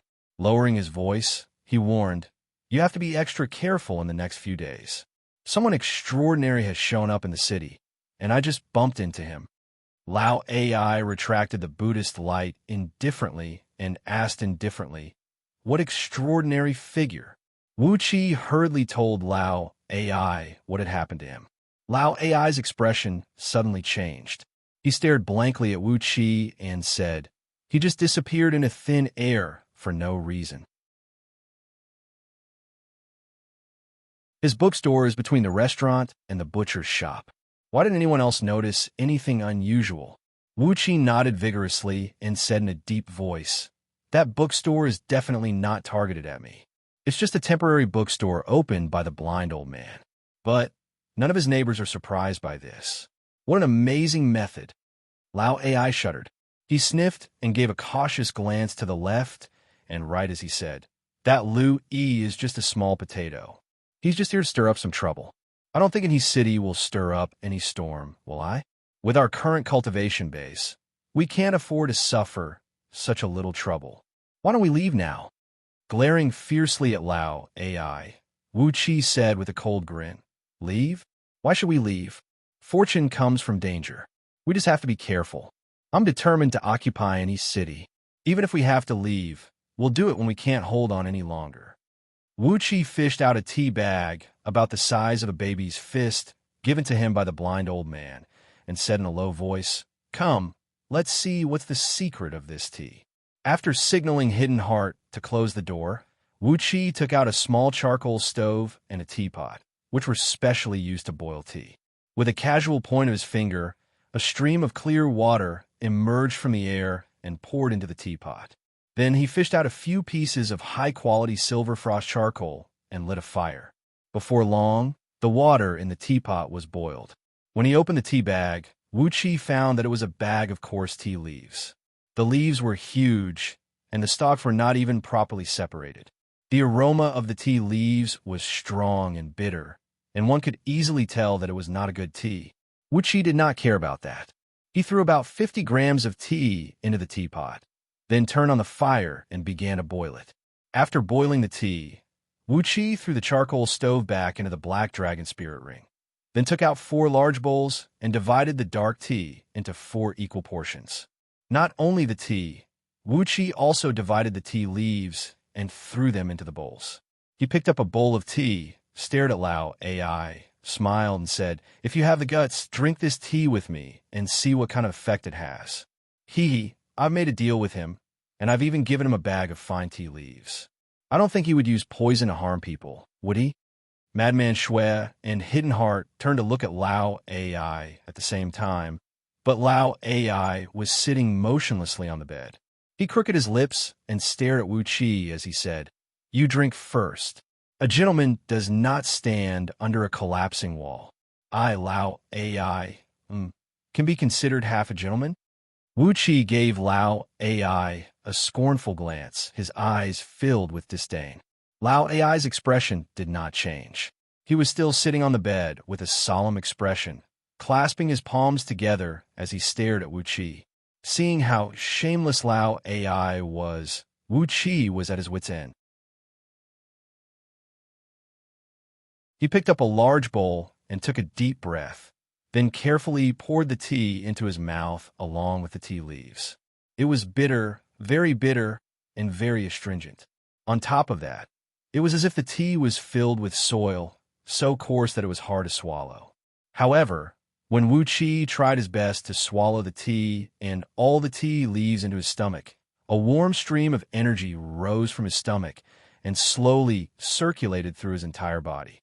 The aura of death that had accumulated in Wuxia's body slowly melted away, transforming into pure energy, which was the complete opposite of the aura of death, and fused into Wuxia's body. Wuxia was drenched in sweat, while a pure yang energy spread out from his body, causing the temperature in the room to rise significantly. Narrowing his eyes, Wuxia felt that he was like a little seedling that was suddenly nourished by sunlight, water, and abundant fertilizer, growing bigger and bigger in an instant, turning into a strong and sturdy tree. His 5 internal organs were moving at the same time, and the innate spirit root in them was growing stronger at the same time. The vigorous life force made Wuxia feel very comfortable. After drinking a bowl of tea, Wuxia felt every aspect of his body was strengthened. Even his cultivation of 36 transformations of Heavenly Dragon showed signs of breaking through the 36 transformation realm at any time and entering the 35th transformation realm. He gave a loud and joyful laugh, then reached out his hand to grab the other 3 bowls in front of him. However, even though Wuxia was fast, Lao AI, Madman Shui, and Hidden Heart were even faster. Right when the pure yang energy spread out from Wuqi's body, they had already reached out their hands and grabbed one of the bowls. While Wuxia was laughing joyfully, they had already shoved all the tea and tea leaves into their mouths, swallowing them in one gulp. All of a sudden, Hidden Heart sighed lightly. A relic emerged above his head, with 3 white lotus thrones underneath it. Madman Shui laughed joyfully as a pinkish beam shot out from the top of his head, amidst which a tiny nascent soul was seen wheeling. Meanwhile, Lao AI snorted coldly. Crisp cracking noises could be heard coming from all over his body, while a large amount of extravasated blood kept oozing out from under his skin. A delightful, evil smile emerged from the corner of Lao AI's mouth. Streams of pink light kept bursting out of his body, and gradually, a faint golden hue could be seen in them. Eventually, the light emanating from his body turned into a pure golden color. The wheel of the light shot out from the back of Lao AI's head. 3 fist-sized relics could be seen hovering on top of the wheel, each glinting with a pinkish light. Underneath each relic were 3 golden lotus flowers, which made a total of 9 golden lotuses hovering behind Lao AI's head. An intoxicating fragrance kept spreading out from Lao AI's body, and amidst the fragrance was a bizarre force that could make one's nascent divinity sway. Looking at the strange phenomenon above Lao AI's head, Hidden Heart could not help but nod in praise, truly worthy of being the true form of Bodhisattva. Such a marvelous divine ability is not something common monks like us can compare with. Instinctively, Wuxia held his breath and sealed all the pores on his body. He even cast a few restrictive spells around him, isolating the fragrance wafting out from Lao AI's body. Then, he sent a divine will towards Lao AI and asked, "What trick are you playing?" Lao AI's divine will quickly replied, "It is indeed an excellent tea, a supreme treasure. My injuries have fully healed, and I've already formed the lotus thrones and immortal soul. Now, I've attained the realm of heaven immortal and arhat at the same time. Once I unleash my aura, I will be able to attract the heavenly tribulation." While Wuxia was about to mock Lao AI, the celestial fiend puppet, who was pretending to be courteous with Lu Yi in the City Lord Mansion, suddenly sent him a clear divine will. "Retract all the strange signs. Quick!" Wuxia cried out in a low voice. "The people from Euphoria Heavenly Palace are here, and their leader is Lady Xiao, together with her 2 gigolos. TSK, both of her gigolos are 33rd tier Heaven Immortals." Right after Wuqi's voice faded, a soft, coquettish, and flirtatious voice was heard coming from the front. "I'm here. Why aren't you greeting me quickly, my children?" Rip. Upon hearing the voice, Madman Shui's trousers were ripped open. Wow! Hidden Heart, whose cultivation base was only at the peak of Jin Dan realm, could not resist the voice at all. As the cultivation technique of Euphoria Heavenly Palace and the Zen technique of Buddhist League happened to be the nemesis of each other, the devilish voice invaded his mind, causing blood to spray out from all 7 apertures of his. Wuqi's body swayed slightly, but his face immediately returned to normal. Looking at the pale-faced old monk, he casually cast a spirit talisman on his body and helped him stabilize his mind. Among all the people, only Lao AI was not affected by the voice. Instead, he became extremely excited, hastily pulling out a new set of clothes and dressing himself. Judging from the voice, this woman is even more exciting than that coquettish vixen, Su Meier. I'm going to have a good time with her today. Before long, Wuxia, who had retracted all his aura, followed behind Lao AI, whose body seemed to be glowing with a bright light. They came to the front gate of the courtyard to greet Lady Xiao, the master of Euphoria Heavenly Palace. As soon as Lao AI appeared, the faintly discernible fragrance on his body drifted away, filling the entire courtyard with his faint aroma. Suddenly, the flirtatious voice rang out, filled with an unconcealable joy. I didn't expect to meet such an amazing man like young master here. I wonder if Xiao is fated to invite young master into my tent?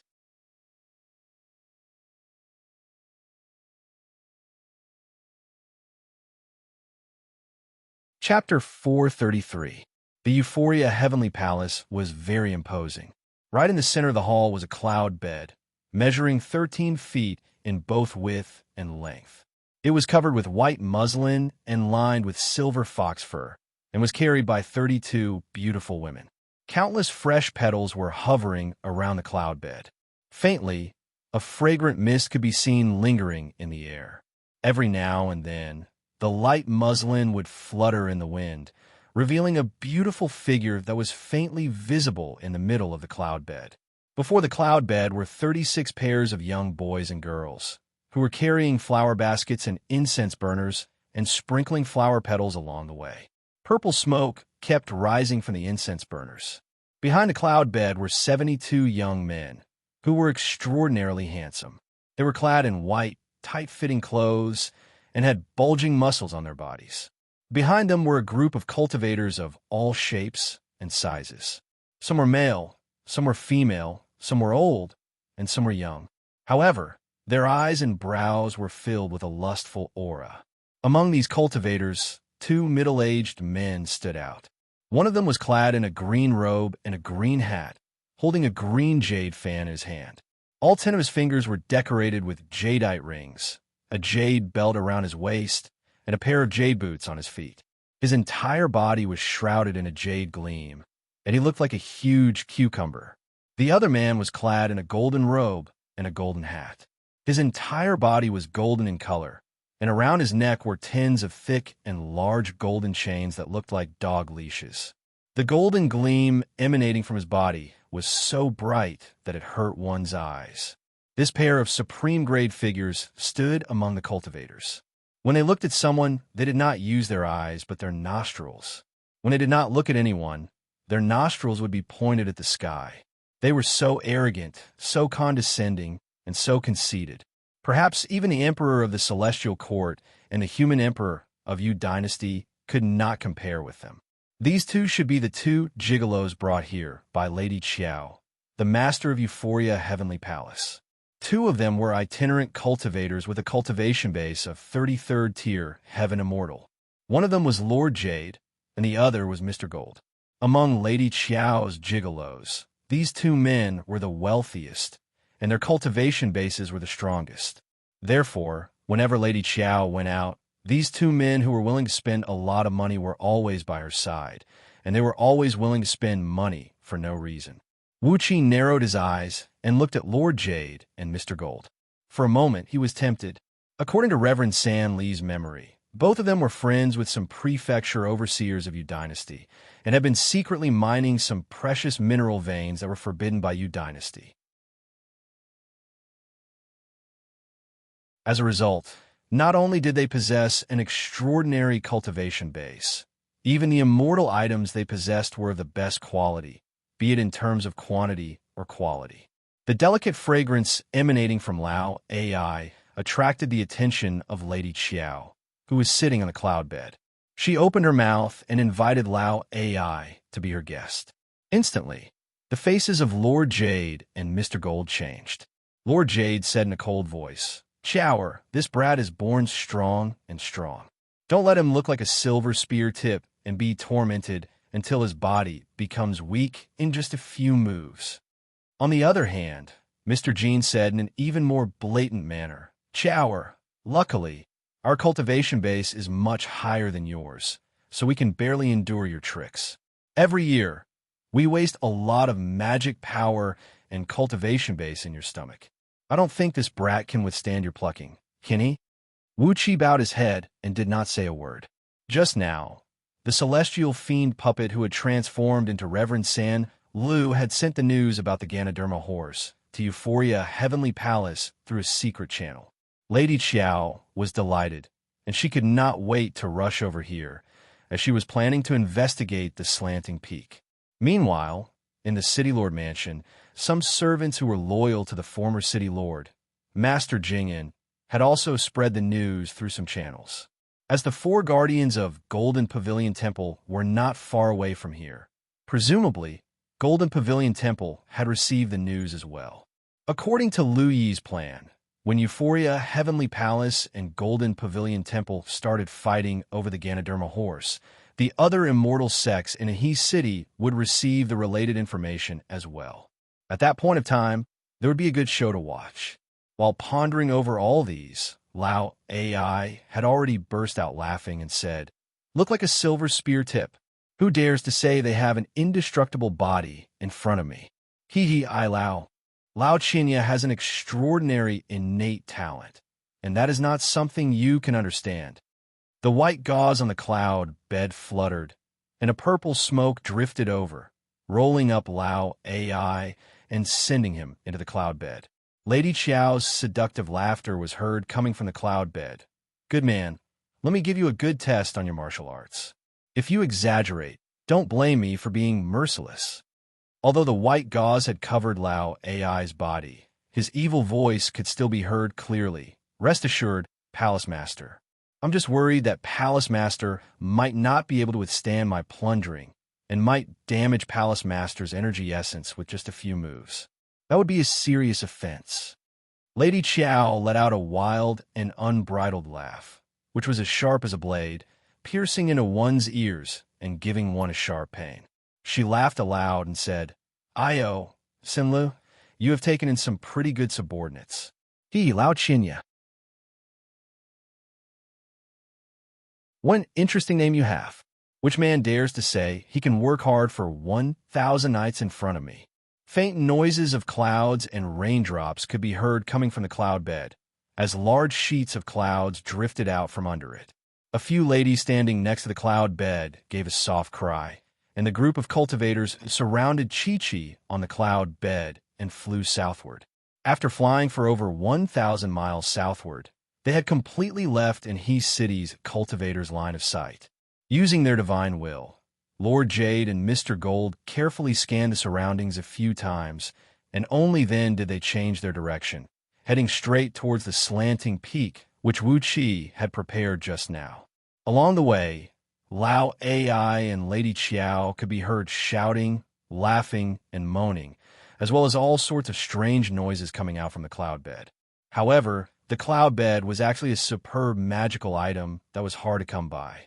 The white gauze was fluttering on the outside, bringing up a large amount of white smoke that lingered in the air. No one could see what was happening inside with their naked eyes, and no divine will could penetrate through it. Using the mystic eyes of universe, Wuxia could clearly see the intense battle going on inside. However, he was not interested in this shady business. No, Wuxia was not interested, but the part of his soul that belonged to Lu Xiaobai was very interested in this scene. Quietly, he exercised the mystic eyes of universe. Feeling helpless, Wuxia turned his head around stiffly.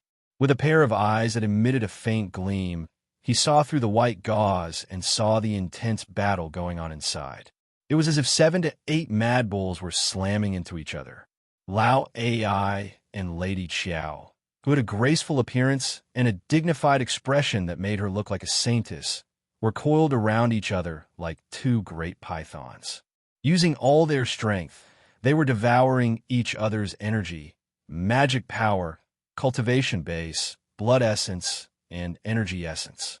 They were crazily devouring and extracting everything that could be extracted from each other. Both of them had their skin suffused with a bizarre pinkish hue, especially Lady Qiao's skin, which had a tinge of an unusual blood color. Her eyes were showing the whites of her eyes. Her body was trembling and twitching, while saliva kept dripping down from the corners of her mouth.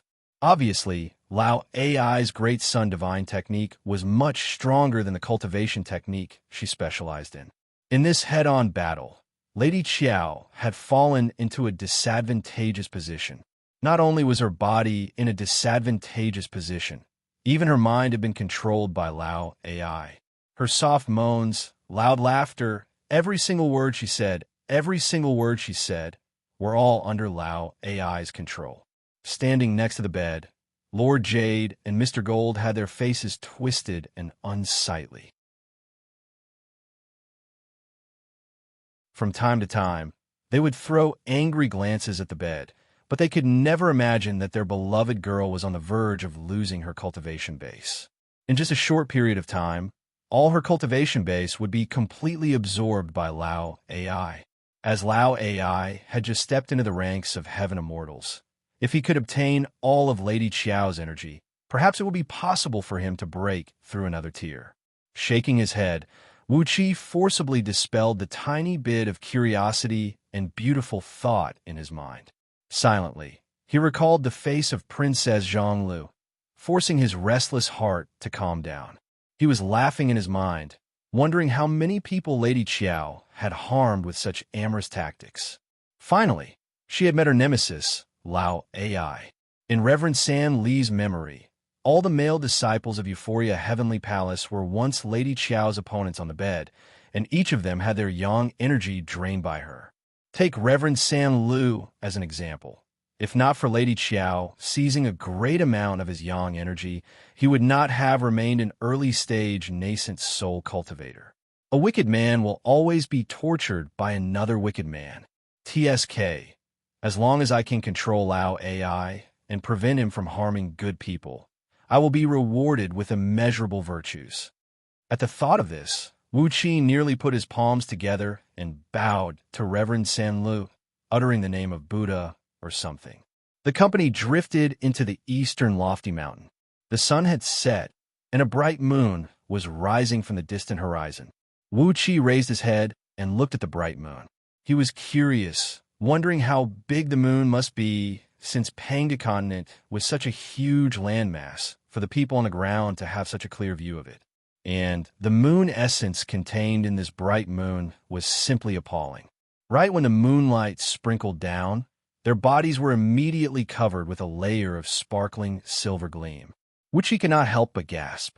Panga continent was indeed a blessed land for cultivators. No wonder all the immortal sects were willing to invade Yu Dynasty's territory, regardless of the danger. The moon essence here was pure and rich. Not only was it dozens of times stronger than the moon essence Wuxia gathered with the formation back on Greencliff Planet, it was also pure and without any impurities. As long as one absorbed the moon essence into one's body, one would not need to circulate the energy, as it could be directly transformed into the prime energy of a cultivator. After entering the mountainous area, Lord Jade and Mr. Gold took the initiative to guard the front and back of the company. Lord Jade took the lead and cleared the way, while Mr. Gold brought up the rear about 100 miles away. Along the way, as long as they found a place where someone might be hiding, or a place with a slightly abnormal aura, they would be swept away by the sword beams unleashed by both men. Even a few mountain rats who had just gained sentience were shredded into pieces by the sword beams. After advancing cautiously for over 2 hours, the company finally arrived at the slanting peak that Wuxia had just visited during the day. Lord Jade and Mr. Gold rushed up together, pulling away the wisteria at the root of the slanting peak, revealing the huge crystallized Ganoderma. Wow! Many cultivators from Euphoria Heavenly Palace were knowledgeable, and when they saw the huge Ganoderma, they immediately cried out in surprise. Without saying a word, both Lord Jade and Mr. Gold unleashed their sword beams and hacked at the Ganoderma. Clang! Two loud clangs rang out as the sword beams were pushed back, nearly cutting both men's bodies in half. Lord Jade turned his head and cried out hastily, "Chow, this is the remains of a Ganoderma immortal. How can we open it?" Lady Chow did not say a word.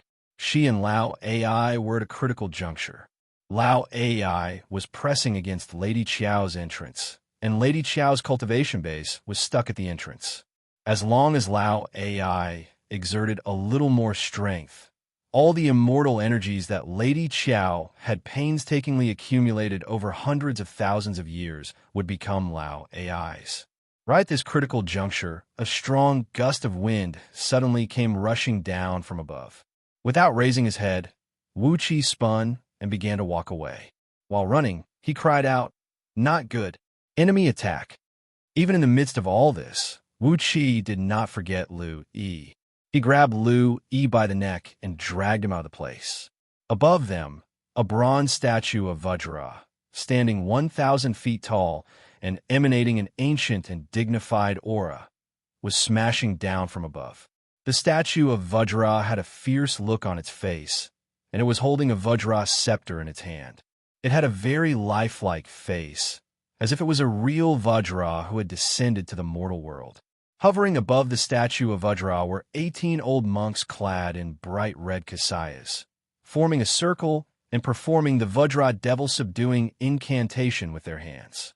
"How dare you, an evil cultivator, covet a rare natural treasure? This treasure is fated with Buddhism. Retreat now, evil cultivator."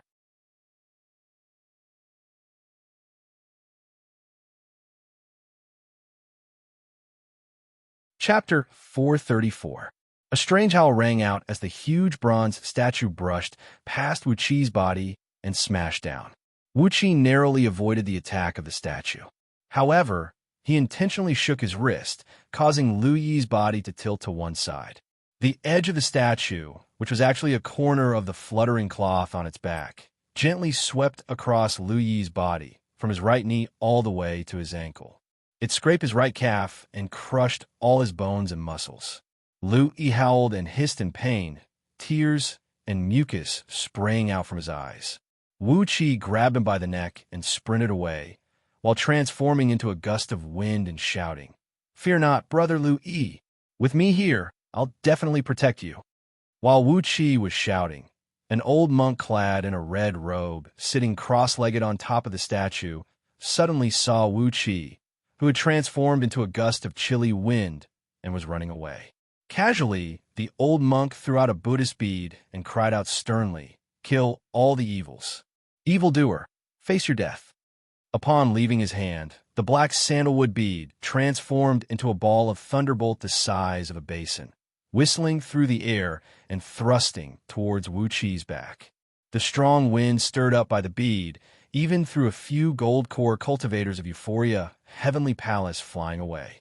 He turned his head and saw the Buddhist bead coming at him from the corner of his eyes. With a wave of his hand, a defensive magical treasure named green cicada wings, which was one of the spirit items given to him by many seniors of Yuan Hua sect before he left, flew out of his hand, transforming into a sheet of green mist that enveloped Wu Qi's back. Right when the green cicada wings were unleashed, a shrill, heart-wrenching cry of cicadas rang out. Several hundred blurry, fist-sized green cicadas flew out, wheeling rapidly inside and outside the green mist.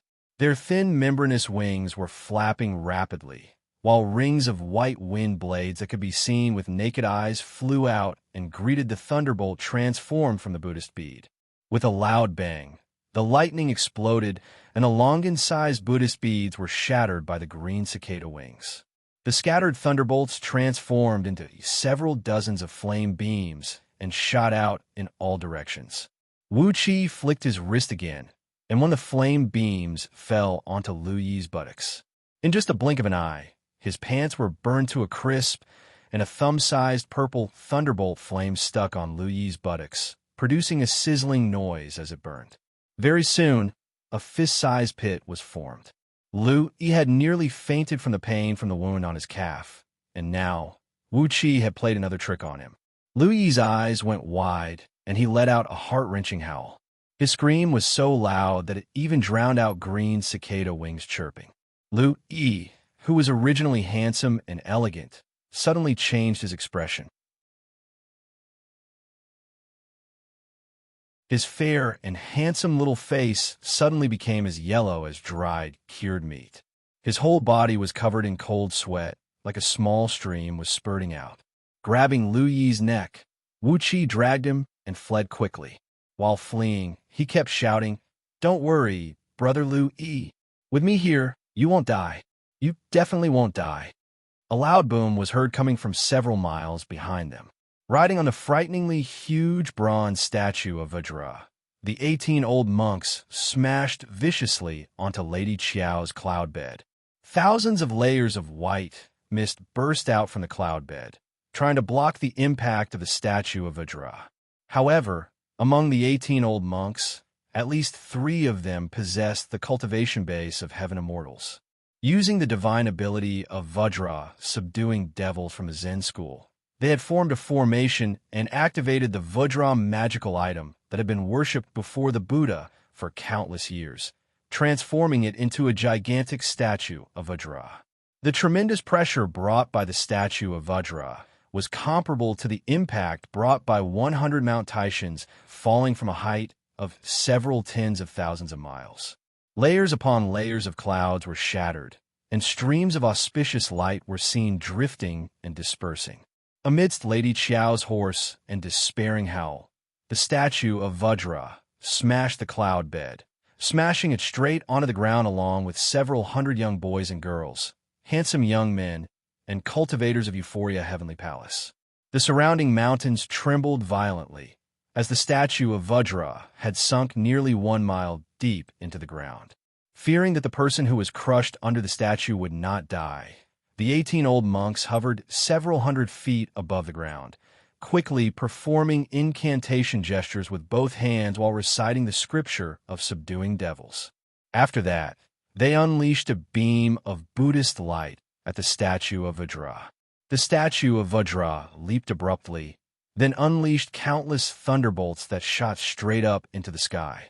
After that, a 7-colored Buddhist light came wheeling over from all directions, quickly transforming into a 7-colored beam that plunged straight down.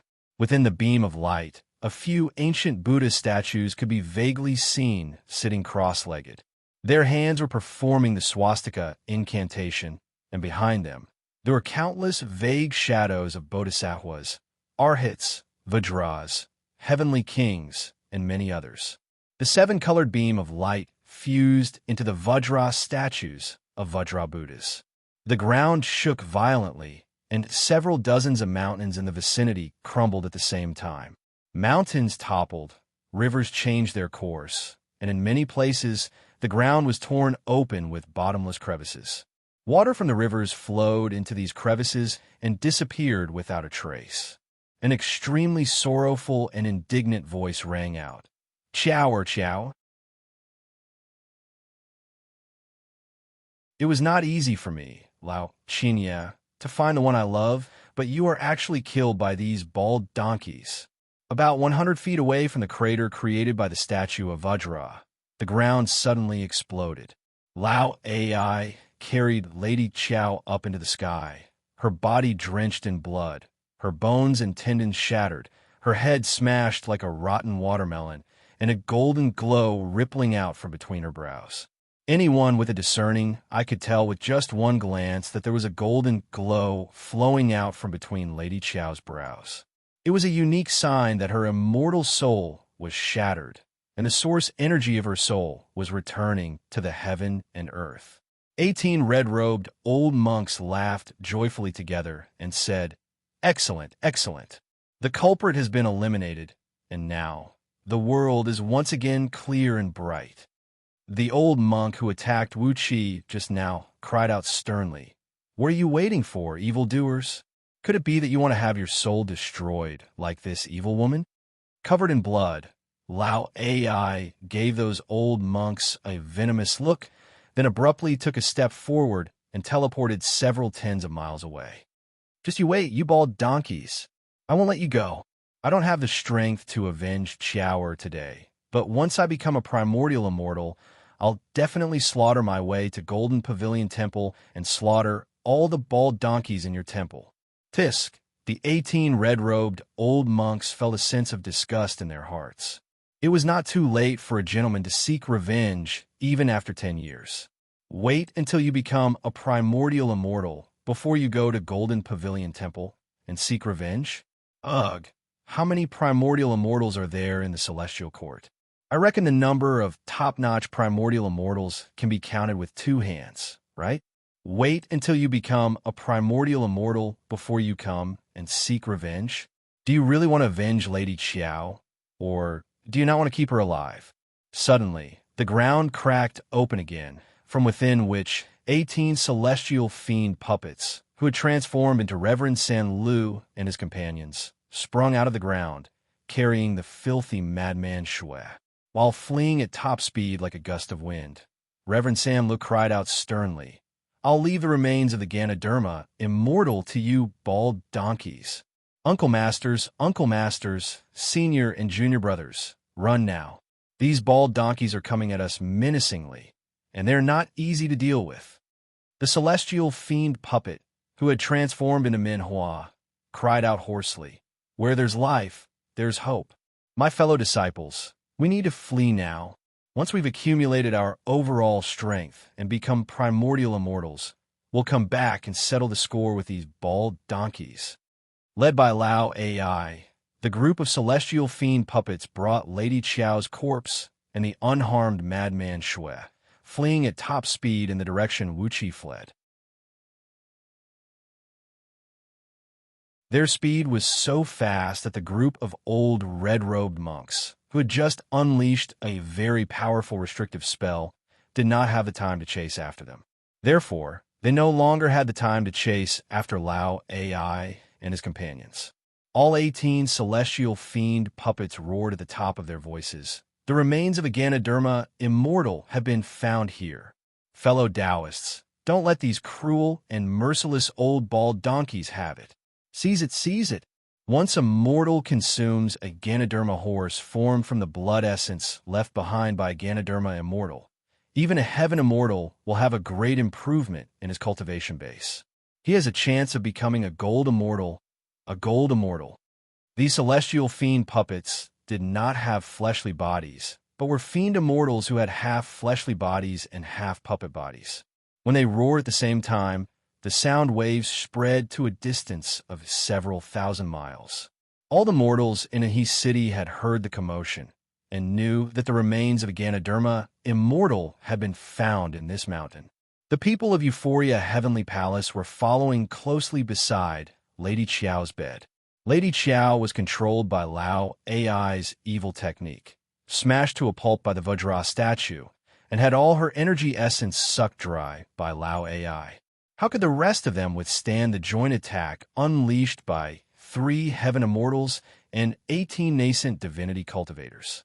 Apart from the celestial fiend puppets, Lao AI, and madman Shui, all the people from Euphoria Heavenly Palace were smashed to pieces. Only Lord Jade and Mr. Gold had a profound cultivation base, and they were quick to react. When the Vajra statue came smashing down, they did not dare to face the divine ability of subduing evil unleashed by the 18 old monks with the help of Buddhist items. Hastily, they teleported to one side. When Lao AI fled with Lady Qiao's broken body, Lord Jade and Mr. Gold rushed back as if their parents had just passed away, crying and wailing, "Qiao, Qiao, how tragic your death is. We must avenge you. We must avenge you." Amidst the shrill cries, Lord Jade casually threw 3 strangely shaped jade axes into the air, which transformed into 3 huge bright moons and thrust down towards the old monks. On the other side, Mr. Gold roared furiously and waved both arms. Immediately, countless golden blades, golden spears, golden swords, and golden axes blotted the sky, smashing down towards the old monks like a raging storm.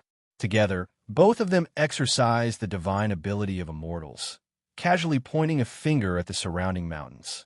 Immediately, several dozens of lofty mountains flew whistling up into the sky, compressed into small clumps of soil about the size of a fist in just a blink of an eye, then smashed down towards the three heaven-immortal old monks amidst a very strong earth energy. Chi-Chi roared. Suddenly, an old monk of heaven-immortal realm broke free from the formation and sped towards the clump of Ganoderma at the foot of the slanting peak, completely ignoring the attack from Lord Jade and Mr. Gold. Meanwhile, the other old monks gave a loud cry. All 17 of them stood in the positions of the 8 trigrams and 9 palaces, while relics flew out from the top of their heads at the same time, transforming into a large sheet of Buddhist light that shielded the mountain ridges several miles in circumference.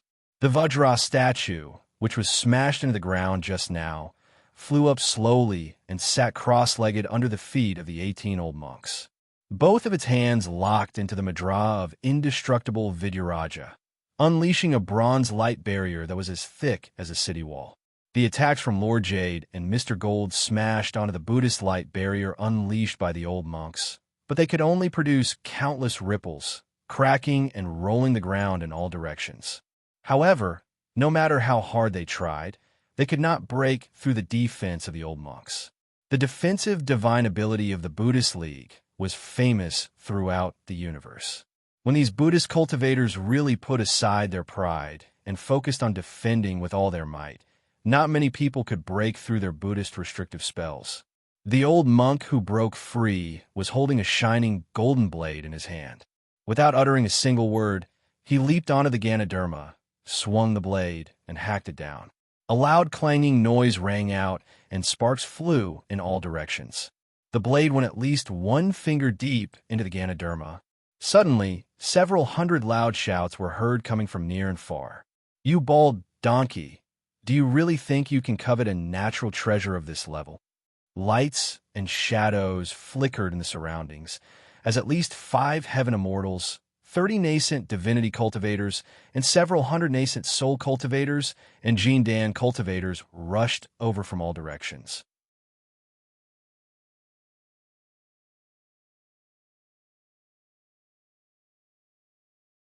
Chapter 435. In a small valley dozens of miles away, Wuxia threw Lu Yi to the ground, panting heavily, and threw a bottle of medicinal powder he concocted to Lu Yi.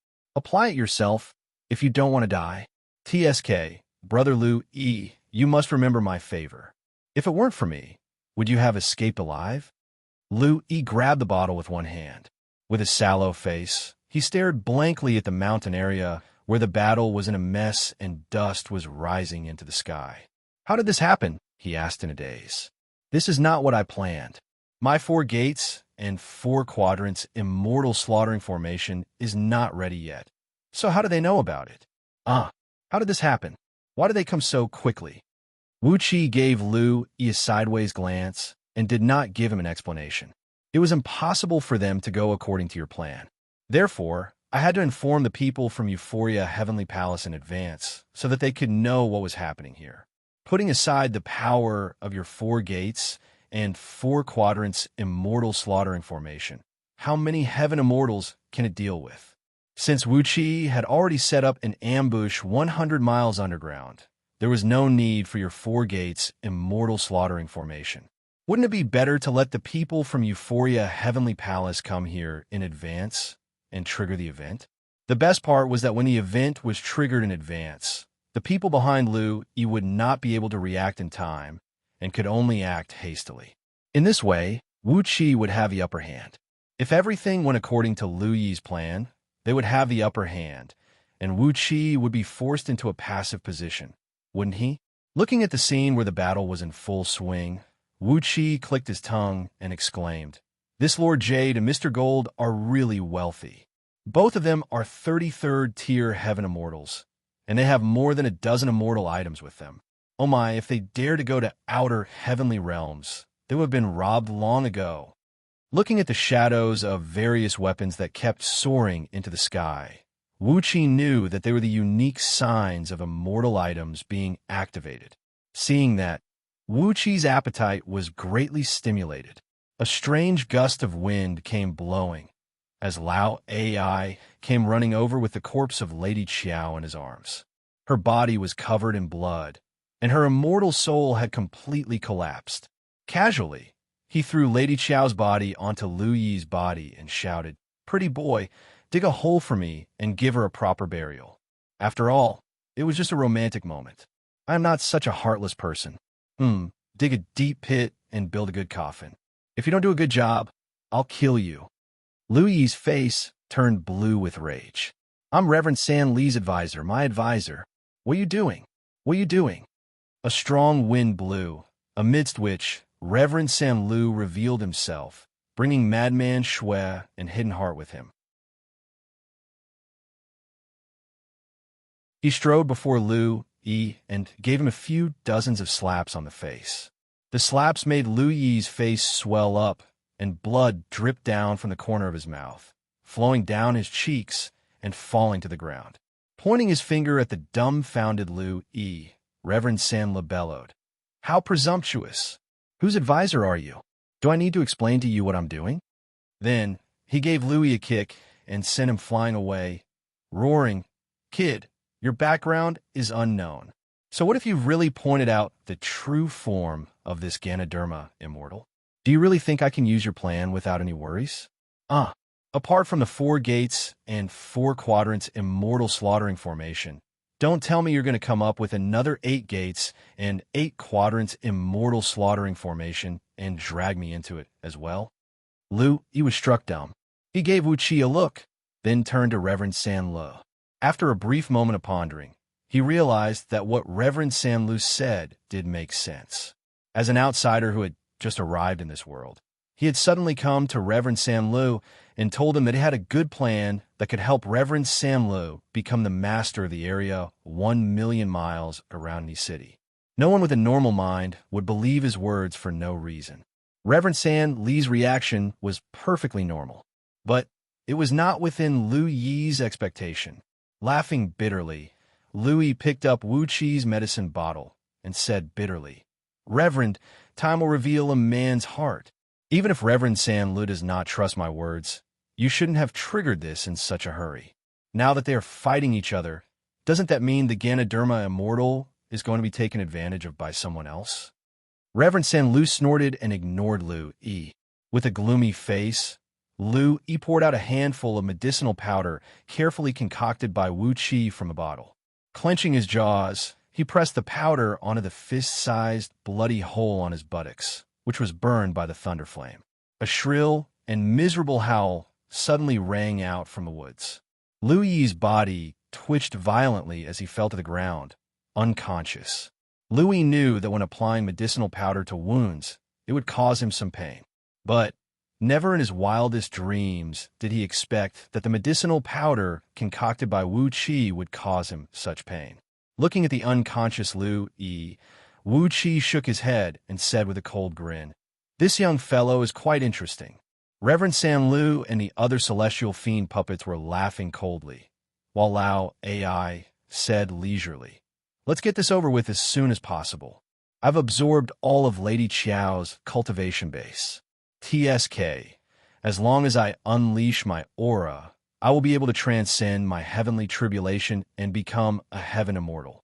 Immortality, I never thought I would have such a day." Wu Qi gave Lao AI a look, then sent him a voice transmission with his divine will. "Too bad. Your immortality is completely controlled by someone." Lao AI's face fell instantly. Clenching his jaws tightly, he snorted coldly. Wuxi paid no heed to Lao AI. Instead, he produced a supreme-grade spirit jade he brought back from Myriad Immortals' planet, from which he removed a fragment the size of a toddler's palm.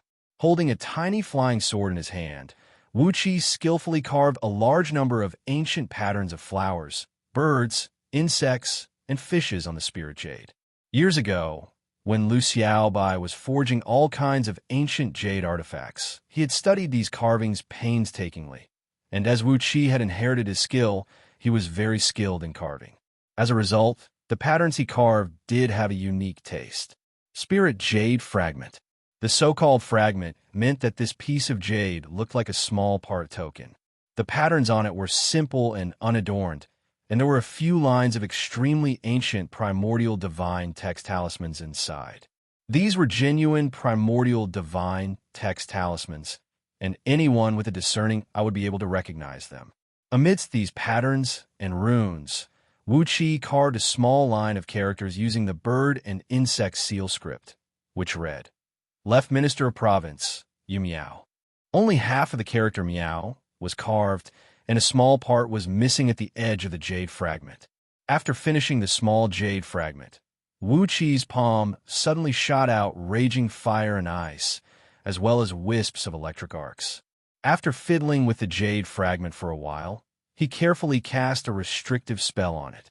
Because of Wuqi's arrangement, the texture of the jade fragment was as hard as flour.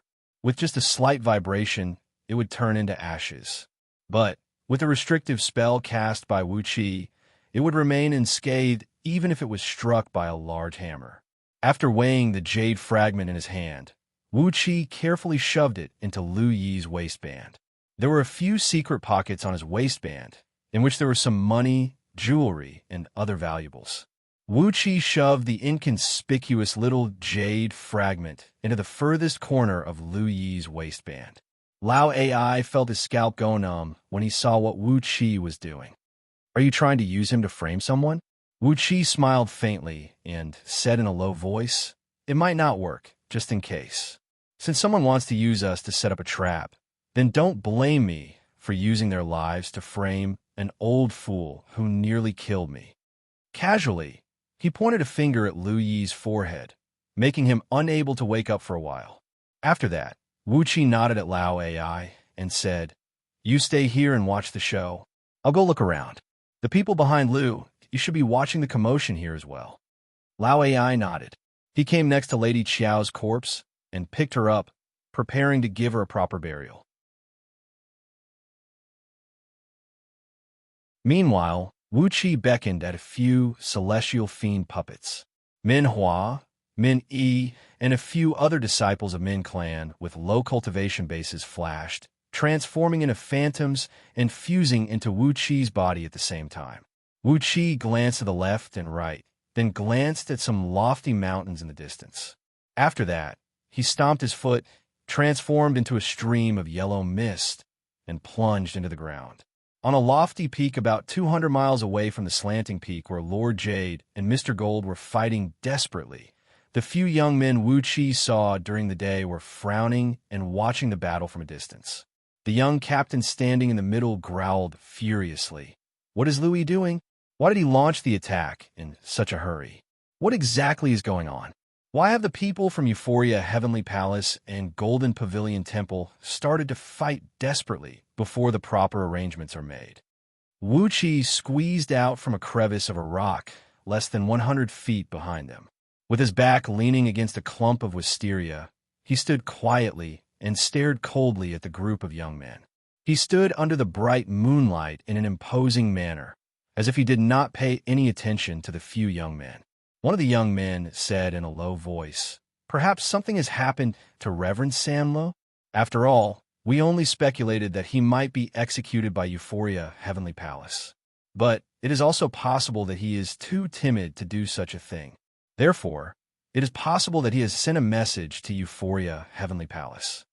Suddenly, another young man grabbed a jade talisman and put it under his ear, listening carefully. Then, he said joyfully, Don't worry, General. Lady Qiao's adoptive father, Patriarch Muji, has learned that Lady Qiao was killed, and he is coming here with his disciples. Those monks from Golden Pavilion Temple have also invited Arhut Wrath from Minor Serene Buddhist land, and they are also coming here. For the sake of the energy essence left behind by this Ganoderma immortal, I'm sure they will fight each other. The young general breathed out a sigh of relief, then said with a cold grin, That's good. As long as both Patriarch Muji and Arhut Wrath are wounded, and Lu County will be in my hands. At that point in time, I'll be conferred a title of nobility for my meritorious service, and all of you will be rewarded. Wuqi pondered for a brief moment, then pointed his finger out. The spirit-restricting rope transformed into a beam of purple light and shot out, bundling all the young men up like rice dumplings. He was too lazy to find out where these young men came from and what kind of background they had. Wuxia thrust the sword of greedy wolf out and pierced through their foreheads, ripping their souls and the beast souls that were living together with them into pieces. As the young general's cultivation base was barely close to that of a heaven immortal, how could he have the strength to resist Wuxia's sneak attack? The sword beam spun, and Wuxia chopped off their heads. After that, a beam of white light shot out from the spirit breeding ring, pulling their bodies into it. Well, the heavy responsibility of slandering Yuzong will now fall on you and Lu Yi. Grinning coldly, Wuxia raised his head and looked over at the battlefield. If he had not seen it, he would not have known, but when he did, he was really startled. In just a short period of time, Lord Jade and Mr. Gold had fled with their bodies bathed in blood, and one of the 3 heaven immortal old monks from Golden Pavilion Temple had fallen. Meanwhile, the rest of the cultivators were engaged in a chaotic fight, crazily fighting for the Ganoderma. Seeing that Lord Jade and Mr. Gold had fled tens of miles away, Wuxia dared not to waste any more time. Hastily, he changed his visage and plunged into the ground.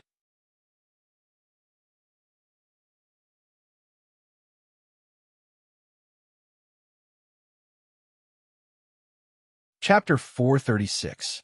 2 strong beams of light, one gold and one green, were fleeing hastily in midair. Covered in blood, Lord Jade and Mr. Gold felt like weeping, but had no tears. It's all your fault. While fleeing, they kept cursing each other with the most vicious words.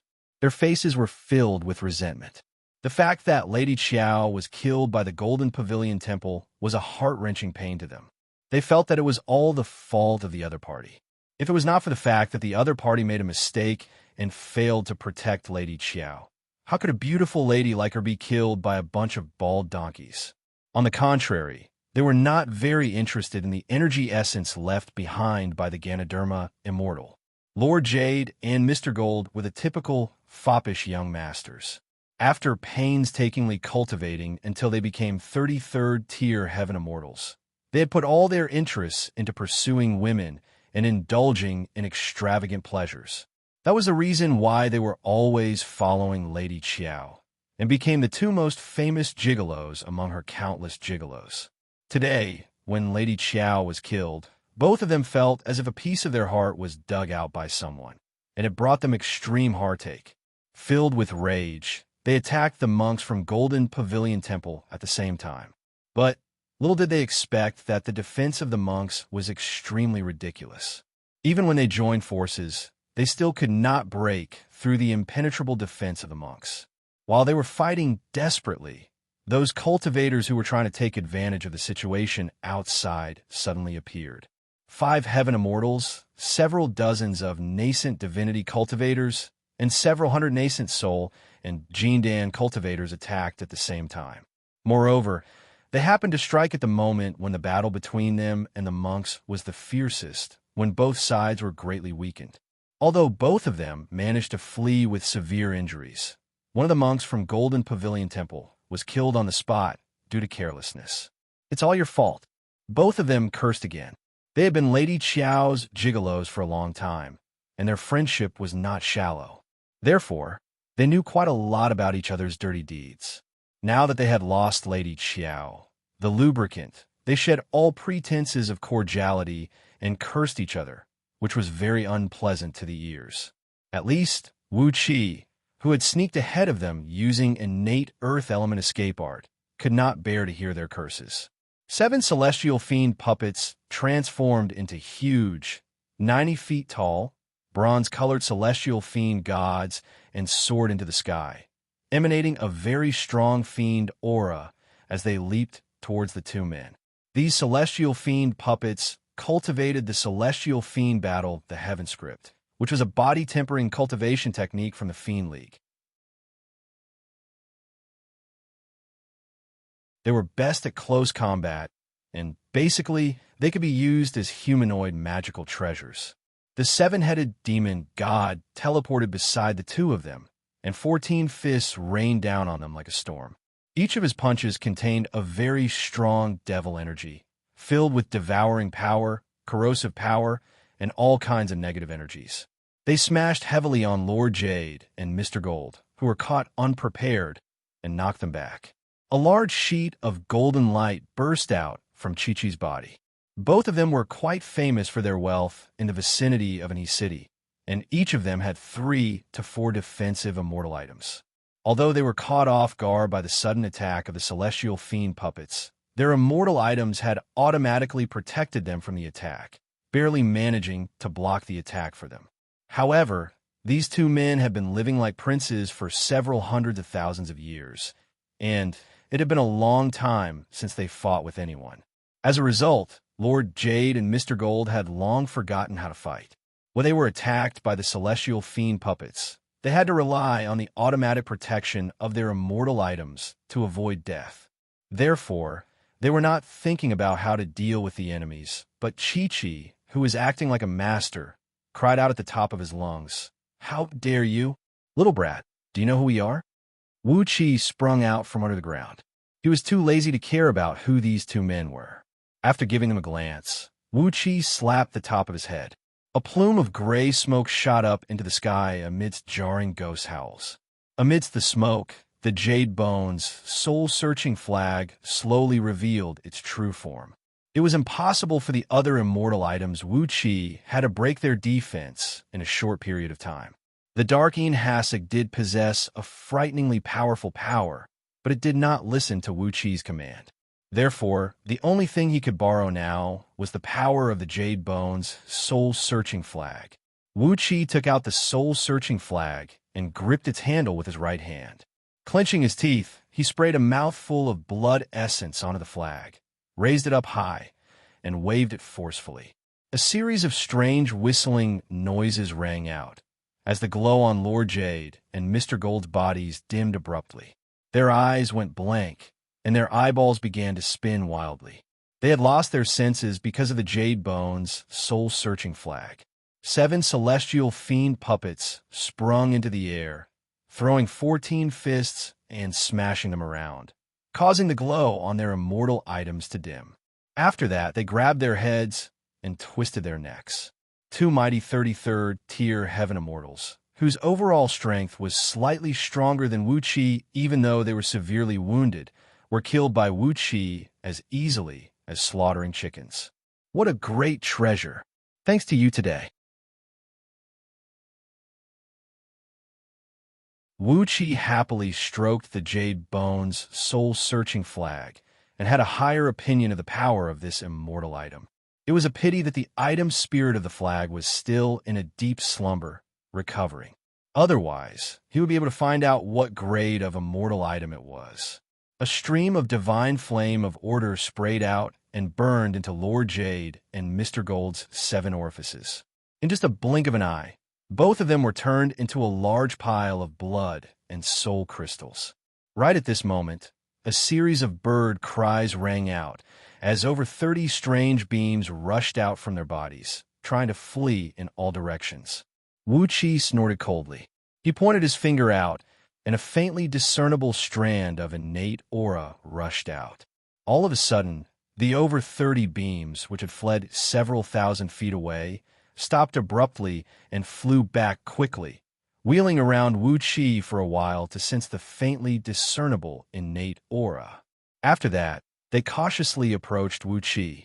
Wuxia nodded his head and said in a low voice, "Submit to me wholeheartedly, and in the future, all of you will have the chance to break away from the item spirit and reforge your fleshly body."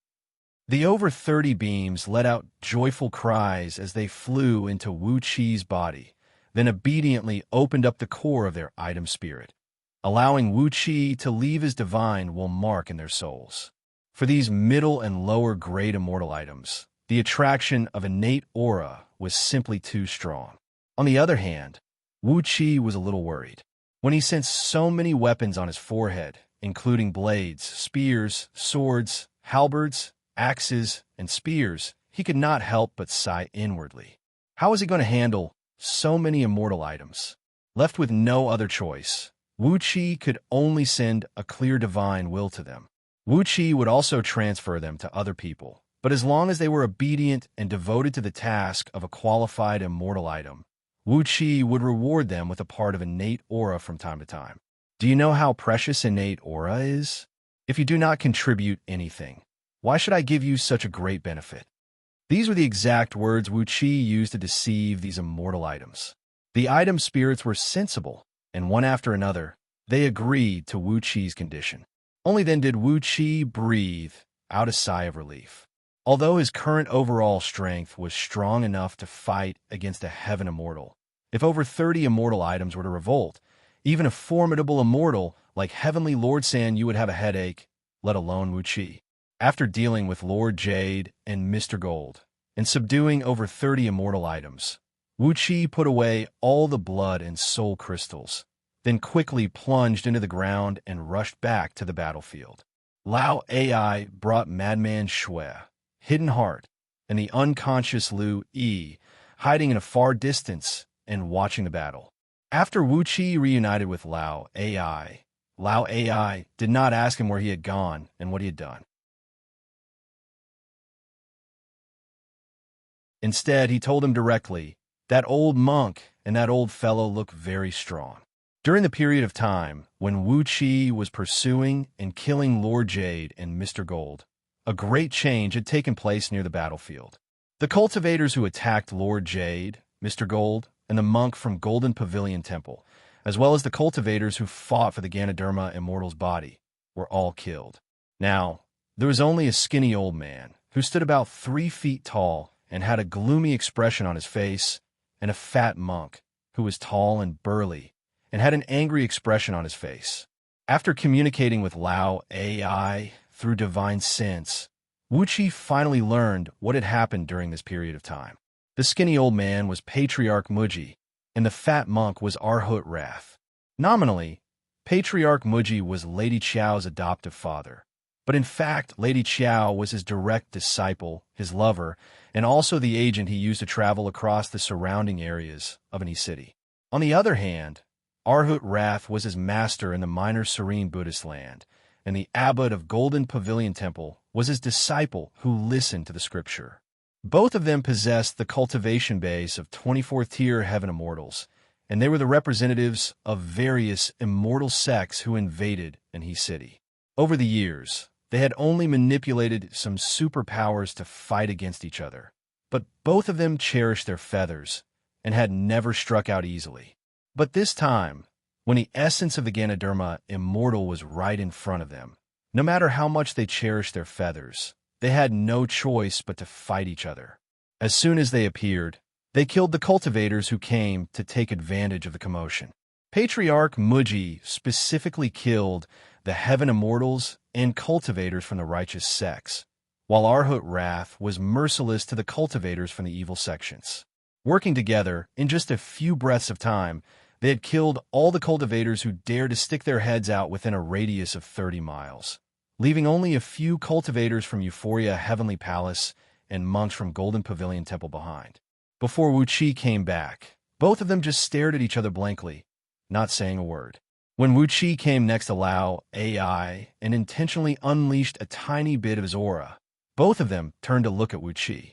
After that, Patriarch Muji suddenly said, "Bald donkey, if you take a step back today, I'll definitely reward you handsomely in the future. We've killed so many people just now, and there are many juniors watching us. Are we really going to fight each other and let them watch the fun?" Arhut Wrath chuckled, nodded his fat head, and said seriously, "This item is fated with the Buddhist League, so I can't let you take it away. Patriarch Muji, if you take a step back today and form a good relationship with the Buddhist League, I'll spare your life 3 times in the future." Patriarch Muji snorted coldly, then pointed his finger at Arhut Wrath and said with a cold grin, "If that's the case, let's see who's stronger with our fists. Bald donkey, you're already dead." As soon as the words left his mouth, dark, stinking sweat suddenly oozed out from under Arhut Wrath's skin. His body shriveled abruptly, and the relic lotus thrown above his head began to wither as well. All of a sudden, the signs of the decay of the Deva appeared on his body. Arhat Wrath was startled, and he cried out in a deep voice, "The Dharma of Buddhism is boundless. How can an evil fiend withstand a single strike from me?" A golden light radiated from his body, and Arhat Wrath's body quickly returned to its original state. On the other hand, Patriarch Muji's body began to expand abruptly. His once dark skin gradually took on a faint golden hue, making him look like a statue crafted from pure gold. A ring of Buddhist light was even seen emerging from the top of his head. Patriarch Muji cried out in shock, then breathed out a long sigh and said, "The righteous cannot suppress the evil. In the end, the Buddha will become the evil." After that, Patriarch Muji transformed into a beam of dark light and sped towards Arhat Wrath. Arhat Wrath's face turned solemn. He opened his mouth and let the beam of dark light rush into his mouth. A few old monks from Golden Pavilion Temple sat cross-legged next to Arhat Wrath, reciting the subduing evil scripture in unison. Suddenly, a dark mist sprayed out from all over Arhat Wrath's body, and the left side of his body abruptly turned into a skeleton. Wuxia gasped. These two old monks had really risked their lives. You're tuning in to the Eternal Immortal Ballad YouTube channel. Don't forget to subscribe and join us on this journey to catch the most captivating stories.